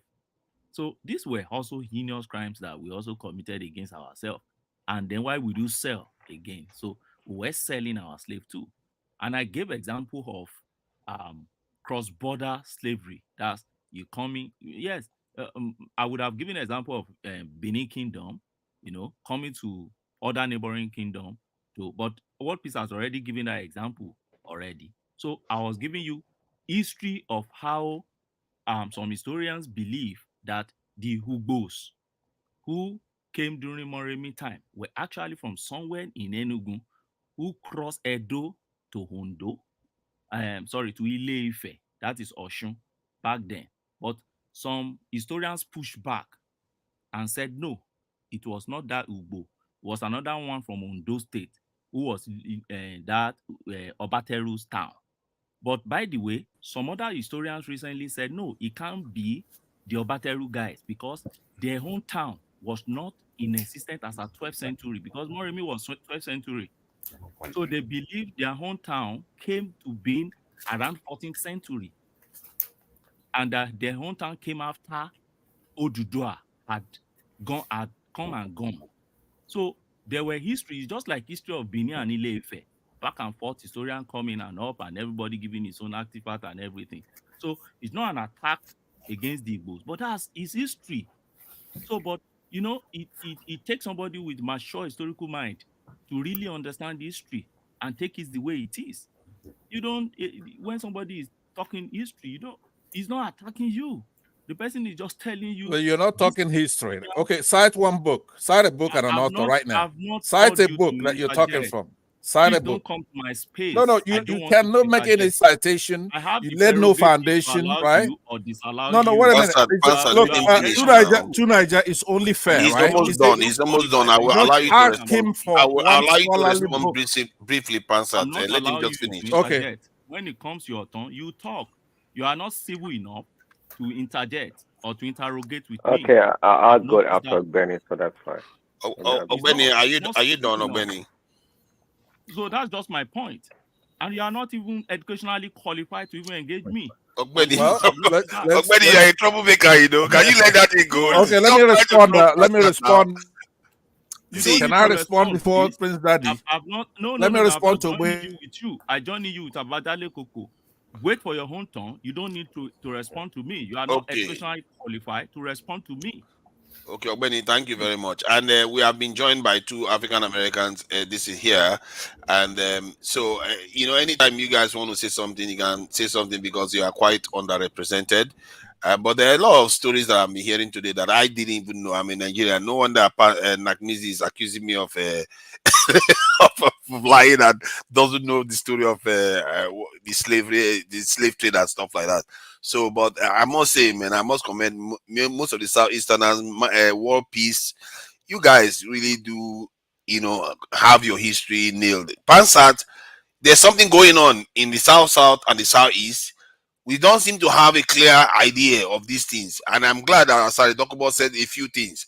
But you didn't have much to say yourself, Pansat. So I'll give you 1 minute to respond, please. If you have any historical facts to share, that would be good. Thank you. All right. Thank you. I'm going to be respectful of the topic, bring it back to the topic, because now we have others who have joined us, like you say, some from United States. So I will leave Obeni's diatribe and foolishness aside, because normally when you talk on a platform where you have a lot of people listening to you, you have to lay a foundation.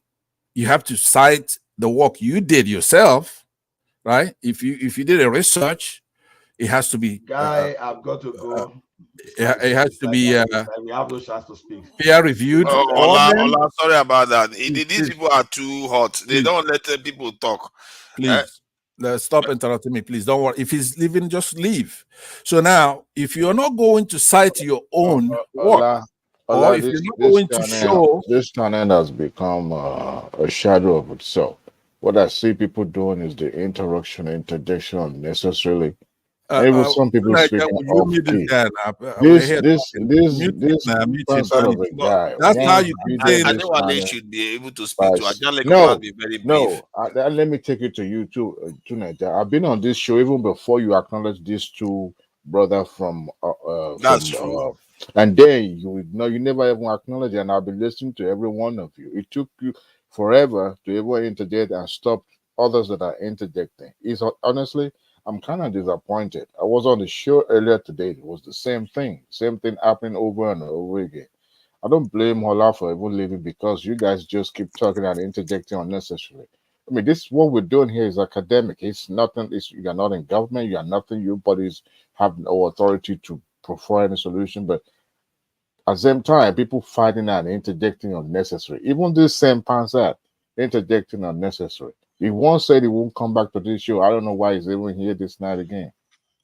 Yeah, it's okay. I get what your frustration, because you have been here for a while. I didn't even acknowledge you, and Ajane Koko hasn't even spoken. He does say things a few bits here and there.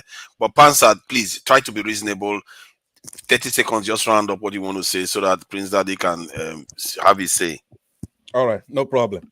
So, like I was saying, 30 seconds. Procedurally, if you're not going to tell us how you arrived at your conclusions, then you should cite a book, a research, something to back you up.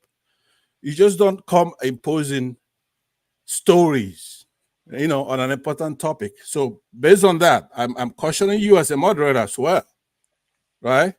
You cannot sit there to enjoy an Igbo versus Yoruba fight. Is that what we're doing here?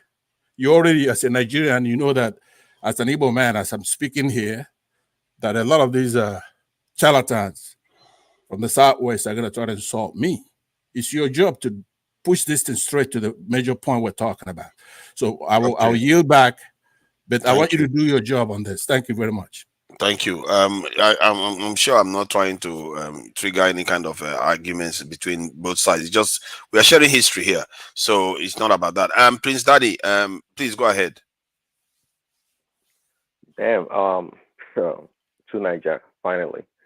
Well, I'm just gonna spend like a couple of minutes, and I do what I can to take over actually. And those question I had earlier. So I heard War Peace earlier talking about, and I'm glad Ogbeni did answer that in his last submission, right? Trying to paint the picture that, like, the kind of slavery that was practiced in Nigeria or Africa was like a kindergarten slavery, or what you would call humane slavery. I don't buy into it. Okay, the notion that the Europeans were more brutal towards the black people or towards the African slaves, and when we had slavery, we were more gentle in our approach, and we allowed them to keep their culture and do all kinds of things. I don't believe that. See, the reason perhaps why well, I guess maybe factually actually why the Europeans may appear to have been more brutal in their approach to slavery was because they had more can we say more responsibility, or their slavery required them to transport their slaves over a long distance, a long journey, right? So, just like any, I mean, and of course, to them, it was just business as usual, right?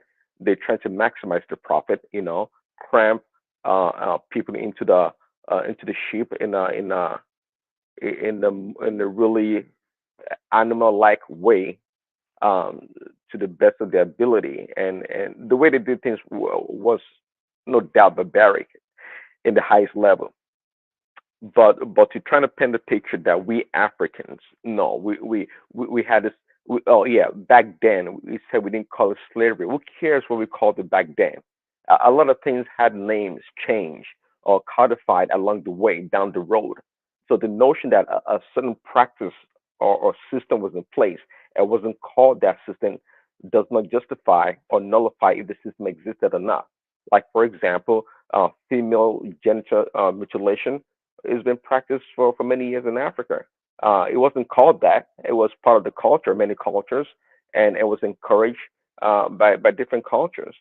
But in today, it's a barbaric form of practice that is not encouraged, is condemned. Pretty much, you can say worldwide, but some cultures are still practicing such things. So, and I think was Allah that said it earlier. Also, we Africans, we don't take responsibility for a lot of things. It's always trying to point a finger at what the other person, maybe the white man or the Asian people did, but not us. It appears that we do everything so perfectly, which is a joke. that we never did anything wrong. Everything that we ever did was so perfect, and the reason why it went bad was because the white man came or this and that happened. And in saying that or having such a disposition is like, paints us as perfect human beings, and we know that's a farce. That's a big lie. Because today we see how we interact with one another, and just in one country, tribalism and whatnot. It's not like we're united. And then if you want to put it in a larger context with the African Americans or Black people around the world, we're not a really united people. We're not, and that's why it's very easy for other cultures to defeat us, be it in business or other fields. So and I know also I don't see you know I like history, especially current affairs, world affairs, as when I was young, but history himself, I'm not big into it. Why? Because because of revisionism.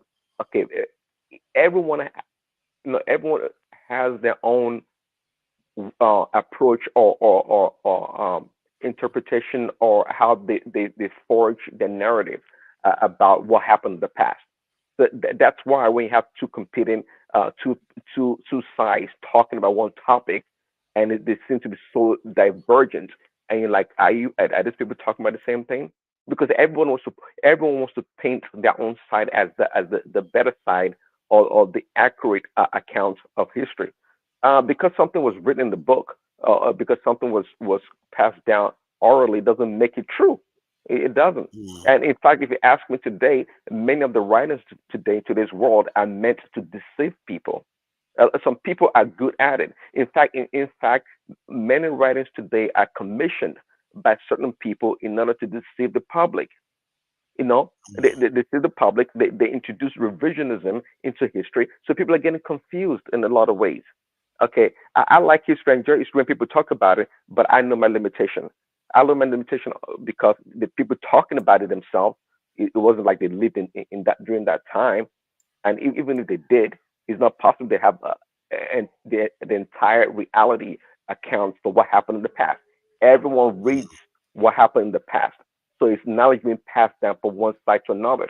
But it comes to a point you just try to use your own judgment somewhat, Thank to you. see, well, if I, something was I true wanted or to not. ask a question. I wanted to ask a question. This is a bit of a side. I really appreciate the way you today. I'm really surprised how strongly some Tunaja, of can our I people come in for a feel minute? about this.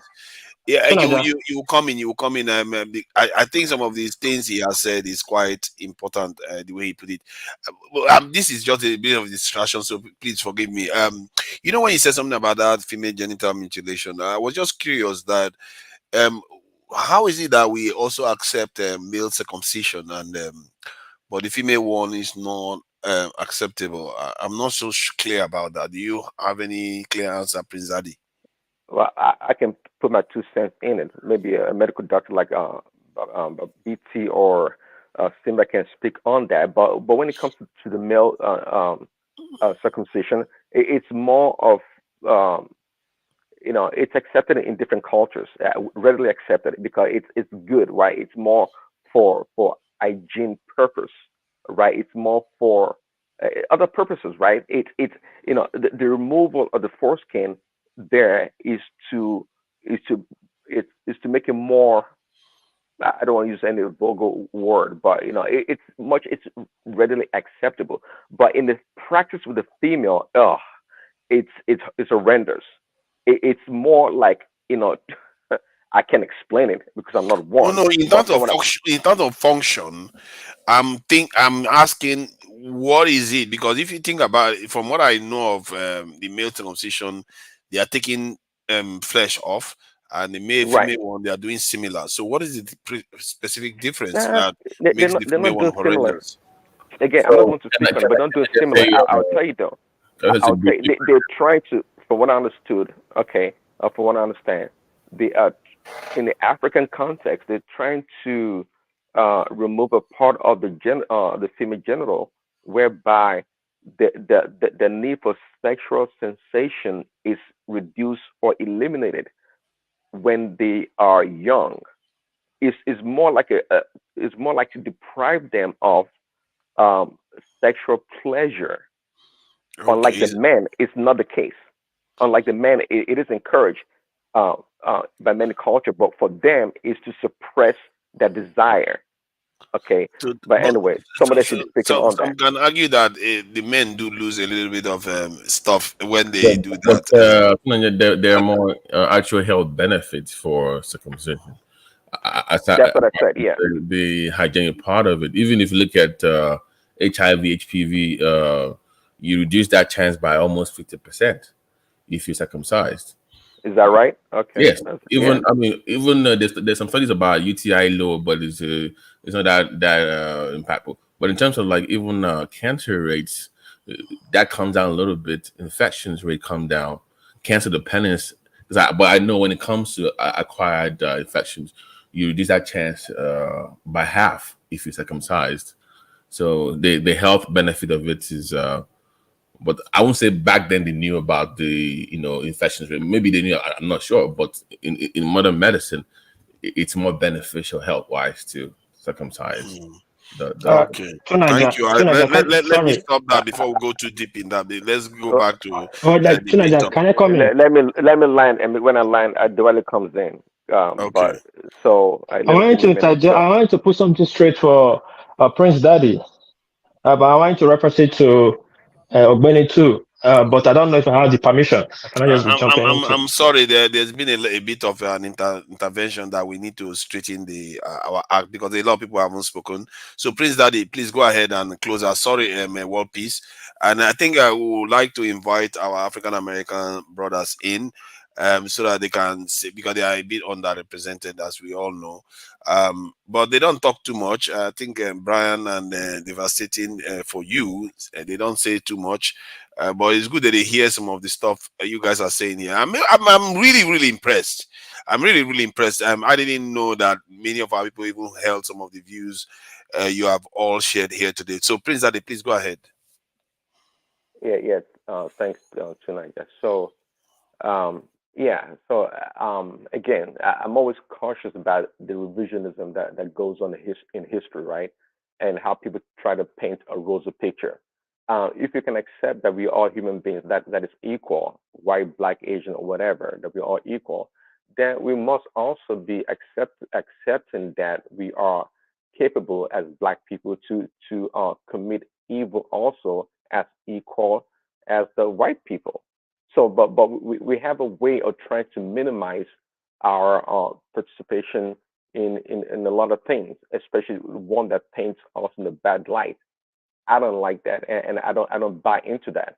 I believe the Africans back in the slave trade era were equally responsible for the things that happened based on their greed and selfishness. Is this selfishness only to the white man or the Asian man? Of course not, unless you're lying to yourselves. Okay, so we brutalize ourselves. Okay, and by the way, it's always amazing when I hear people talk about slave trade. If you ask everyone here that's an African or about that lineage, everyone's going to tell you that they came from kings and queens. Nobody ever came on the platform or an African that I met and said, "Oh, I'm a descendant of slave in Africa." Everybody's always king and queens. It's always amazing. And of course, I don't buy into that. Of course, also many of the African Americans or some of the African Americans that were sold into slavery, they were descendants of real royalty, because some kings were, or some empires or whatever, were conquered and defeated, and they were sold into slavery. A good example of that would be in the book of Daniel, when Daniel and the three evil boys, they came from royalty and they were sold into slavery, and they became slaves, or somewhat promoted in Babylon when it came to Babylon. The same thing happened to the Africans. Not all Africans that sold into slavery were just commoners. Some of them were royalty, and of course means that many African Americans in today America were from the royal blood. Thanks. Tonight, let Yeah, I think that is an original sin of our forefathers. That I Tunaja, think the way this generation. Tunaja, Yes. So now the way we are putting slavery is like we are putting that it started in Africa, it ended in Africa. Most society started in West Africa, ended in West Africa. No, sorry. The way we are, I don't hold on. think that's what they are doing. Please. No. That's what you are. That's what you are lying. Adewale has made an intervention. I think he's going to go next. I don't want to stray, except Adewale says you can go ahead. Let everybody continue. Okay, good. So thank you. Let me interject, Prince Daddy. Okay, go ahead. The way Prince Daddy is putting it is like slavery started from us, ended in us, and which is quite funny. That's why they can't. Now this history is not turned against us. Like, oh, our parents sold slave, we did bad, we did that. It's wrong. And like I said before, a lot of people talking about slavery here. Hold on. What do you mean it's wrong that we didn't sell slaves? No, listen to what I'm saying. Let me learn before you catch what I'm saying or what I'm about to say. A lot of people are saying slavery from the last 200 part. Slavery happened in Africa now to black people for 400 years. But we don't talk about the first 200 years. A lot of people don't know about the first 200 years. That's why I don't agree with a lot of people. A few people just talk about slavery from, they don't even know much about the slavery from 17th century. They know about this 19th century. West Africa. So what about the first 200 years in Nigeria, the northern part of Nigeria? Do you know how many people that were sold into slavery in northern Nigeria? You think everybody in America just from Lagos, from west and east? Most of them is northern Nigeria. Is that what you mean, or North Africa? Northern Nigeria, I'm talking about, not North Africa. Northern Nigeria is West Africa now. It's still I West know. Africa. So I'm talking about Northern Nigeria. When we're talking about West Africa, we are talking about West Africa. We mostly make reference to the west and the east. Right? You mean the Nigerian part? Okay, I think that's how it needs to be. But the truth is, we know it's all West. It's all. Now, for the first 200 years, there was no slavery like that in West Africa. In southwest of Nigeria, there was none, because we didn't allow it. That Chuku was doing that famously. The explosion of slavery in West Africa, mostly in Nigeria, started in 17th century when the British came. Then they started exporting slave but it became business. Then Arochukwu, Port Focado, which is Escravos, Lagos was a slave. They were selling slave there, but they would call Lagos, and Badagry was a slave camp. Oyo was a slave camp. Dahomey was a slave camp. Port of no return, that was Lagos, Ghana, was the port they were shipping them from. So when we just say slavery, we just make sure that, our parents started it. I said, yes, people participated in slavery. That was the time it was turned into monetized slavery. When the British, the colonial masters, started teaching our people can we call them Europeans, please? Okay, European. Now, some of the people that were selling slave in Nigeria, I could say they are never Nigerians because they brought them. Like the guy of Badagry they said he was captured a slave. He was captured when he was a baby, a child. Then he was trained by a slave master, I think a Brazilian, later brought back and stationed in Badagry so he can be selling slaves to his master. So where is the proof to show that man is in Nigeria? Seriously, you have to get this European thing into your vocabulary instead of master, please. Okay, you're European. You are quite a historical person, so you hold on. Before I forget. Now we're talking about slavery again. Do you know everybody in America today, in Europe today? We talk about American slavery. We have slave people in France too, in Europe too, Portugal, right? Now, do you know some people in the UK? In Caribbeans, in America, they never get to America by slavery. Do you know in the First World War, they put almost 400,000 blacks into a British military that never returned back? Second World War, France in particular recruited 300,000 black in their colony, they call it constabulary or whatever, to go fight in Second World War. What was the record? When they surrendered France, they surrendered those people to Germany. What did Germany do with them? You have a record of that? My grandmother, in my father's side, the younger brother was kidnapped, forcibly put into the military. He never returned back to today. Precisely. And his children, those generation children in America too. That's why when the white people say, who are going to pay, we cannot pay you. Listen carefully and watch. There are people that took to America during colonialism never returned back, not kidnapped by the slave of 600 years, but forced into military in Yeah, they went. Well, 1914. I have when I was growing up, I know of one of family member that went to one of these wars, and he came back. He became a bit of an alcoholic, but he went to one of the wars. Well, I think the Second World War for the British, but Okay. he is one of the ones that came back. Let's make Okay, progress now. Let others talk now. You have these two gentlemen. Wait now, hold on. What you're saying is not important. Okay, one All piece. that is talking See, is I not important. appreciate your listening. Please round up so that. Let me round it up. What I'm saying is very important. So that kind of children, that like your uncle that came back, probably you have like 4 or 5 children in stage. You don't know, and those ones today will be claiming whatever slavery, but it's okay. But what I'm saying, the first 200 years of slavery, I can tell you, a lot of people don't have account of it, and slavery was not that much in the West Africa coast in the first 200 years. It was the later part of the last 200 years that slavery was there, and it was, I agree with Ogbeni, it was forcefully imposed on us. They were cutting our people before they started teaching our people the benefit of it. And those who have no choice, those that have choice, were I know, but deposed look, and replaced. Thank you. Peace. When Thank you're you. having a Thank you. discussion on slavery, and you're talking about tribes, Answer, I mean, please hold on. Please I mean, hold on. think about it. It Answer. doesn't make any sense. I never talk about I never talk about a tribe, Pastor. You should not so dull and stupid the way you are. You will not come and talk Come on now. about Let's that. not Did do I that call now. Let's not do that. Let's not do that. Come on. Let's be civil here. Please, Baba T and Ajan Lekoko, if you may excuse me. Let me just introduce Devastating for you and call me Brian.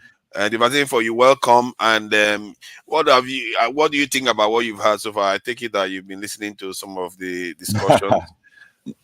Yes, to Niger, appreciate it. Yes, I've been listening for a little bit. Quite interesting discussion. I see everybody's kind of energetic and expressive. Yes. But yeah, I was trying to get a feel from the other Black Americans that may have commented in the comment section or on the panel. You're saying nobody from the U.S. has responded to this stream at all, or? Nakmizi was here earlier on, and oh, okay. Yeah, he did respond, and yeah, he did give a lot of you know how Nakmizi rolls now. Right. Technically, he's not on the ground in America, so yeah. Okay. Yeah, is he in Europe now? Yeah, the Netherlands. Holland. Yeah. That's Netherlands too. Yeah. Okay. Yes, but I am here in the Midwest, Chicago, and nice. Our perspective has been what someone alluded to earlier on what we have been provided. Like you said, if we're under the education system, the academic system, the mainstream media system, then before the internet, our options were limited in terms of what happened, what was the truth, records destroyed, property destroyed, families destroyed, cultures destroyed. So it is kind of difficult to try to retrace and actually find out what happened on an entirely different continent. Yeah. And so from what you've heard, I don't know how far back on the show you started listening, because did you hear some of the views of some Africans or Nigerians about African Americans? Some of them were saying that some African Americans needed to move on from basically the history of slavery and start charting a new path forward. And while others are saying you can't do that because clearly there is a legacy, and the system is not even exactly been taken off completely. So I don't know whether you had that because it was coming across as if some of us didn't necessarily empathize enough with the African American situation. But but in the truth is that we two are in the same situation. I think I tried to express that during that conversation. I don't know whether you heard it. But from what I've heard so far after that, many fellow Nigerians and fellow countrymen, they seem to be very clear that what happened was terrible, and that it was a terrible thing that we did to ourselves. If anything, I think Nakmizi wasn't very clear about that to an extent, but from the way Ogbeni and Prince Daddy, the way they came across, it seems like they consider it very, very serious too. And I find that quite a positive thing, and that we need to start understanding that this is an original sin. And that sin seems to still be present within the continent, because we haven't we haven't completely exorcised that aspect of ourselves that can see our fellow human beings as people that we can just give away like that, right? Without questions. So I don't know what you think and what you had.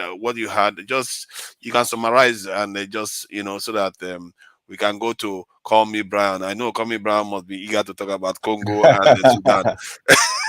Yeah. Go ahead. Yeah. I caught a little bit of it. To be concise and kind of just shorten it for the panel, I don't think we need to ignore or quote unquote move on, because there's nothing to move on to without acknowledging what happened, or at least have an idea of what happened. And if what happened involved natives from the continent, then hey, that needs to be acknowledged without necessarily getting into confrontation physically, or any other type of confrontation. I think we can sort out some of the differences and just acknowledge, hey, this is how it was. It wasn't just slavery that was being traded. I know this notion that people have this idea that the Europeans didn't have anything else to do, and they just woke up one morning and decided to started trading slaves. No, the commerce involved various commodities, spice trade, sugars, various agricultures, merchandise. Slavery was a part of that, and from what I read, hey, our brothers and sisters followed suit. I mean, that's just how it was. I don't know what they're expecting from those who want to make it like a guilt trip, other than I see the reparations crowd coming around, but no one's going to pay you in pain or any amount of currency that's going to rectify your pain or anguish or anxiety. So if that's what they're looking for, that's not going to come. Hey, okay. Can I ask him a question? Since you are not with the FBA crowd of reparation on the African side or both sides, you don't believe in that, do you? No. I don't follow any group. No. Okay.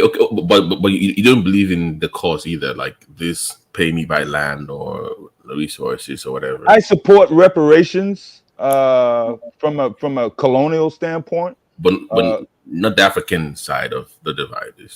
No, I don't want any money from anybody in Africa. No. In Africa, okay. No, thanks. No. Okay, thank you, devastating for you, and I really I've missed Call Me Brian for a bit, and because I've lost touch with what is going on in Congo, and but the Sudan one definitely I'm a bit in touch with it, and I try to share some of this story with our fellow Nigerians. Call Me Brian, please go ahead. I'm sure he's been listening for quite a bit. So, what do you think about what you've heard? No, I've been listening on and off. In the conversation, and everyone made some pretty good points. Even though I might disagree with certain people, I mean, we could all agree to disagree, and then because we all have our own interpretation about events. For me, studying the whole transatlantic slave trade, and it seems like the United States is always the center of it. I guess we have the biggest mouths, I guess, in the Western Hemisphere, since the United States only got, according to historical books, 388,000 so-and-so, or maybe no more than 500,000. Whereas out of the 12.5 million slaves, most of them went to places like in Latin America and the Caribbean, just to keep everything pretty much realistic of the gravity of it. And also, I always emphasize, we came from many different regions. We didn't come from one region or one group of people within the African continent. Like I said, from Senegal all the way to the Congo, Angola, some places in possibilities. What is it? Zambia, all the way to the coastal Mozambique, and also Madagascar. Some people, having said that, it's hard to quantify when it comes down to blaming Africans, since the whole concept of we being all one people did not exist, and it still doesn't exist. I mean, like, for example, if you read certain testimonies of slaves, and one person, I think it was Prince Daddy, he's correct. A lot of slaves were, pretty much chattel. Some of them were farmers. Some of them came from families, but some of them were royalty. And here's the thing. Certain African Americans might have that blood. So are we going to blame their ancestors for selling other Africans on the continent, but their ancestors got caught as well? So the blame kind of goes, if you look at it, both ways. Most slaves who were taken to the Western world were prisoners of war. Most of them. A few of them were criminals and convicts or what have you in given societies, but most was prisoner of war. Warfare happens. That happens in many different societies across the planet. The victor conquers the other group, rules them, or even sometimes enslaves them. That's been the course of humanity throughout the centuries. I'm very, very realistic when it comes down to that. So, but this concept where you hear people, like the way you put it, that we are not one people, I think maybe we are missing it, because like Europeans are not one people. I'm gonna do a screen share, right? Okay. And this is going to be these slaves, according to records in Louisiana. Like I said, Louisiana was a little bit different from what is now the United States, because it wasn't part of the United States for quite a long time. And I think I showed you this a long time ago. Are you talking about that manifest? Pretty much the sheets where, they said the 18th most frequently slaves, ethnicity. Oh, yeah. In Louisiana. Okay, let's see. Okay. You got, what time frame is this? This is around They gather it. Hold on, let me make sure to get it for you, because it's on top of it, I believe. Oh, okay. Let's see, from 1719 to 1820. Okay. And they have the genders, the ethnicities, from Barbara, Mandinga, Nar, or whatever more, Fulani, Wolof, from the Benin, Biafra, Central Africa, and then I guess a small group from the coast of Mozambique. So I'm sorry, Speaker. I thought what we said that there was no Edo individual involved. We never saw slave. We never saw slave. Hold on. Hold on. It's not. Hold on. Let's maybe is the slaves they caught from the war. Hold on. Let's be civil here. What is right there? Bites of Benin. Who were in Bites of Benin? It was not this place. Satoma Principle. We people don't know history. We just don't start laughing. There's Edo there. You can see the Edo now. Listen. We were never Edo till 400 or 500 years. With how small Edo is, 38, it's like maybe 50%. Hold on. Listen. In Benin City, if you in the boat, the ships that ferry slaves, there's one secret that America has not declassified yet, and the blacks are not really want to push further. This concept that every slave lost their name is not really true. When slaves, they started telling slaves' name, But go and check the somebody's history. speaking now. Why would you have him Man, stop? Pastor, shut This up! guy's Shut up! telling a Shut story up! that I'm is not talking to you. I'm taking your time. Okay, let's allow Comey Brown to carry on. I think we have lost our privilege. No. You guys are Come funny. on, Comey Brown. Please, you see how people behave now. Let me make my point. We are all adults here, but I don't like some people behaving like kids here who You have to have be no quick knowledge. about it though, so that I can carry on. Let me be quick. Calm down. Let me be quick and let me make my point. It's about my people. This is a serious matter here. We're talking about. We'll take a picture. Is it 5 seconds? Yeah, Pastor, let him Quiet, talk now, please. just quiet. Listen, when blacks started losing their name, go and check the history. They went to meet a specialist in Germany because there was always a riot between the slaves, among the slaves. The slave owner had to go to Germany and ask. Even the word snack, people don't know where it came from. And God told them, what are you guys doing? You folks keep this put together. There will be rioting. The slave in Germany was very humble and they asked him how. He said, you have to take the This kids. is not important now. Let's go back Quiet. to Let me make my point. I want to my point. You said you have to say, quiet now. You quiet. Please. Why you always building your just quiet. Just because he please can go ahead now. See, Pastor, please, I will let you talk. Just let him finish. No, let the person I who's will let you talking talk. Not me. Let the person who's okay. talking. Just quiet. I agree with you. Let me finish. I agree with you. World Peace, you got 1 minute. So they start taking the keys from them. Now go check it. Before they start taking the keys from them, they still have the record of those people they took and their names. Why is the black not going further? Why are we taking with the slave master name? They were names before they change their name. The boats are there. Go to Portugal. The people that have the issue is not is there. It's clear. Portugal, Rome. But do you notice something? Though? If you look at this manifest, you see the Congo area, they just put 2,000 something. They didn't even bother identifying the tribes. We always I have to highlight that now. I have to highlight that. It looks like I have to say that because they actually because of the Stono Rebellion. The Stono Rebellion. We were the most rebellious. I mean, the Congolese. Come on, man. I have to say that, but even then they had to demarcate between the different groups in Nigeria. But when they went to Congo, they were like, okay, we just got 2,000 of them. Let's just take them along. But in Nigeria, even 38, they had to do it, bro. They were scared of Nigerians for some reason, man. They were just I mean, think about it. The Stono Rebellion was started by Angolans and Congolese. Oh, seriously? It brought fear to the people of in South Carolina. But still, though, this manifest is very interesting because they literally identified the individual groups when they came to the West Africa region. But the other side, they're like, okay, let's just think that they're just human beings. I think that's good.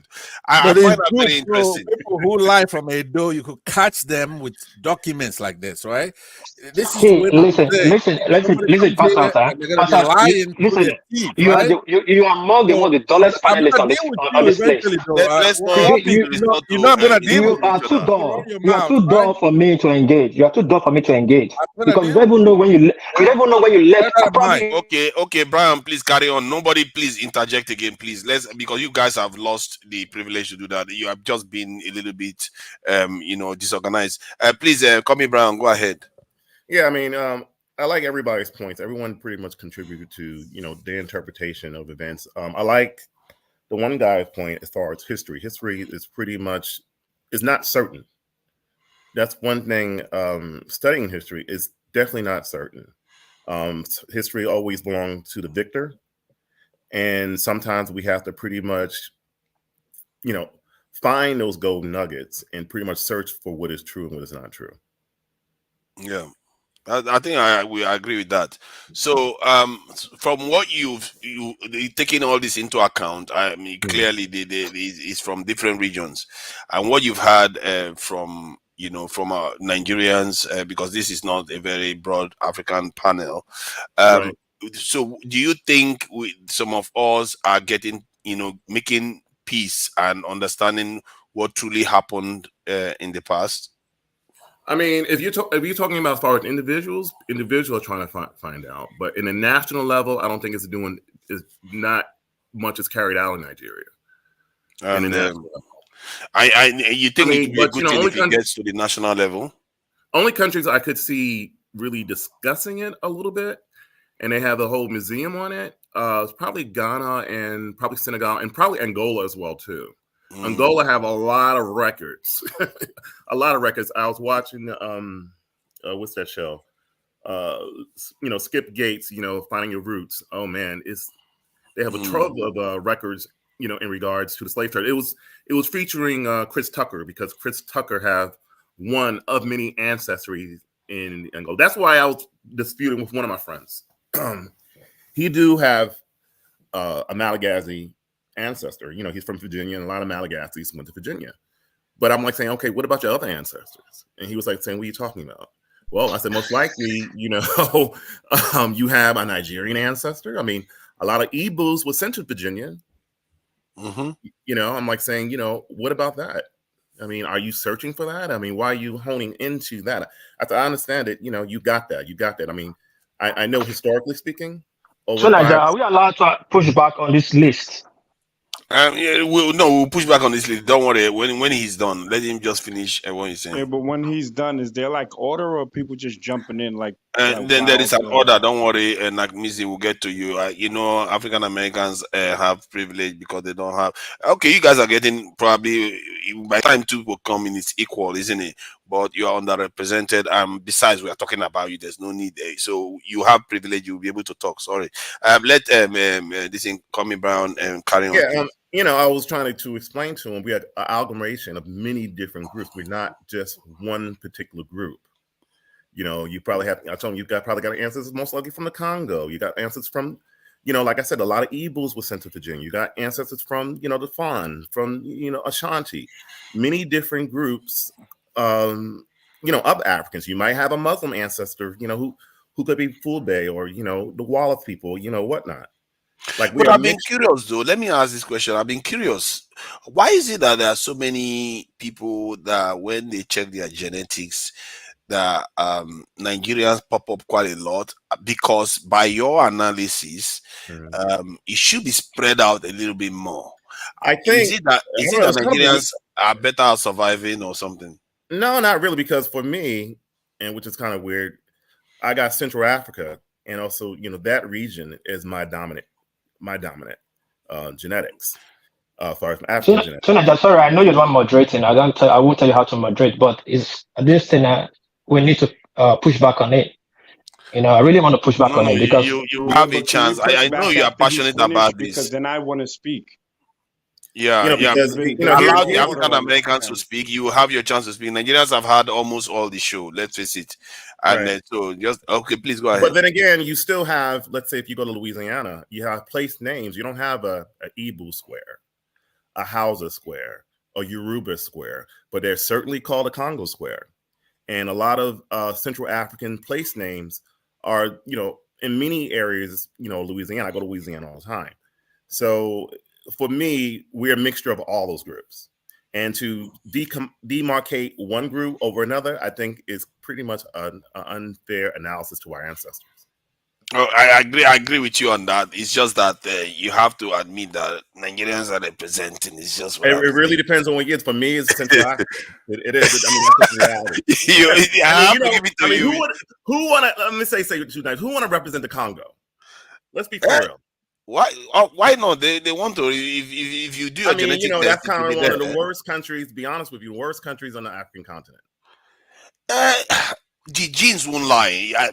What I take is that if you do your genetics and they point you to Congo, it is what it is. But the rate at which Nigeria is turning out, I find it a little bit astounding. I mean, especially for people in South Carolina. I mean, parts of South Carolina, it is the case, and that's just the reality. And the amount of people that came there from that region, along with. By the way, this document shows the source, which is from Louisiana Slave Database. So I don't know what somebody's gonna push back. What you have to show something, right? The best evidence rule. If you're gonna push back on this, you have to manufacture your own. We're not gonna rely on a liar. Thank you for that, Pansat. So let me you just shut your pipe up. Hold on. can we, let's leave this for the time being. It's not going to be that long. Then you guys can go on again. World peace. Let's speak to our other Nigerian brother, Nakmizi. So I'm not a you made.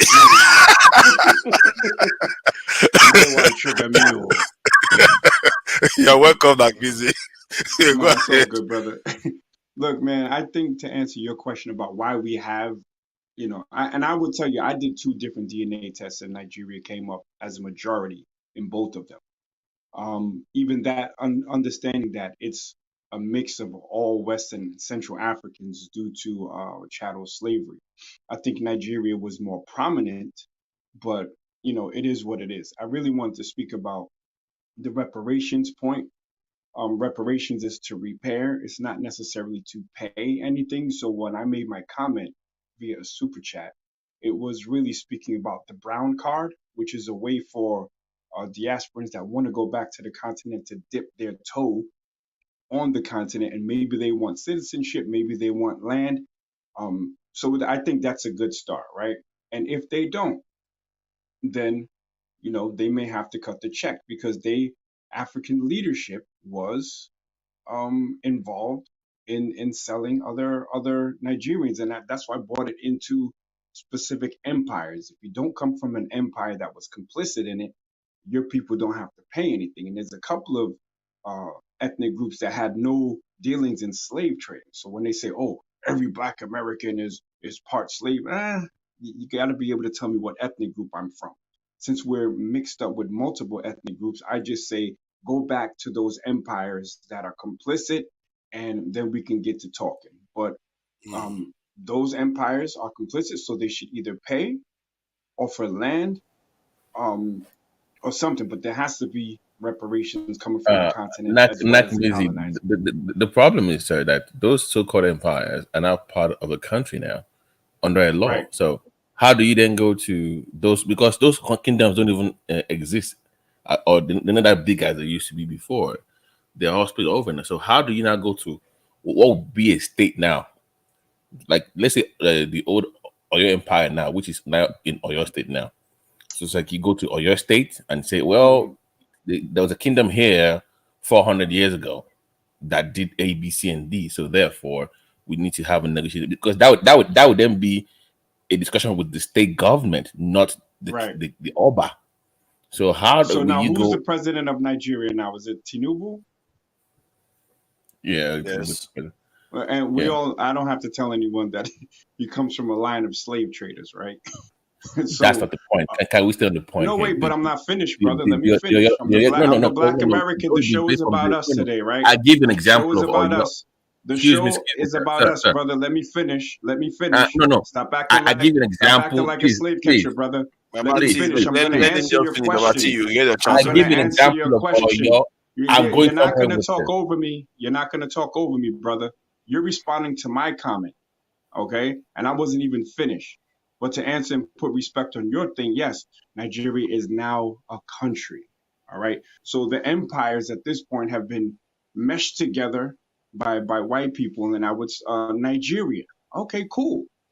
So then the government of Nigeria should get together and then pay reparations. Now, those slave trading empires should pay the lion's share of those, or what, Yoruba land and Igbo land, whoever was complicit, and they're paying taxes into the national tax system should pay the lion's share of it. That's to answer your question. But I thought you said they didn't have to pay money. But No, because he said, if those, lion's share because some of it. people don't want money, because some people don't want money. Some people just want to go back. Reparations comes in many different forms. So if there are people that want to go Let's back, see.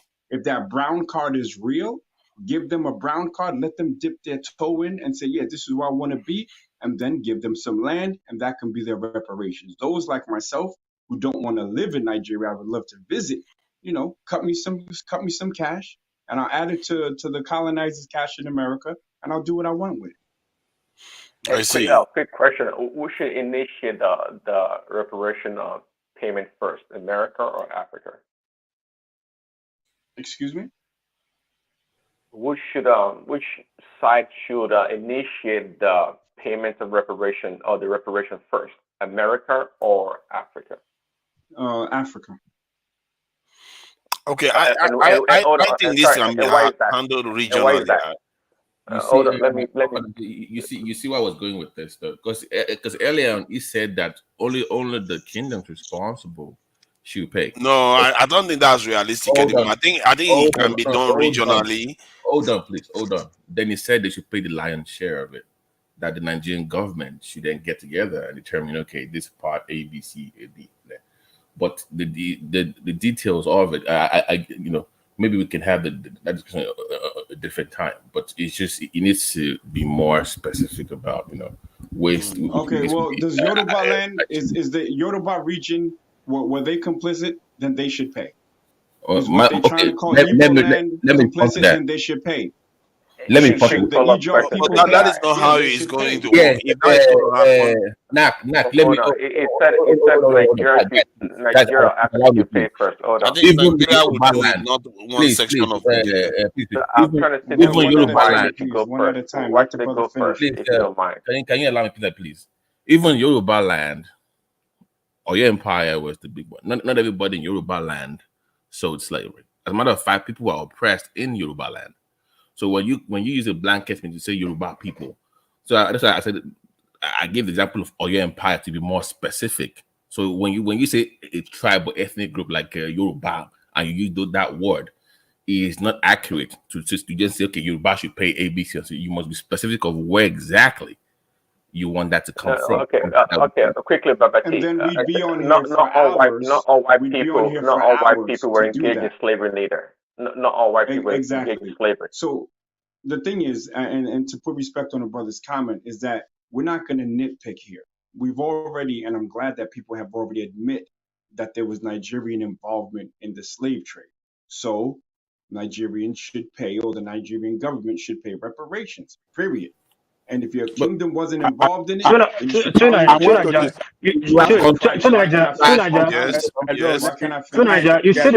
the problem. When I told you, let's go into that information that guy brought for, let's push back at it. You said, oh, let's leave it later.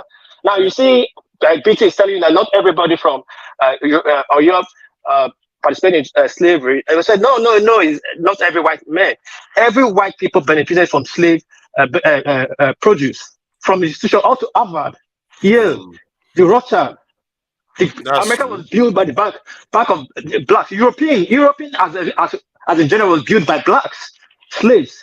Now let's go to that this thing. Sorry, I don't like this. But in fact, this guy, thank you for bringing this. Now let me bring it to your attention. So that I looked at what you're saying just now. It said Bight of Benin is in the hinterland of the north. Does that make sense to you? Look at it. Bight of Biafra came in after the 1844, after the Congo Summit in Germany, which people call the way they used to divide Africa West. Berlin Conference. It's actually Congo Conference. Go and look it up. Bring your document. Bring your document. I don't just have document. You don't have a document. You don't have a. I don't talk to doc people like you. Okay, now this is degenerating. Hold on. Let me tell you. Let me tell you. That area. Hold on, please. You see or lay a foundation. Hold on. I will let you respond, Pansat. I will let you respond. It's never been let him finish. I will let you. I will allow you to respond.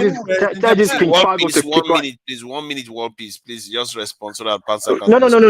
You are just something I don't like, but it's your turn. It's your. I mean, your turn is. Because there are other. No, it's not about too long. When we said let's forever. I know. When we said let's push back on this, you said no. Later. See what you escalated to. That document, this World Count document, the European brings to change, to turn us against ourselves. Every slave document, they still have the record. Well, thanks for bringing that. First of all, the world. Let me respond, please. I'm not talking to this guy now. Why this guy dropping on my tongue? I'm not talking to you. Let me finish. He's gonna finish soon, Pansat. Just let him finish. He's gonna finish. Just finish now. These are the makeup. Just be patient. 1 minute. I gave him 1 minute. Hold on, please. This document, seriously, I'm seriously looking at it and I cannot take it. I think anybody can go and write something up. First of all, Those words they used in the 17th century was not in existence. We are not called Edo people. Edo is a language. We are Benin. If you meet any Benin man, Edo man outside Nigeria, even now in America to Nigeria, ask him what will he tell you? He'll tell you I'm a Benin person. We speak Edo language. We don't speak Benin language. So you cannot see a list and say a Edo man wrong. You cannot see a list and say Yoruba man in the 17th century is wrong. Then you see Ogbomoso, Ilaje, or you're wrong. This western part of Nigeria cannot be in Benin. Fight of Benin was not just Benin fight of Benin. Now, Niger, time's up. What he's saying doesn't No, make I'm any still timing him. It's not up yet. What's this guy? What's wrong with this guy? We have put the bigger mistake they made there. Oh, yeah. The bigger mistake they made there. They put Benin, Oyo, and some other people in Biafra and put the northerners in Bight of Benin. Bight of Benin was only for Benin because they are the old. You're not like a republic. You own your street by your Bight, the street of Gibraltar, and all that. So that's he's not gonna listen to that time. Thank you. It's up. Sorry, I'll come back to you. I just want Pansa to have his say because he's been itching to say something for a long time. All right, thank you. Could you put up that document again? I'm going to put the timing. The timing is there. Ajalekeko, do you want to say something after Pansat? Yeah, I will come in after. Let Panther say whatever I want to say, then I'll come after him. Okay, thank you. All right, thank you, Ajan Lekoko. Now, what I put up that document, I just want to make one statement, then I will make my main point. I see that you see that Bight of Benin, right? Then go up to Bight of Biafra. I just want you to see who's under that Biafra. Could you go up a little bit? Call me Brian. I think he wants you to. Okay. It's not you operating. Okay. See in that Biafra, you gotta do it under Biafra. I just want you to remember that right now, while I make my other point. Okay. So now on the issue of, I support the reparation statement and the request by the gentleman here, right, who's talked about that. I'm with him on it. Easy. So now, who brought this document? Is it Pastor that brought this document? Who? Call me Brian. Call me Brian brought the document. Call me Brian. Call me Brian. I just verified. I verified the source. There's no source about this document. I'll send you the link and the link is just created. It's just a created link. It's not to the museum. It's just created link. What I'm saying is they have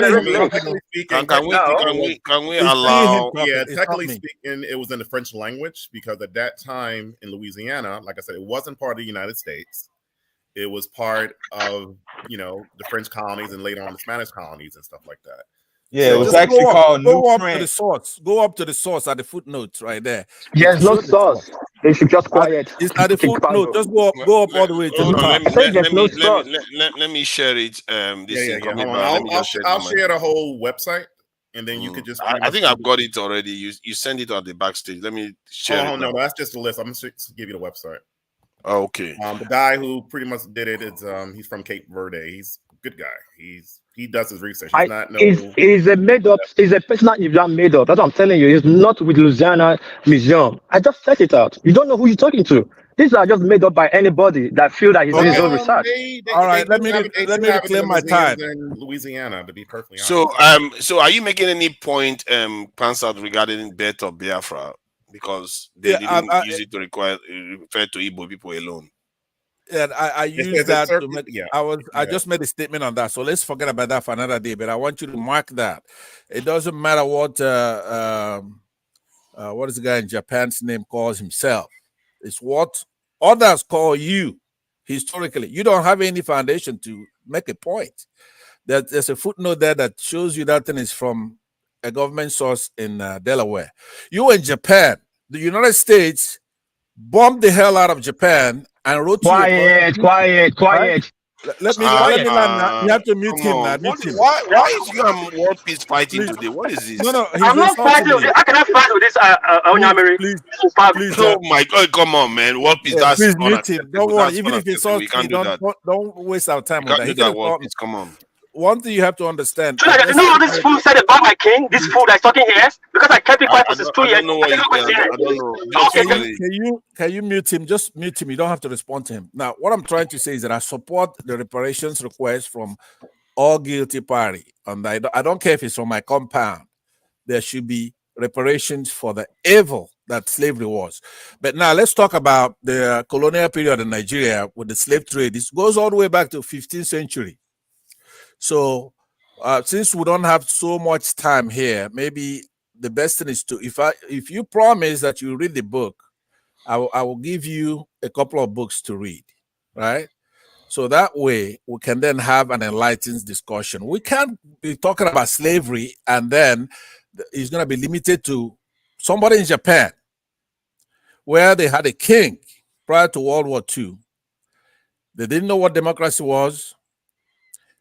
The United States went over there, removed that king, cut his powers down, and wrote them a constitution. Sorry, who is in Japan? That's world peace. So just because he's in Japan, he's not allowed to talk about his. Come on, man. No, he's what not. do you mean? See, we here in the United States, we don't have enough respect. This boy should not even talk while I'm talking. Oh my God, okay? man, Pastor. No, I think you've had your say now. No, let me land. Let me land. Let's allow John Leko go speak. You're just insulting him now. Okay, you come back to me again because I want to make it. There's a point I want to make that's very important, pertinent to others listening to us. Please let our John Leko speak. Then you come back to me at some point. I want to make it a very important point. Thank you. Okay, please, John Leko, thank you for your patience. You've been listening to all this stuff. So, what do you gather from what everyone has said? Tonight has been very interesting interaction tonight. So I think our brother that is calling for reparation, I totally disagree with him. Calling for African to pay reparation to African American. I think I disagree with him, and the reason why I disagree with him is because people that does not benefit economically from slavery of others doesn't pay reparation. How do you want to describe us as being complicit in slavery of Black people in Europe and America? I mean, we were under colonization. We were controlled. We were governed. Is it governed? Don't let me use the word rule. Don't let me use the word govern. We are forcefully ruled by the European. So how do you call us to come and, when you are under the rulership of someone that is powerful than you, you do what he asks you to do? We were powerless. And that was what was responsible for us and our king back then to participate in giving out our people. That was what the criminal European or criminal colonial powers did. But were we totally forced? Because we were not colonized till the late 18th, 19th century. That's 18 something, late 18 something to early 19th something. That's when we were colonized. So most of the history were freely. As a matter of fact, some of the conflicts was because some of our kings want to carry on selling slaves. When Europeans didn't need slaves anymore, they had become mechanized. Then they outlawed it, while some of our king wanted to carry on selling slaves. So that they use that excuse to actually trigger a war, especially in the case of Lagos. That's one of the reasons why there was a war in Lagos. And that was the first foothold the Europeans had on the Nigerian space in terms of taking over territory completely. So are we not complicit? It's not like they totally forced us, and we benefited from it. Because if you are saying that we didn't benefit from it as of today, yes, but in terms of at that time, the king got the payment and used it for whatever the people wanted, or maybe he used it for Gogoro or for his own mirror or something like that. But the king got the benefit from it. So it's not entirely blameless. Are we entirely blameless? True Niger. The war in Lagos, what year was it? I don't know the precise year, but I think it was late 18th century. That's 18 something to early 19 something. Hold on. Do you know what led to the war? I think it has something to do with the Kosoko and conflict between the two kings. Then the British wanted to stop slavery. Hold on. Say it properly so a foreign audience should understand. Conflict about throne or conflict about trading? Both. No, not both. Sorry. What happened? The British came for trading while the kings were. No. Let me tell you. I don't know what you'll be reading. What happened? Okay. There was I cannot get my brain is not that fast right now. I told you the king that was there. Forget your brain. Give us a citation. Get out here, man. What's your business? Where are you reading? Who are you citing? Who are you? Get out of my front. Two of you. What is this thing? Let me talk to you. Please take it easy. Listen, Kosoko was actually a grandson. What happened when there was a riot in Lagos, and they sent a message back to Benin. That's when Benin actually stopped sending kings to Lagos, ensuring king in Lagos. When there was a riot, then there's a message that the king was not treating the people nicely, and the Oba Benin sent to the king like Zegbele, commit suicide. You are done run against your people. That was Benin tradition, but he didn't commit suicide. He drank poison. Now the throne and the Lagos Brothers said, okay, Benin should not send king again. That they will choose king from their own domain that will take the next throne, so to avoid this conflict. They chose Kosoko. His brother was actually claiming right to the throne. Since he's dead, he is the next in throne. He's supposed to take power. That was the tussle. But the people of Lagos favored Kosoko, and Kosoko took the throne. Now, when Kosoko took the throne, he first of all had a fight with Kosoko. Kosoko defeated him. He now went to the British. He was looking at his superior power. But meanwhile, British have an interior motive. He went to the British to tell them, like, the letters are there. The letter he wrote to the British admiral that the Benin throne, the king of the king is supposed to come to him. But he was denied. Gossip now. Quiet. So, please, I want to make it looks like I got the time wrong. What was the time I got that wrong? Ajalekoko, could I? Listen, it's around. Finish now, Pansa. Come on. Pastor has no historical value for where he's coming from, so I don't bother myself with him. You understand? Is this around 1850? World peace come. There is still noise coming from your background. Not noise. Hold on. Let me land my point. Japan is not letting us talk about important stuff. Let me land my point. I don't want to be talking like. Baby, do you have kids? You don't. So that's why you're talking.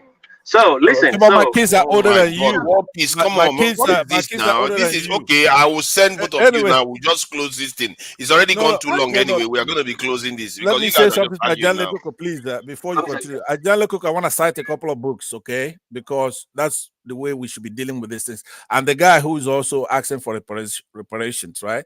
I want you to go and look at John Edward Phillips' book that's entitled What's New About African History. Right, and then the more important book is by Toyin Falola, that's titled Nigeria as a Colony. It will show from the Portuguese and how the British. Now, those are the people who are in charge. Those are the people who should pay these reparations. These are the Portuguese, and then the British. They came in and they were using divide and conquer, and they participated in the slave trade. Granted, they eventually helped to end it. So you didn't really have Nigeria like you have it now. So coming to ask for reparations from Nigeria as an entity, yeah, I'm not against you trying. If you could win that legally, I will support it. I believe reparations should be paid if you could make the case.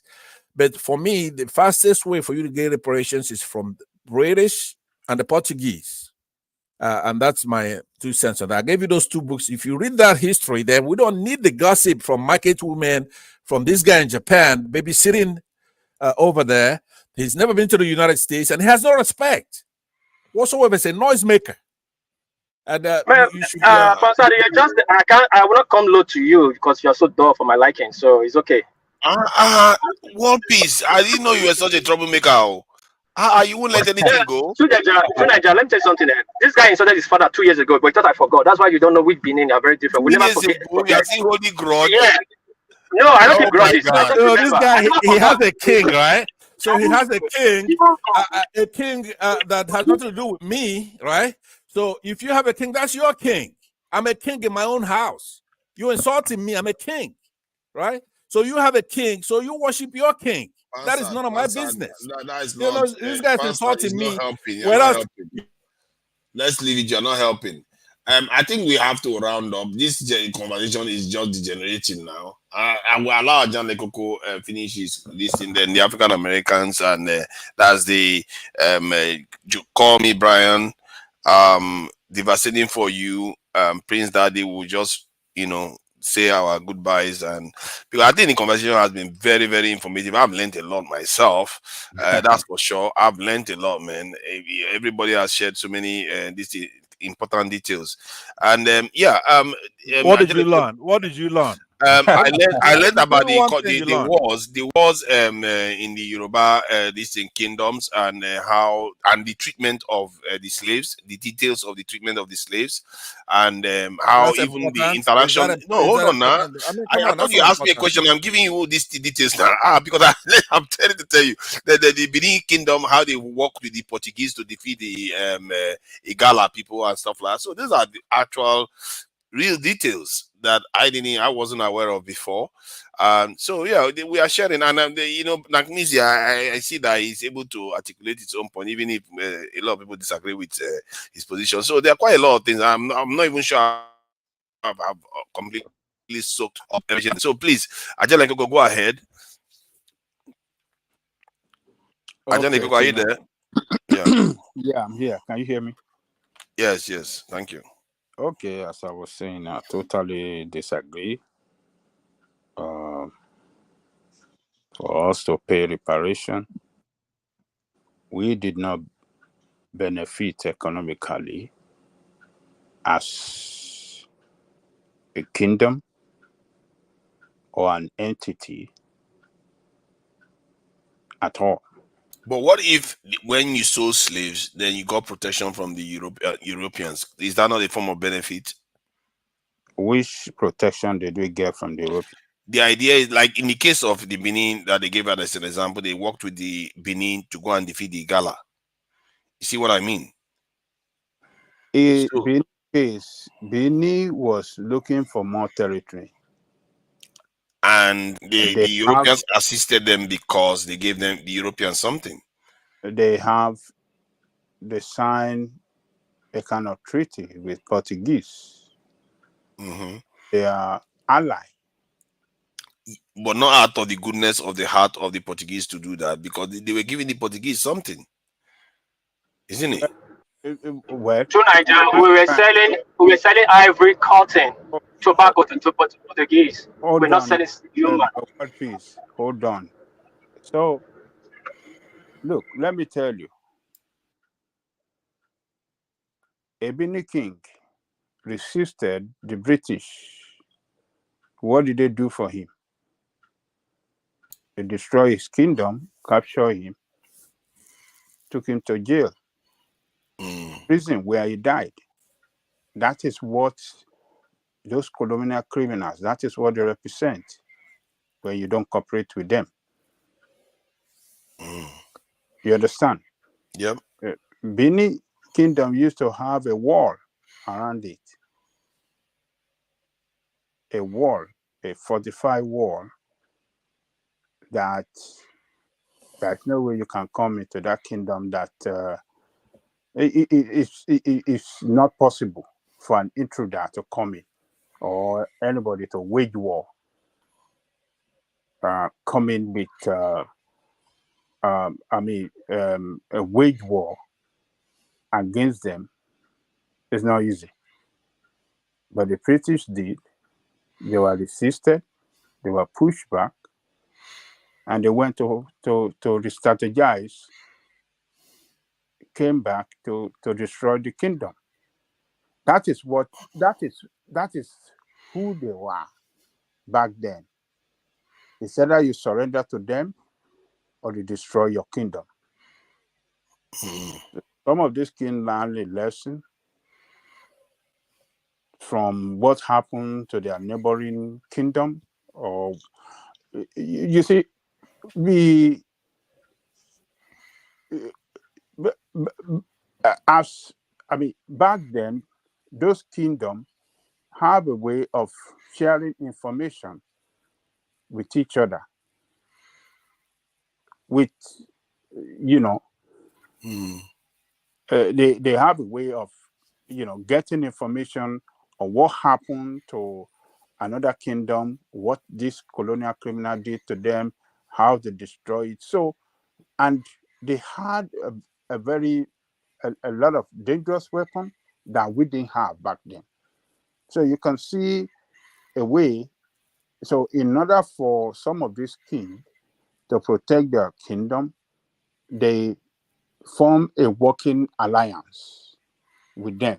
You can a kind of working alliance and a kind of a surrender to them while they are still surrender to the colonial criminal while you still remain as king, and you let them do whatever they want to do. Using you, the king, against your own people. So look. So it's when you benefited economically to build your country, to improve to expand your economic well-being and the economy of your kingdom. That is when you can pay. We didn't benefit that. It was but look, Ajanle Koko, the Yes. way reparation works is that you go in front of a body to make your case, right? You just don't do it by fiat and say, okay, pay me reparations. Yeah, I know. Yeah, so I'm not against any process that somebody's gonna come forward and make their case, right? Give them due process, let them make their case. If they win, that's fine. If they cannot establish it, then they don't get it. It's like here in the United States. The case is there to be made. It hasn't been made yet. But if you go in front of the courts and you make the case and you win, fine. There's nothing wrong with that. But if you don't win, then you don't win. Do you see what I'm saying? So you cannot be against the process, right? If they obviously it was a grievous evil, and somebody did it. Notion that we have to pay. You understand what I'm saying? No, so that again. What did you say? I'm against that notion that we, the Africans, have to. The Africans have to. Because no, but are you going to be against it if they make the case? I want you to answer me this question. Let's say they go in front of a court and they're able to establish there was complicity, right? And they win. Are you going to be against it if there was harm done to them by anybody? That's why I asked that question earlier, because now you have to sue a country now, because those empires don't exist in that sense anymore. So if you're suing a country that has that old empire, so they have to figure out a way to make that case in court. It's going to be very hard to win that, but it's possible. I know, but if they don't have local standard, right? If they go to court and they sue the wrong party, then the courts are going to toss it out. What I'm saying is that you cannot prejudge it because we don't have all the information. We don't have. You can't ask me to help you defeat. Like if you want to sue me for something, then you're asking me to help you beat me. Like I'm not going to do that. Yeah, but it's still me suing. It's still I am the Black Americans. All right, okay. I'm part of that African. But the person suing, the person suing, like the case in point, the guy that came up earlier does not see it that way. He sees it as different. It doesn't matter. That's what I was saying. That you cannot because a Black American took your girlfriend, right? Then on a big topic like this, you go on a chat room and you have certain wayward Black Americans competing with us. It's something like South Africans. Okay, South Africa, we help South Africans. But you go on a platform and they don't know that a lot of these young people don't know that Nigerians help them. And they're killing us. They're killing us in South Africa. This guy saying that is going to sue our country. See, okay, but you cannot do things like that. We're one. We're still one. I think that by the time it comes to suing, there's already been a failure. We in Africa. Let me just finish the point I'm making. My point is just 15 seconds.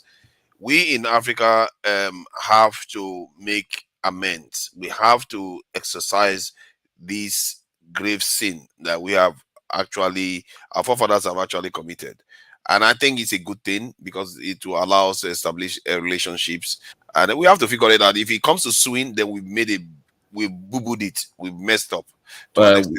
So, sorry for that. You know, earlier on I came up and I asked Knock the question, and he said, no, it's not the country that's going to sue. He wants to sue specific kingdoms. And I said, I use the Oyo Empire as a reference, that falls under Oyo State, right?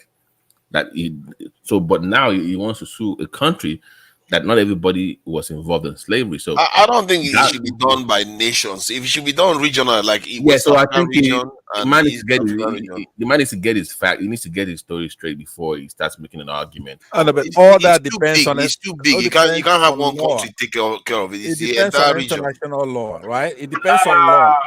If they have local standard to sue, right? This is where you have to be open-minded about this. If they have the right to sue, then there'll be a court, there'll be a jurisdiction. Those decisions will be made in the courts where they have the expertise to. You cannot prejudge it because you don't have that expertise, right? Listen. To Niger. Listen, when it comes to reparation or paying black people back, it become a problem. But when they're paying the Japanese, the Chinese, and the Britons, it was not a problem. There's details. Even Macron, the former president of the former prime minister of England, his father got paid. It is as that figure was there. That's a generational wealth. Caribbean. Hold on, please. They all got paid.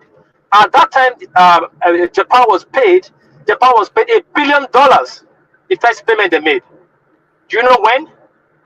So we just keep talking about reparation. We speak English and spell, that. When it comes to Africa, then there's no record. But when it comes to them, there's record intact, well tailored, well checked. Why is it so? Exactly. And the Chinese who were put in camps during World War II here in the United States, all of them they get compensated now. Slavery was the most evil. And I don't care if my family was a part of it. If these guys could go to court, now I'm not saying for somebody to say, hey, pay me, you pay them. No, there has to be a judicial process, right? It has to go according to the laws of the land. If there's an avenue for them to seek justice, why would anybody be against that? I don't understand. Why would you be against it? Don't be jingoistic or say, okay, you're tribal. These are our people, right? These are Black Americans are our people. But it's bigger than our people. It's the point is that where there's an injustice anywhere, it's an injustice everywhere, according to Martin Luther King. Yeah. The issue is this. How do you want to speak? How do you want to sue? Or you are laughing when the territory of Oyalafi back then extended up to Republic of Benin. They have been taken away from it today. And right. That's a decision that we made at the courts. They have to prove each element of their case. Do you understand what I'm saying? Your question is a valid one. If you want to fight a battle, you have to fight it logically. That can logically to achieve a meaningful result for you. Right, so, but that's a weakness in their case, right? Okay, let me ask Ajahn Lekoko this though. Ajahn Lekoko, do you think something should be done to recognize what has happened, not only symbolically, but something physically, like something that is instrumental? That cannot involve the court. Is my point. It's something. Yeah, it should never involve the court. If it gets to the court, once you bring the court, people become defensive. Just natural. Yeah, like, okay, that's the failure. If it gets to court, that's the failure. That's the only way it could be done. You cannot do it any other way. No, you can't go to court. You can't go to court. It has to be something African. You can't tell you can't tell me we are one, then sue me at the same time. Exactly. No, why not? Especially on such a sensitive matter. Listen to this. The devil that came to our territory to conquer us is the one that should be held responsible. We didn't invite them. Exactly. And they are making a case that they're gonna sue those people as well, right? Which I support. No, we can join forces. I think if let's say Africa was joining forces with African Americans for reparation, I think they probably would have gotten it now. Yes. Because if an entire continent puts head together with we are. African American, they get what they want. Africa is joining Abiola it. was trying Africa to is in it. lead. Abiola was trying to lead that fight. Right. In the 80s. How do you know that? And so some people, that was what one of the reasons why they didn't want him to. Is there any evidence of this? If you're interested to actually share it, because African Americans, I'm not sure African Americans are aware of this. No. Well, maybe African Americans of today were not aware, but Abiola was making that statement publicly back then, and even yes. Okay, Tunaj, I want to ask you a question, and Janle Koko, I would also ask you this question. Let me ask you something. Yes. Are you saying that if Nigeria, for example, Nigerians did something wrong, right? Let's say they participate in the slave trade. I still think that's the weakest part of their case. Those looking for reparations, I believe the reparations should go to the usual source. Right? Give me a second. The MKO story. I have a link for forefathers. Actually, MKO championed repatriation. So repatriation in America here. Coming from Boston University. In America here. I put the link in the for you to read there. Forefathers. Go ahead. No wonder they didn't like him. If he did that, and I can't see the link. Babati. Okay, I've seen it now. Okay, good. Go ahead, Pastor. Sorry. Yeah. So I was saying, if our country did something wrong long ago, it's still patriotic for us to say, "Hey, look, you did something wrong." Patriotism is not the love of the army or the president or whatever. It's the love of us, our people. So don't be, be a good ambassador, like I concluded earlier in my first time I spoke. If we did something wrong, we have to own up to it. So there's allegation that our people in the past participated in the slave trade. Now it's a case to be made. They have to make the case. You have to prove your case by preponderance of evidence this time, not up to the other higher standard of beyond a reasonable doubt. So if they could make their case beyond, with the preponderance of the evidence, that it's more than likely that they participated, they should be compensated for it. That is a civil way of looking at things. You cannot be mad in us against them because somebody's asking for justice. So as long as they have due process and they are accorded. My God! Hold on. Yeah, go ahead. This what I'm reading here? I didn't know this history at all. Look, a lot of because we don't discuss all these things. We've done a bad job of call me Brian. Are you seeing this? Yes. We don't educate our. Hold on. Let me ask the African Americans so that they hold on, please. Oh, yeah, show it to you. See, are you guys seeing this? Call me Brian and devastating for you. That I'm reading it. This is some crazy stuff. I didn't know this at all. That this guy was running to become president of Nigeria, and this is what he was championing. It's the same reason the gang. So once you are pro Africa, you are pro these things, they come after you from the West. Once you are pro repatriation, wow, I am dumbfounded. I didn't know this is how. So when some of us say something here, then that cow there, the gorilla, they will say, go and bring proof. I don't need to start bringing proof if he doesn't want to go into research and do the war piece. Calm down now with this. You don't stop firing. Yeah, let me tell you another one.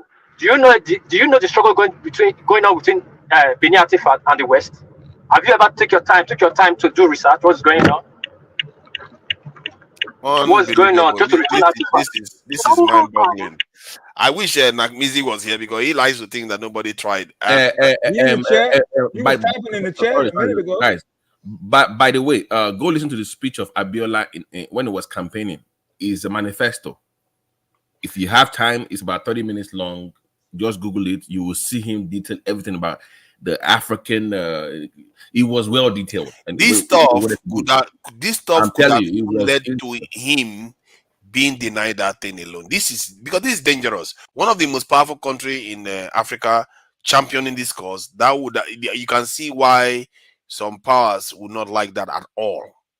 I can see it. So Nigeria did not start from Abiola. Go and check in the first 77 how the Aboriginal was pushing Basejo for to intervene for the Aboriginal in Australia. Do you know about that? No, I didn't. They frustrated Oh under my effort. God. Obasanjo was getting involved in the Australian one too. Do you know what Tafawa Balewa was taking out? Go and check his UN speech. Go and check his UN speech, what he made. The Aboriginal started from Tafawa Balewa.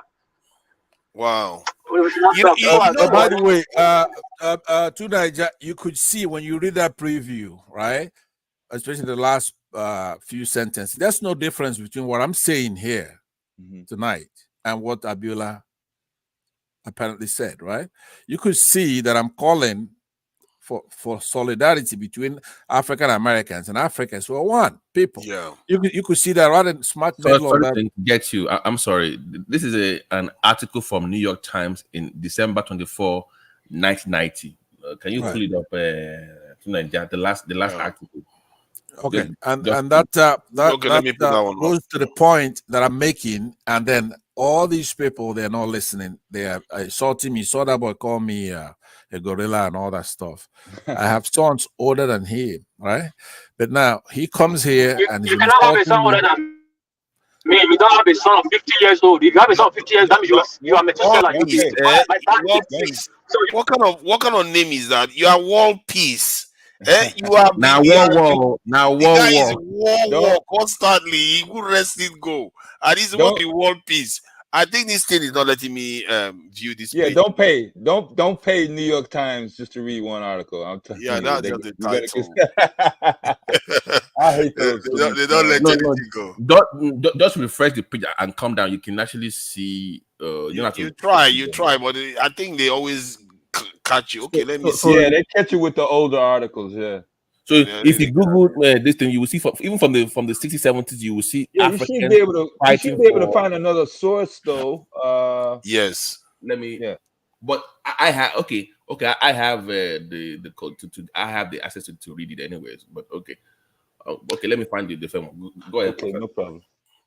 Yeah, I really am astounded by this part of it because I didn't know this was how.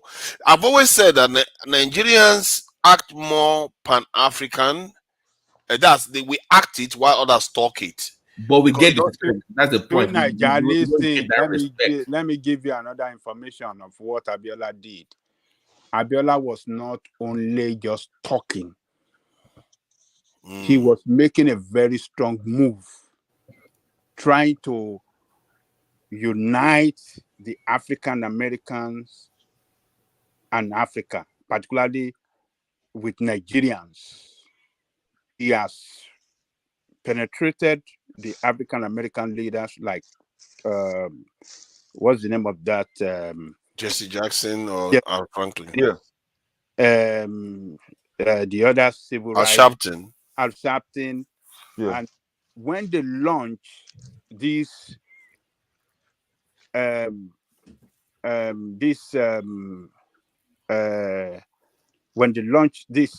they came with that name African American, when they launched that at the inaugural speech, in his inaugural speech of the launching of African American, because they used to call the African American Black American.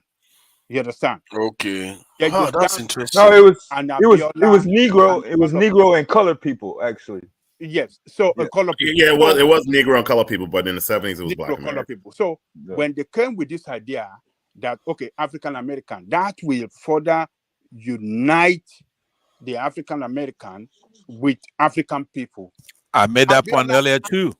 So how come you don't say, hey, Hansat, you hold the same views as Abiola, you are right. Why aren't you surprised about that and to really help push it? Instead of talking about that history, talk about it in the future. How do we make that come to reality? Let me land. So to further push for this unity and this reparation issue, Abiola donated $1 million as far as back then. Wow. Yes, $1 million. That was what he donated, to. Hi, that could have done him in, that is enough to do him in. And not only that, he already had a lot of African leaders as his friend. I'm proud. I'm very proud of this revelation. I'm astounded. My mouth is open here. That if they had allowed him to be president of Nigeria, the whole of African leaders would have united around him to push for that reparation, and we will have got it. They saw it. They knew. They saw what he has done. All African leaders were looking up to him, that this man, yes, let him be president. He would have made an impact. Everyone. And back then, Nigeria, foreign, how do I say, the foreign diplomacy, our international diplomacy was very, very strong back then. We had the control of Africa. There's nothing that United States want to do in Africa in terms of international diplomacy that they will not consult Nigeria first. Nigeria had the entire African state under her armpit. It's where Nigeria is going on international diplomacy. They follow Nigeria. So they saw that look, this guy, we got this thing, and they will pay a hell of money that it never been recorded as reparation in this world. They will pay it to African American. They don't want it to happen because African American was so unlucky. African American built to Nigeria. The reason why I consider it unlucky, because the timing, the environment was so hostile to him. Because if you look at, that was when the Soviet Union fell during that period. That 87 to 90. In 91, that's when the Soviet Union actually collapsed, but it was very, very close. So during that period, it was a unipolar world. The West was extremely powerful then. And in 1993, that's when they canceled the election. So you can see, they were not in any mood for this at that time. And I was going to say, when they pulled, perhaps, of course, the FBI or the CIA rather, when they pulled the profile on Abiola, they probably saw everything about him, and it's in the archive. And Clinton was not interested in trying to fight for the release of Abiola at all. America could have done something about it, but it didn't. They just let him rot and die in jail. So perhaps his push for Pan-Africanism and all this reparation stuff led to his death, really. Yeah, because that is real money that we are talking about, and that because the reparation is not 2 billion, it's not 10 billion, it's a lot of money. Forefathers. I put another article on the comment. Yeah, I'm gathering it. Can you please just please look at the third chapter, the third just look at the first, what do you call it? Paragraph. Are you still driving? Are you still driving? Look at the third there. Can you please somebody has a blinker on? World Peace. He's probably I'm taking my daughter to her friend's okay, place. World Peace. You know what? I'll put you backstage. This is not healthy. What you are doing? Okay. Can you when you get back, just put it on your private chat so that I will bring you back on, because it's not safe now. I can't. It's just not nice. We have to be responsible. Can you put the third paragraph up, because I want to read something there. It's very important. Okay, let me pull that up. The last thing it's called Global Africa from abolitionist to reparation. Just is very important. I want to. Can you come down a little bit on that article? Okay, let's see. No. Go up. It's a very small. How do I see the paragraph? Okay. So you see where it says, but there's on the side of Chief Abiola's concern, this is the crisis of reparation to be paid to Black Americans for hundreds of years of enslavement, exploitation, and degradation. That so if you why are you always getting an extract of what I can read? I have access to these things. You don't. Okay, no, don't worry. Go ahead. You don't have. You don't. What is wrong with your own computer? Who are you talking to? Man, Are you talking to somebody? You can't see the whole thing that I'm seeing from my side. Okay. I think I have login access to some of these things. So Okay. But I'm seeing I can see the area where it is saying Africa has experienced triple heritage of slavery, indigenous, Islamic, and West. Oh, that is quite interesting the way they put it. No. Look at the second one and the third. Second and third. Okay, second and third. Yeah, but there is another side to Chief Abiola's concerns. This is the crusade of reparations to be paid to black people for hundreds of years of enslavement, exploitation, and degradation. That is quite as I didn't. Why is it that we in Nigeria never spoke about this? Well, because we don't. I mean, it is what it is. So. They don't teach you guys history in the school. They don't. Oh no, yeah, that's what I'm saying. Just fight over nonsense politics. You never engage in some important historical issue like this. So it's unfortunate, but glad we are discussing. Send me your email for that so that I can send you like a raw copy of all these articles. I think you don't have it. Let me get it. Let me get my email. I tell you today, I've learned quite a lot today. I must say. Don't send it to him, but forefather will be going around the world, be bragging that.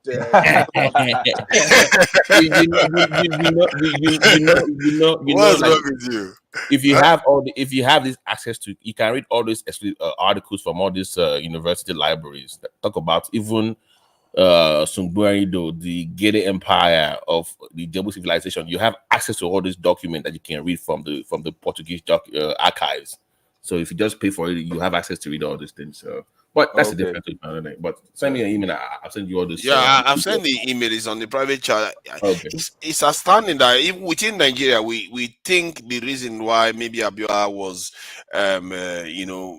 had all these problems. So Northerners are doing this. This one is doing that. That one. But this may be more of the issue, because if you look at it, it's real money we are talking about here. This is no chicken change. We are talking about real money. By the way, did you see the? I sent you a YouTube link right now. If you just listen to what he had to say about his plans for Nigeria. There was no way if you. They knew that man will have transformed. His plan for Nigeria was very, very socialist in nature, but it was also to embrace the Pan-Africanist ideology of bringing Black people back to Africa and building that superpower on the African continent. That was his plan. He wasn't looking forward to investing from foreign investment. He didn't care about foreign investment. Building Africa with Africans across. That was his plan. Yes, I see. So there was no way. Let me add this one. It will have made Africa great again. Make Africa great again. That's nice. MAGA. Yeah, this is part of the problem right here. As you can see, this is dated just a couple of weeks ago, and this school board, as you can see right here, it's out of St. Charles County, Missouri. So if you have a map of the United States, just look for the Mississippi River and just go put a dot in the middle, and that would be St. Louis area. So this is right outside of the St. Louis area. And 5 of the white school board members voted to take Black history and Black literature out of the entire curriculum for the entire school. Wow. Black History Month is next month, February. So they're not gonna be teaching Black history just next month. Now, this just happened to make the news or media, but this is happening in schools across America as we speak, and has been for quite some time. So just bear with us if we're not up to speed on the history. That's African history suppression. How do we call it? Yes. Yeah. Yes. Exactly. That's Specifically. basically what's happening now, and because I didn't know this, it's crazy. There are so many things we are discovering, and we are all discovering. What was the reason why they're trying to remove Black history from the school? The article. There. Some of the undocumented responses were kind of vague. It wasn't a real a concise vote on it. But they were basically playing to the sensitivity of I guess humanity. I mean, that's basically how they what they imply. For you, can I ask a quick question real quick for you? So Yeah. how do you feel about states that are trying to change the narrative of slavery, referring to slave trade as some kind of Benefit. migration? Yeah, how do you feel about, like, I think it's like about, I think, is it Texas talking about no slavery? So they were like unforced migrants, or using a different word to change the word slavery. How do you feel about that as a Black American now? Black Right. I African? think you were talking about the guy that said it was a benefit. They learned skills like a Yeah, trade that one. school. Yeah. That's all rubbish. Once again, more politics talk. That's basically trying to cover up and let the colonials, the British Empire, the Right. Portuguese, I mean, like, and Dutch off the hook. if you have somebody running for office talking about civil war wasn't even about slavery, that is troublesome. If you're running for the Yes. eyes of the land, I don't even know that's what happened, or you denying it because of some vote of some rednecks. Yes. That's baffling. Yes, and we're in the election year right now. So we have president coming up in November. So we got governors. So we're going to see more of this rhetoric, with the specific reparations talk, critical race theory, and all of these are going to come up, from now through November. So stay tuned for more of this narrative coming down the pipe. It's going to be quite an interesting period that we have ahead, because there's a lot of unraveling that is going on, and I've experienced some of them today that I didn't know about. See, fellow Nigerians, see, when Abiola's case, issue was going on, all we knew was on a micro level. On a national level, we didn't know some of the tools he stepped on an international or geopolitical level. Because if you think about it now, the money we are talking about in reparation is massive. Yeah. And that could be single-handedly one of the key reasons No, why I they think didn't that support him. forget Nigeria. Do you know how much they love MK on the African continent? Forget Nigeria for a second. Do you know how big he was on the African continent? I didn't know. You have just trust me. He has citizens of half of the continent. They gave him citizenship of half of the country on African soil. It was that big. He was that big. That guy, you have to give it to him. There's a way he operated that you can't put your hands on it. But I think somewhere along the line, he became too big for them to control, and that's why they stopped him. Remember when OBJ went to Kenya talking about MK is not the savior? He was out of jealousy now, because he went there and MK was bigger than him, and it was the former president. It was the former state. They knew MK even more than OBJ at the time. It was bigger. It was bigger than life. MKO, he has to have still. I always ask myself, why did he stick it so long? Because if he was so easy, corrupted, and all the rest, why did he stick it so long? Why did he hold on until the very end? He didn't cave in. You see, the problem is that he was too blunt. He was too open with his beliefs. And sometimes you have to play smart, not reveal your true There's some intention. truth there. But him, he's he's an Igba man, so he's very open with he's a very open person. But you said it first. I was going to tell you about That was his family. His family, you know that, right? Yeah, it doesn't keep secret that much. It's very open, too open for his own. I think that if it happened now, he might stand a chance of actually fulfilling because now the world is a bit different from the way it was at that time. That time, the people he was trying to get reparation from were literally gods on earth, and they were the ones. Once again, this guy was discussing free education, free health. But just go watch that. It was, I think, 1992. Go just watch it. You're like, what the fuck? What is this guy talking about? It was like, this is the Nigeria we want. The way to keep somebody's legacy alive right, is to look at those who are now contemporarily pushing the same thing he was pushing. Somebody such as myself, there isn't one thing that you found in that document that I didn't espouse tonight, right? So you need to help join hands and then push that kind of legacy forward. I'm glad they brought these things forward, because there's been a lot from the Southwest that deepened our democracy, our fairness. But what they've done lately is to swerve away from all that and then degenerate. And that's why we're having a problem. Somebody like Abiola, he was not a saint, obviously.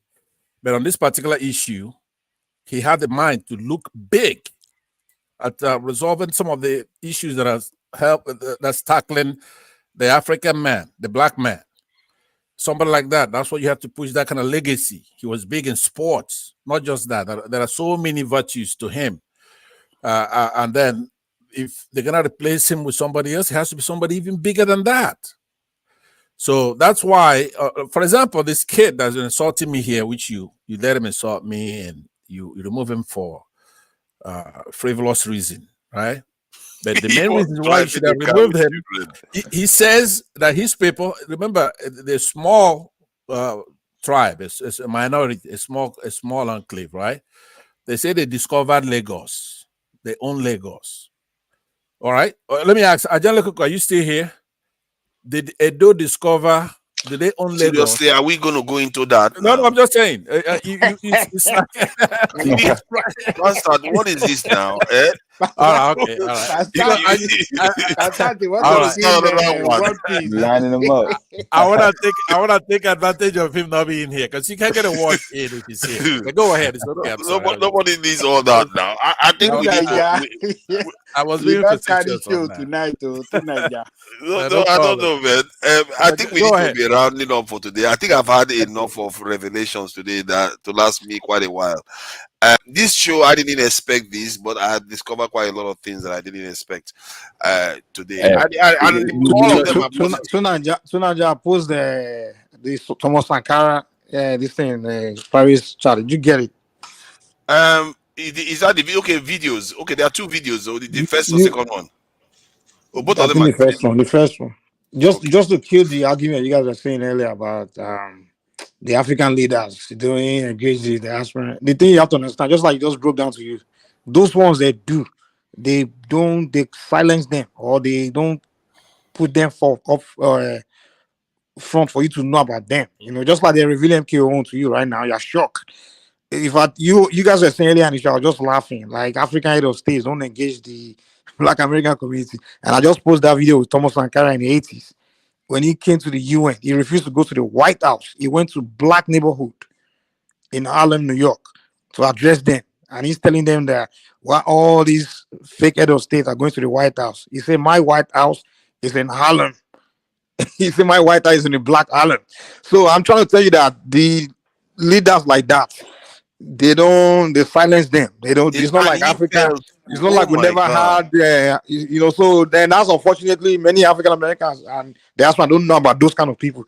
They just wonder, like, why do African leaders don't engage them? But it's not the case. The real ones, real leader that's not pro-West, they do those kind of things, I'm someone like Obasanjo is the puppet of the West now. Obasanjo is the puppet of America now. So that clown. Him and Babangida, they are completely. They are the one that screwed Nigeria to America. What piece is back?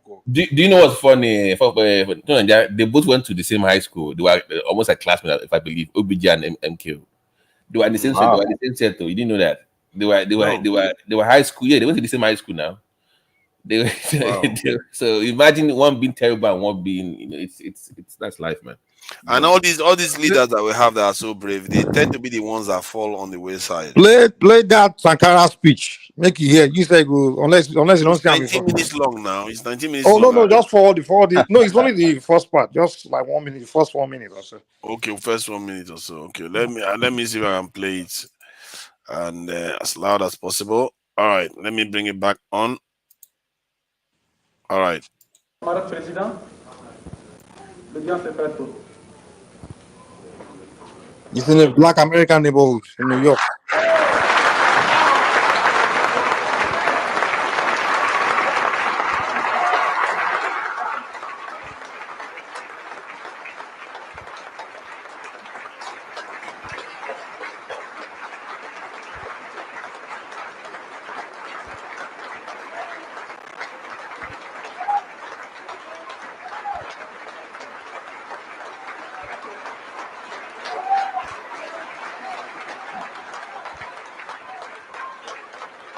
l'impérialisme, l'impérialisme, le néocolonialisme, le racisme, le fantonchisme. Gloire, dignité, pouvoir, la patrie ou la mort, la patrie ou la mort. Merci camarades.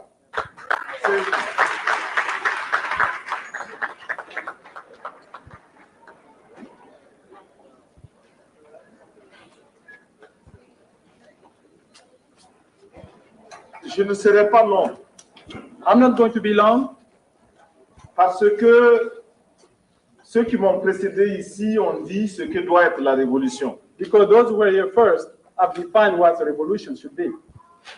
La camarade membre du comité central a bien expliqué ce que doit être la révolution et ce que doit être notre engagement. The comrade from the central committee of the AAPRP have explained what revolution should be and what should be our engagement.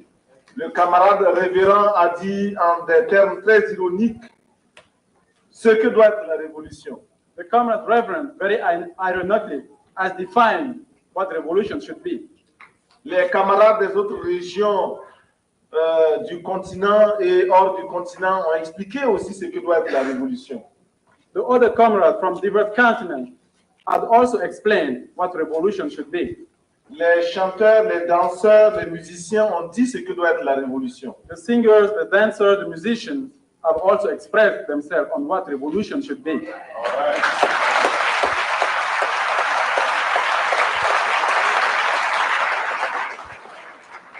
Ce qu'il nous reste à faire, c'est faire la révolution. What we have to do now is to make revolution.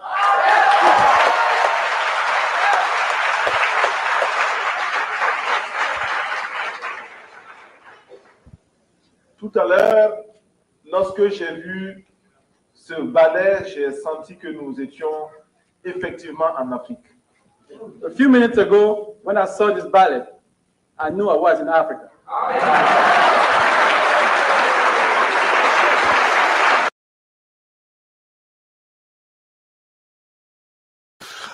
You know what? I really think that is that the reason why maybe African leaders could they be operating on a down low because they know this is the repercussion. They live in fear. Sankara was assassinated that same year now. I think is that a year or year after? To Nigeria, the African leaders we have right now are milk toast leaders. Back then, in the time of Sankara, Kwame Nkrumah, Patrice Lumumba, those were different people. They have a different mentality. They were not so much into greed or wealth of the nation. They wanted to really help the nation, help the people. Sankara was a later generation. It wasn't Nkrumah time. Sankara was in the 80s.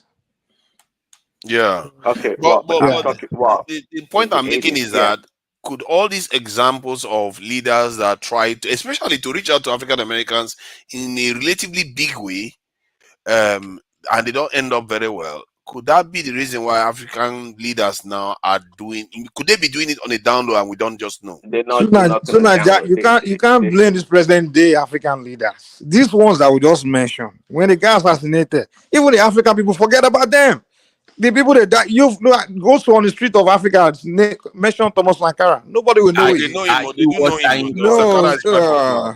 If you mention Mandela, everybody, yeah, Mandela. It's only who the white people tell us are heroes that we know.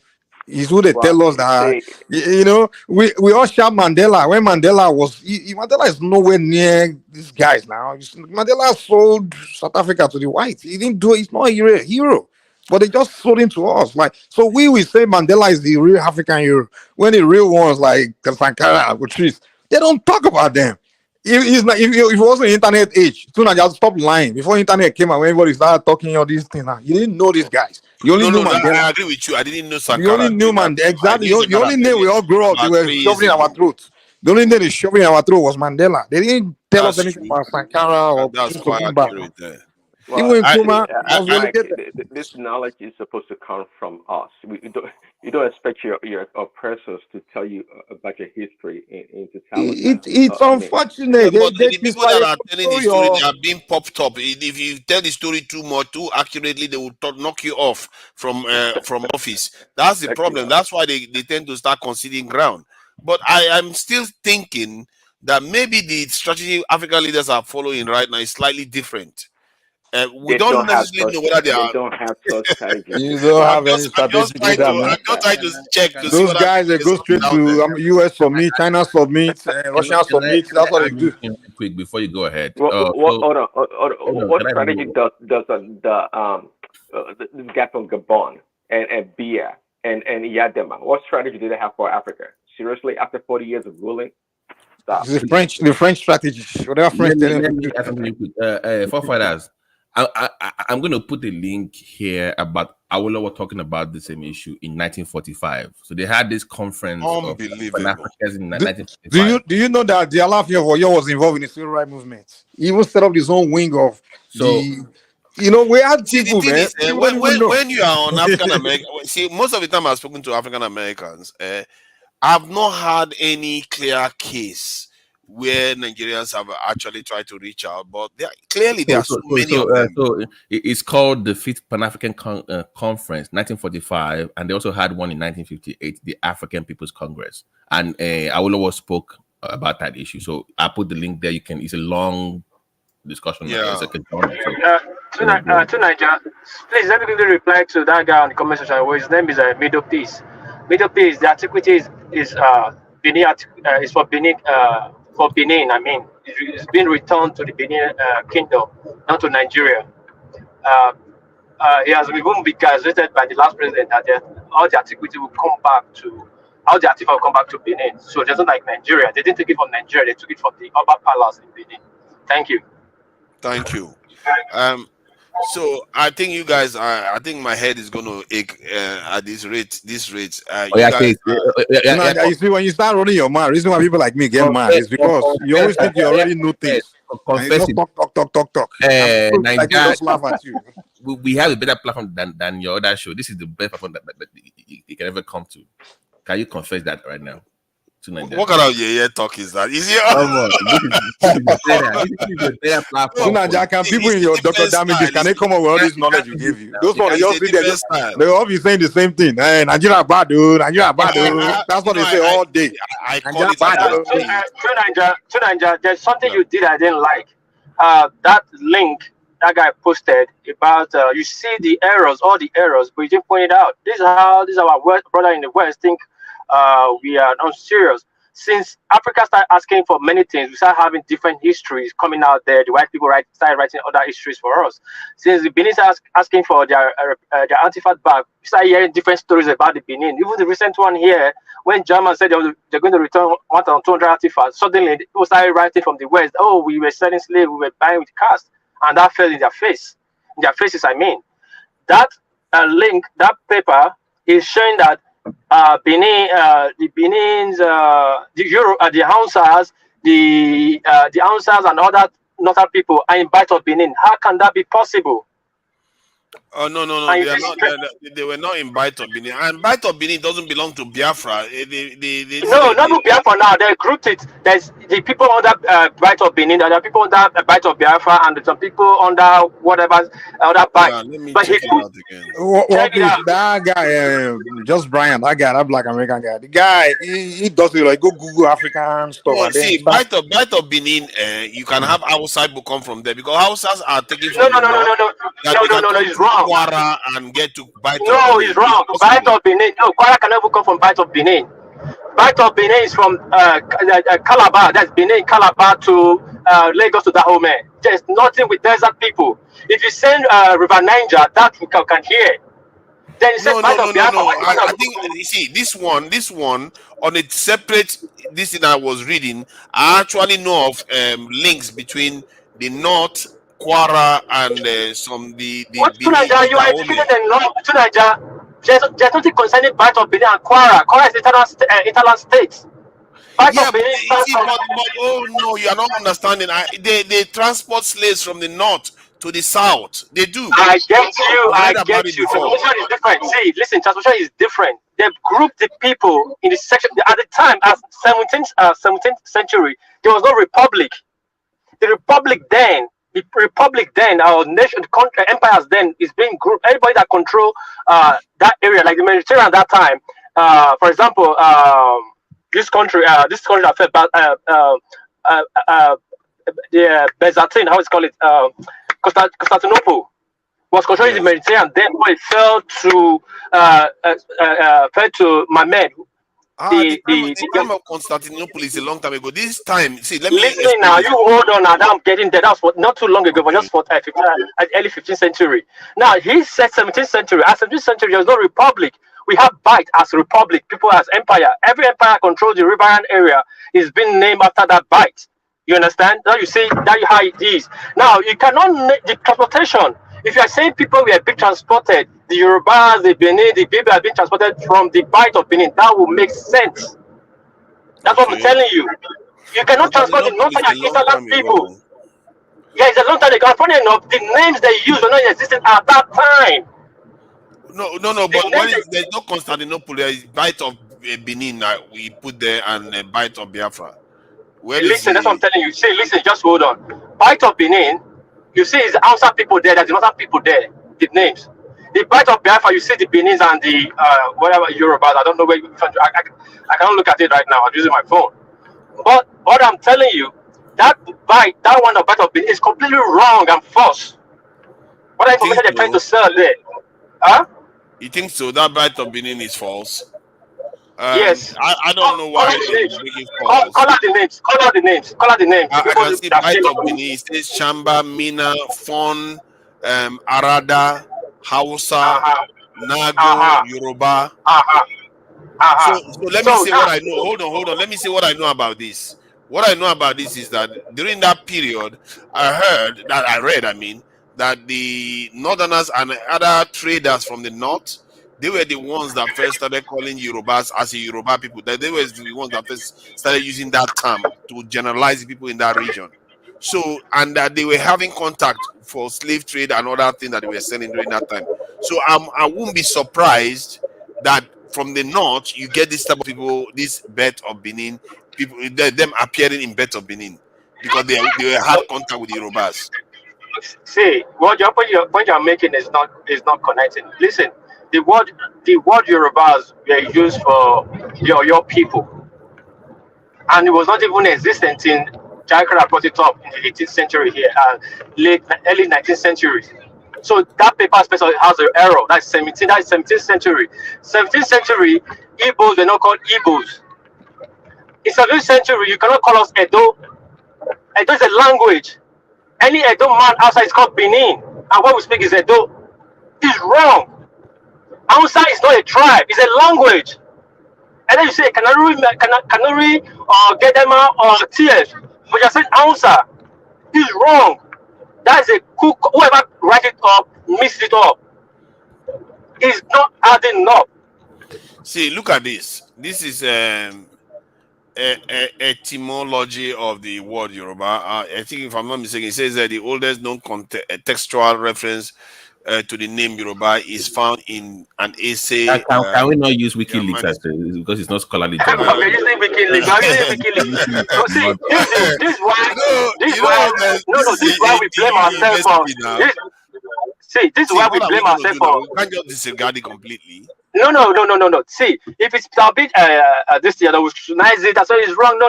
Now we accept this. Anybody just bring it up, we just swallow it. This article is wrong. It's fallacious. You can see the errors, clear then why errors. Don't you change it then if it's wrong? It's not why I can go to Google and create something like that and give you with a link.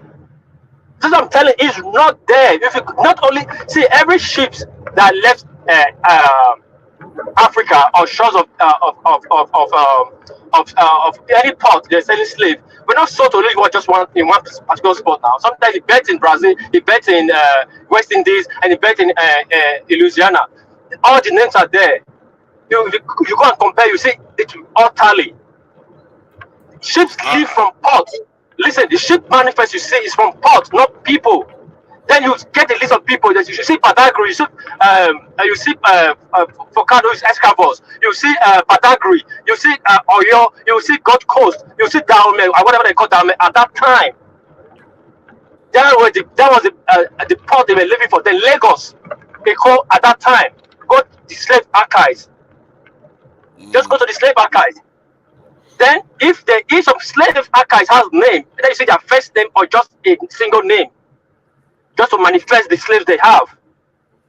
So what's this one like? Oh, Battle of Biafra. And I told you there was something like Biafra until 1844 when they seized that area to Portuguese. It's Mafra. The word Biafra just came in recently. So that thing is a lie. There's no way you can have Battle of Biafra in 17th century. It's a lie. How do you know this? Okay, this is 17 to 18. This thing. Yes, sir. Okay. Yeah, it's worth checking. Let me confirm it because I think you may have a point if it is accurate. Bet of Biafra. I will see what I can find. Bet of Biafra. Okay, Bite of Biafra actually. So I didn't spell that correctly at first. Let me correct my spelling there. And because it's worth checking some of all these facts, so we are all on the same So, page. Bat of Biafra is under. It should be the other way around. Like Bat of Benin should be Edo, not under Biafra. Yeah, I'm checking that out Benin now. Reference 18 from 18 onward and slave. The birth of Biafra has long associated with slavery. It's known as the slave coast. Okay, it's also been known as the slave coast. So maybe from what they are saying, the term seems to have existed. Estimated The from term that I just said, Cameroon was a slave coast for Portuguese. It was Mafra. But Mafra is a state in Portugal. Go check it out. So yeah. study session. It was that was a Cameroon. Portuguese have a colony. They have that Mafra. They have Satuna Principe. They have Angola. We had embassy in Angola and Portugal. Go check it out. It's out there in the 15th centuries. We were allied. So when people come out and say things, it's very easy to fall on their face when they're telling lies. There was something like what this guy is saying, not only is it irrelevant, I'm not taking his word over things that are documented way before. I don't talk to dumb people. They say Battle of Biafra just like 18th century. How can it be the 30th century? He hasn't It's not like cited Battle of Biafra. he won't let me talk, right? He's been talking the whole time. I don't talk to cowards. You know the followers. You say you are smart. You are following Samuel Ekpa. I say you are smart. He doesn't have I live here. Who don't call person to this platform? It's too low. His IQ is too low for this platform. Mute him for a minute because I listened to him talking about something that's I need to listen to you. Can you bring the last link up, forefathers, to buttress the point, please? The very last link. Yeah. Hold on. I just need to share this one from when they first. They also said that Bet of Benin. This is from February 1852. The British established the Bet of Benin British Protectorate. So they could have named it before they actually took over. It's like, Lagos existed before they took over. Is he just pushing back on the Yoruba part or all of it? No, I'm pushing back on the time arrangement, the name, the terms they're using. I'm not saying there's no slave trade, but to falsify it like this, to make it, I'm presenting a point, is wrong, and that make it arguable. Can we say at that time? Point real quick, please. It was called Battle of Benin. Actually, I think the person that put it. So, can you put the last link up so that we can just move on from? Okay, this. It's very important. So they can see the actual from the records of the slave. So they have their own list. The last link, is it not Nigeria? No. It's a screenshot of a page of a book. On there, so I couldn't put because you don't have access to some of these things. So I had to go find that if you can zoom in now. Okay, so this is what it is. So it's part of Benin, but it still has Benin under it, and they still sold slaves from Benin. This is actually their own. This is their own records. This does not mean. Yeah. That's their own record. Yes, I agree with you. That was their own record. I agree with you. This is so you can so if you look at their source, you have actual sources. So they have slave trade from. They even give you the times and stuff like that. So wow, look at that. You see, it was accurate now. World peace. I hope you have peace. No, it's not accurate. Listen.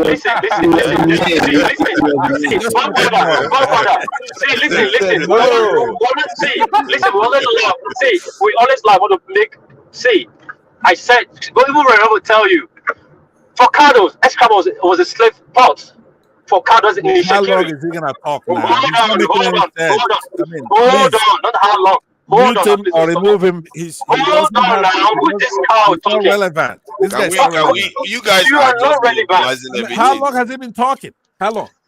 How long has he been Just talking? quiet. Okay, Just, One Piece. just Okay, One quiet. Piece. One Piece. I was put in a backstage One Piece. because Come on, let's be reasonable. Use 30 seconds to round up so that we really need to go. It's 10 hours already. We we need don't to take go. But if that clown not step on my tongue, if that clown not step on my tongue, I'll round up on time. See, Shakira is involved in slavery. I keep saying here, we Benin did not involve in slavery, but Benin was like a federation. You can be in the north, you're part of Benin. So we cannot be virgin for person in the north not selling slave. But we Benin, our king, we did not sell slaves. That's why you cannot say Benin is in slavery. Benin sold out or Benin selling somebody. It's very easy. If we engage in slavery, you can make sure they are over at the name of the Oba and the time and the rate. Benin culture tradition is very tailored and detailed. Right now, Arochukwu were selling their slave, and we're selling their slave to Focados. They'll carry their slaves, they'll bring it to Focados, other Calabar, or bring it to Focados. Then they have a slave port in Satome. They have in Lagos. Lagos home started in 17th century. So when you say, hold on, but let me clarify that point. When you said slave left from Bight of Benin, does not mean we saw slave. As the sheep that took people away. The people were actually talking from Arochukwu, go and study about it. I think from what I gather that there is some can you record put that the Benin Kingdom did sell slaves. Do me a favor. Do me one favor. Just to read one line. The last link I posted. Just to read something to War Peace. Just one line. Just to please, if you don't mind, the last link on the private chat. Because this is not weekly. This is scholarly article. This is so we know how valuable that is in research, right? Please, just. You said who read the article? No. I'm saying that I don't like using WikiLeaks as a source. So the last link I put there is a scholarly, well-researched article. So I want to just read one line to you. Primary sourced material. That's what we need. Yeah, right? please, just one. Is it there? Can you put the link up? The link? Oh yeah, sorry. I thought you were saying one it. line, please. It's very important. Okay, now zoom in. Zoom in, please. Just click on it. One of the main economic props. Go up. To the beginning. Up. One of the main economic props of the pre-colonial Benin Kingdom was institution of what? Of slavery. Right. They did. It's a fact. It's there. It's just.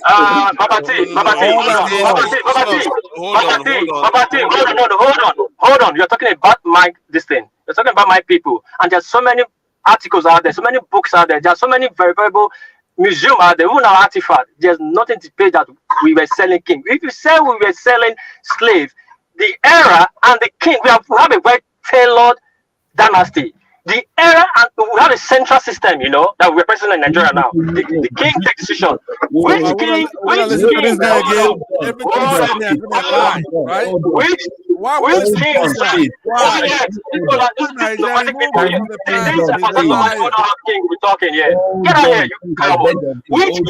Hold on, War Peace. Hold on, please. Look at who wrote the article. His name is Philip Igbafe. He's a Benin man. It's from your people. It's not like somebody from a. It's a Benin man that wrote the thing. Let's just ignore him, please. All this is irrelevant. First of all, the man is from Benin. The guy is not educated, all right. He's not scholarly. He's in Japan. He's in Japan, right? No, the name is Philip Igbafe. Go read the book. You made your point, but let's not give this guy any more credit. He doesn't have any credibility. He said that he discovered Lagos. Okay, I was asking you if you disagree that Benin did not discover or own Lagos. Why do you then give him credit when he's talking about my people? So you see. All the point is, guess what he's trying to make the point here about Arochukwu being involved in slave trade? Maybe they could have been involved in slave trade. Do you know how Arochukwu is, how far away it is from me? I'm an Igbo man. It's far away from Ichekiri that he's absorbing. It's next door to him, right? So if our people, no matter which tribe, no matter which clan, did something in the past, I can't protect them. If Arochukwu involved in slave trade, I want to know about it. It has nothing to do with anything. Why should I have a cover-up over something that important? Anyway, I have a date. I have to go. So good night, everybody. Thanks for one thing I didn't see here clearly is that the article that I've not seen where it says whether they actually traded slaves. They have slaves, but in terms of trade, the main economic prop. That's the very first line. What are you talking about? The main economic prop.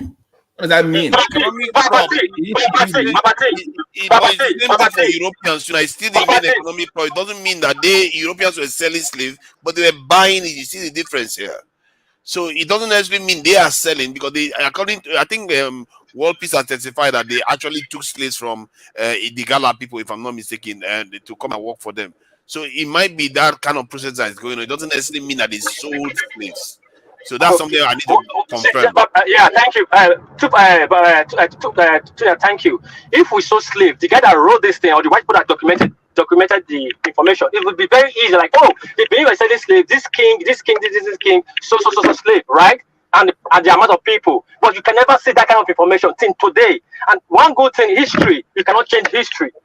Now, Baba T, you keep bringing, oh, Benin brought it. How many times have you bring other people history to corroborate this history? None. Not even from the Yoruba or the Igbos or the Portuguese. I bought the link up for No. But this is what you guys do I don't like. This is what you guys do I don't like. Now, if Baba that thing goes further, you will say, oh, we are selling slaves. You think you guys cannot bring one king in Benin or selling slaves?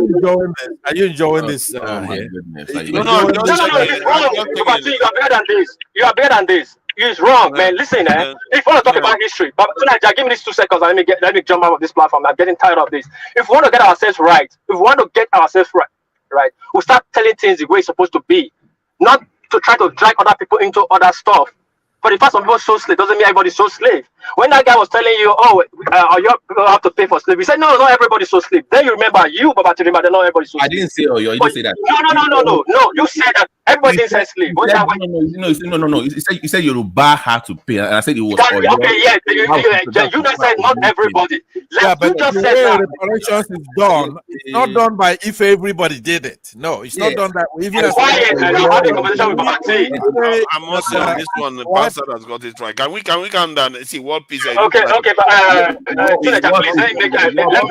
me point with I think please calm down.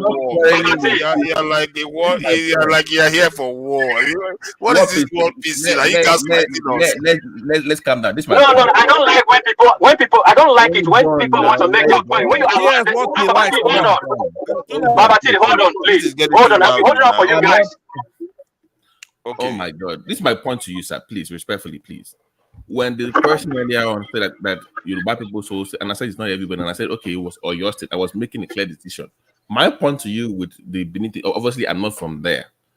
If somebody does a research project in the 30s, and it has all these links, and it's well detailed, and it's a book, and the person that heads the research is from your tribe, of course, I can look into what that person has to say. Now, you're also from that place. You can debunk what that book is saying and give me your argument about it.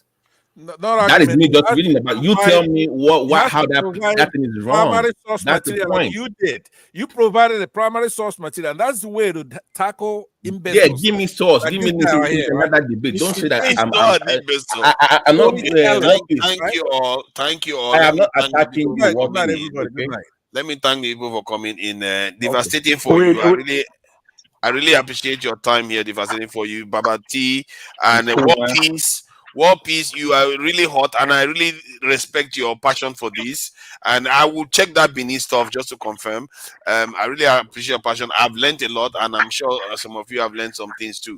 I think Prince Daddy, thank you for coming in. I really appreciate all your submissions today. Man, today I think it was a quality session. Even if he got rowdy now and again, but there's a lot of critical information that came out that I never had a clue about. So as a person, I think I've learned quite a bit today. Let me say some acknowledge the people in the chat. Madi Peace, as always, keep insulting me. You're welcome. Toga, I see you there. Thank you for coming in. Tony Africa DPT, I appreciate you. Thank you for coming in. And that guy often, he tries to be balanced about stuff. Who else is on the chat there? Of course, Rasmoa. I don't know how to pronounce it. Sorry about that. But I see you there. Naknizi was there too, and he did donate. Who else is there? Mike, I see you there. Watson, I see you there too. And thank you all for coming in. And till next time, I don't know when I'm going to host on this channel again. It's almost very random. Till next time, bye. All right.